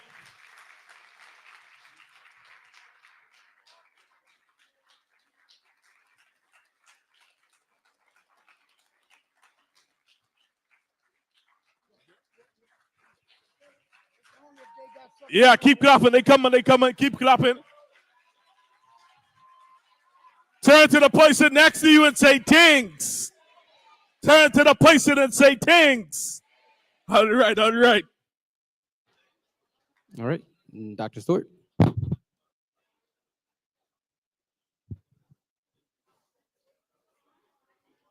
Okay, so earlier today, we Let's listen awarded up. Miss Kanisha Wright a presidential scholarship to Harris-Stowe State University. That scholarship includes full tuition, room, boards, fees, and textbooks. I'd also like to award, if you're still here, please come forward. Please come. Mr. Ethan Taylor with the presidential scholarship. Ethan, are you still here?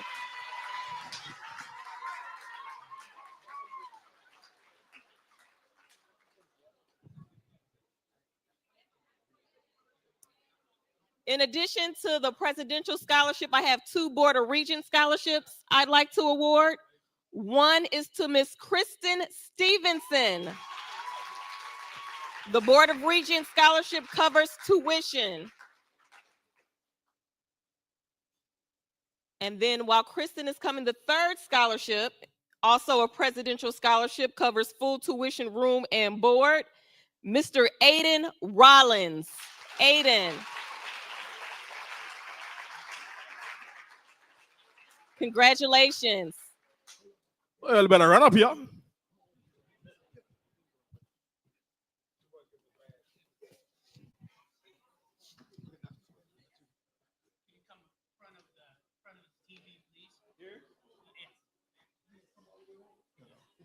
Let's give our scholarship recipients another round of applause.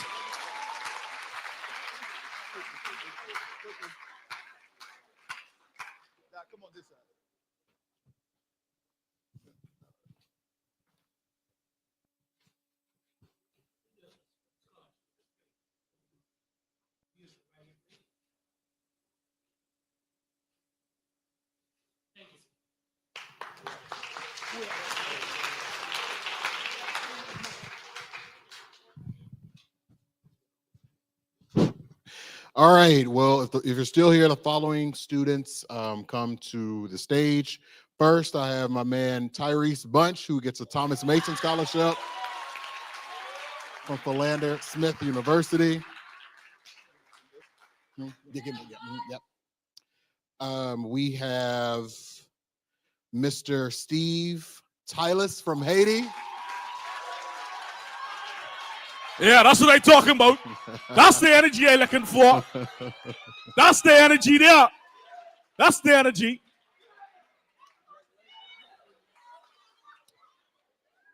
That's the energy, Steve. And I think Emanuela Barbara Dorr. Emanuela Taylor. Is she still here? Okay.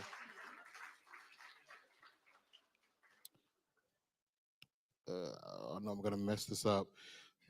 Jeffrey Anderson. They doing it.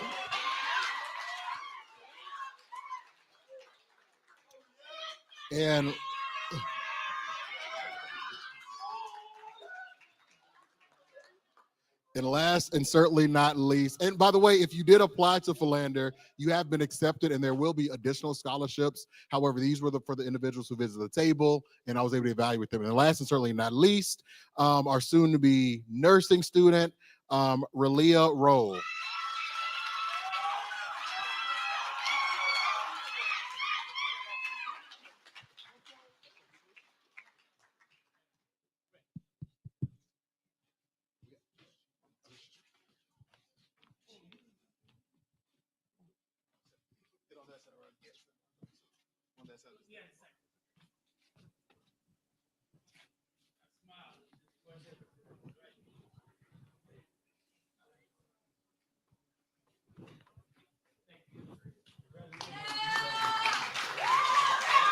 Yeah.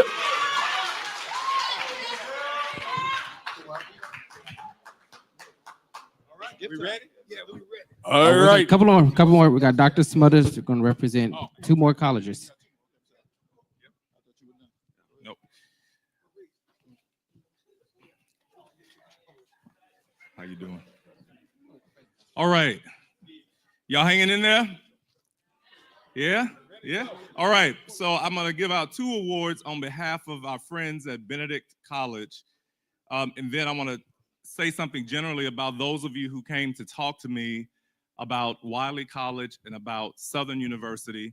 Quite a bit of interest, and because we ran out of time and there was still a very long line, what I have done is I have arranged for my friends at Southern University to have a Zoom and or Teams dialogue with all of you. Several of you were engineering, aspiring engineers who want to be admitted to Southern University.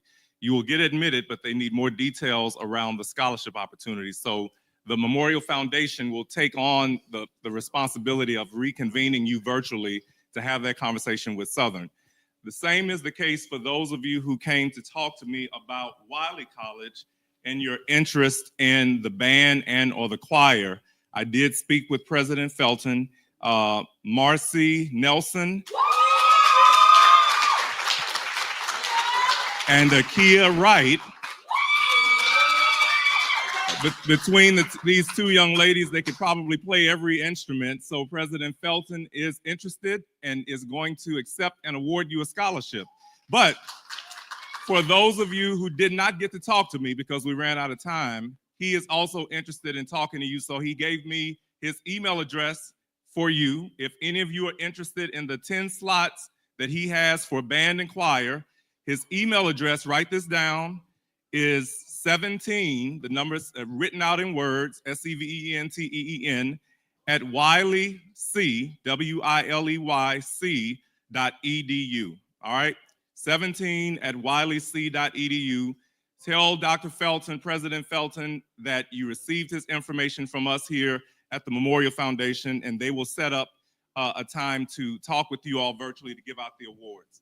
Then finally, on behalf of Benedict College, I'm honored to announce a special commitment to two outstanding student leaders who have attended here today for the Memorial Foundation's Global Youth Leadership Summit.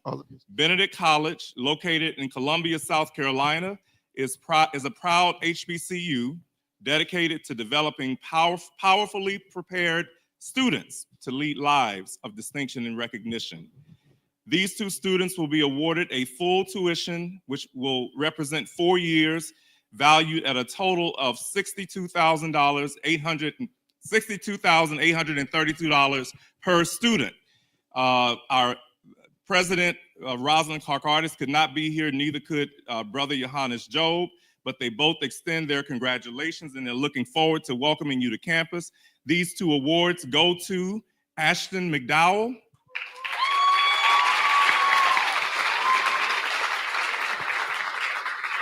and Brother Titus, you're going to have a decision to make between Benedict and Philander, because Steve Titus, you've also been awarded this award from Benedict College.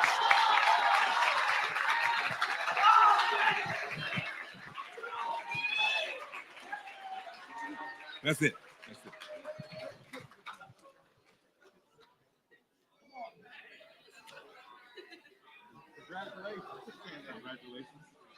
Got a bread, Steve. Got a bread.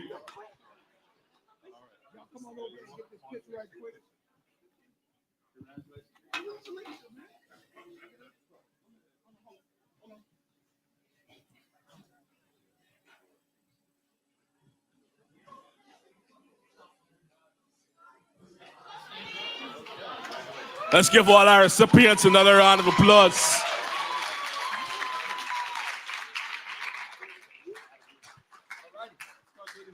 All right, now we got some giveaways. Before you leave, we got some giveaways. A lot of giveaways. Yeah, okay, good. So we're gonna start with, what is it, what is it called? Beats headphones. Beats headphones. So pull a name. Pull a name. Who we got?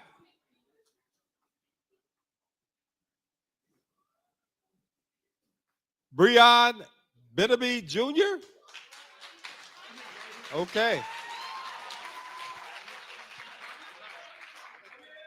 That's what I'm talking about. When you lay on Liam, run up here, run up here.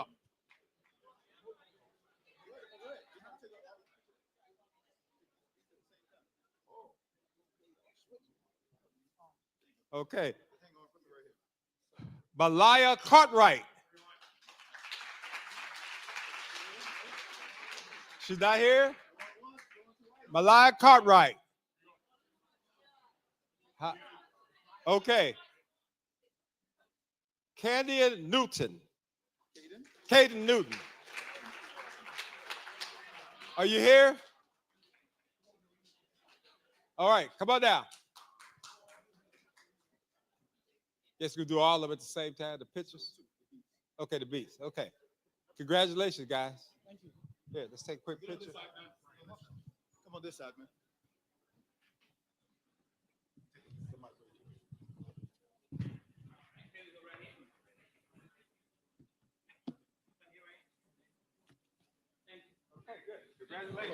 Bluetooth speaker.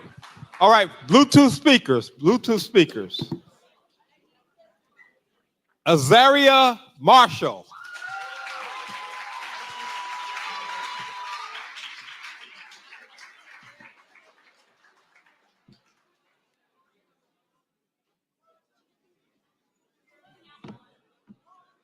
Giselle Neely.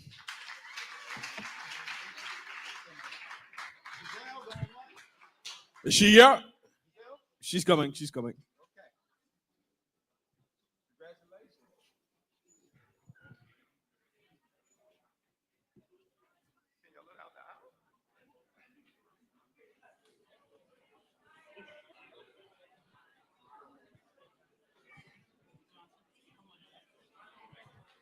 Oh, it's not her. Wasn't he? It's not her.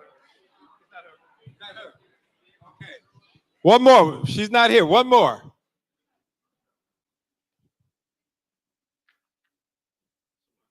Soraya Dawkins.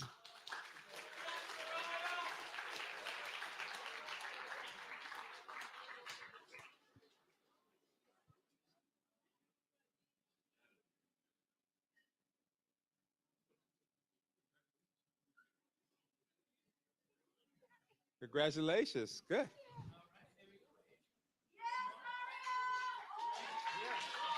All right.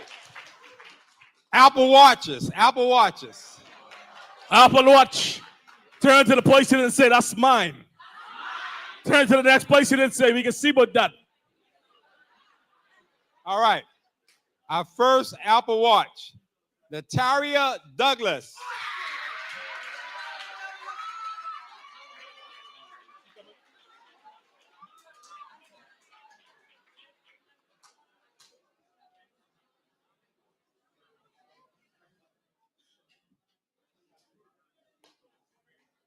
Second Apple Watch. Kaisha Andrews.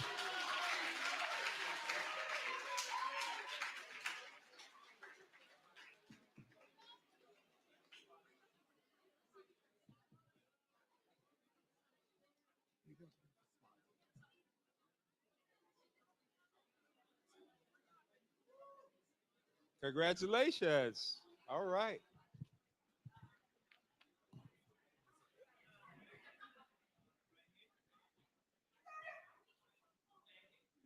Congratulations. All right, we're up to the TV. All right, our first TV. 43-inch TV, LED TV, 43 inches. Shh. Stephen Titus. Watch yourself, watch yourself, watch yourself. Watch yourself, watch yourself now. Hey, hey.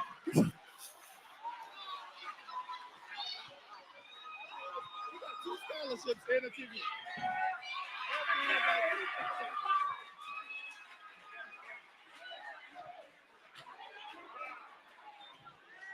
Hey, this man prayed this morning.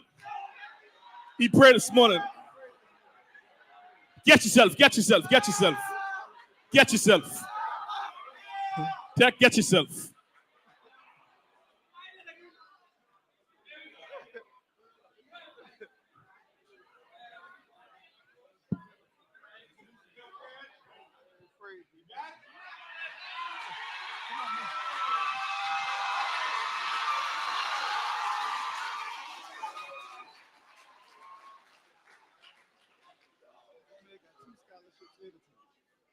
He got 2 scholarships and a TV. All right. a 50-inch TV. Chloe Wild Goose.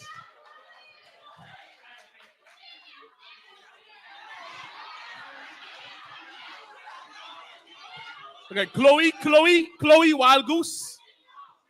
She left. She left. All right.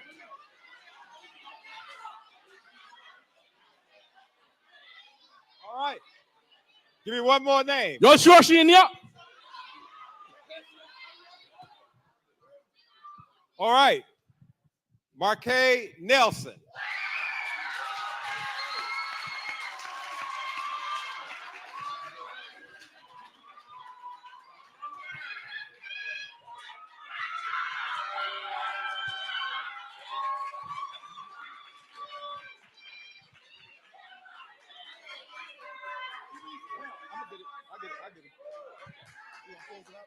Yeah. All right. All right. Good evening. So, Am, number question. Shh. Let's give it up for the DJ and the MC. Give it up for them.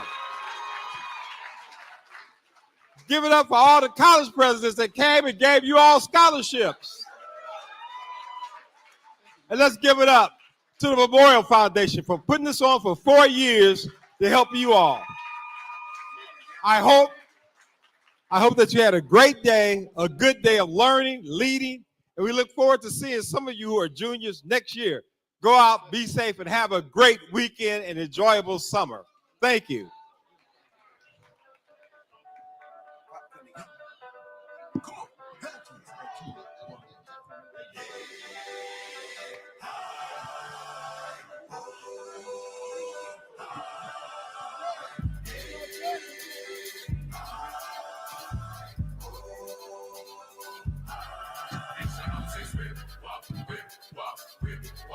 Reach the houses, whip, wop, whip, wop, whip, wop.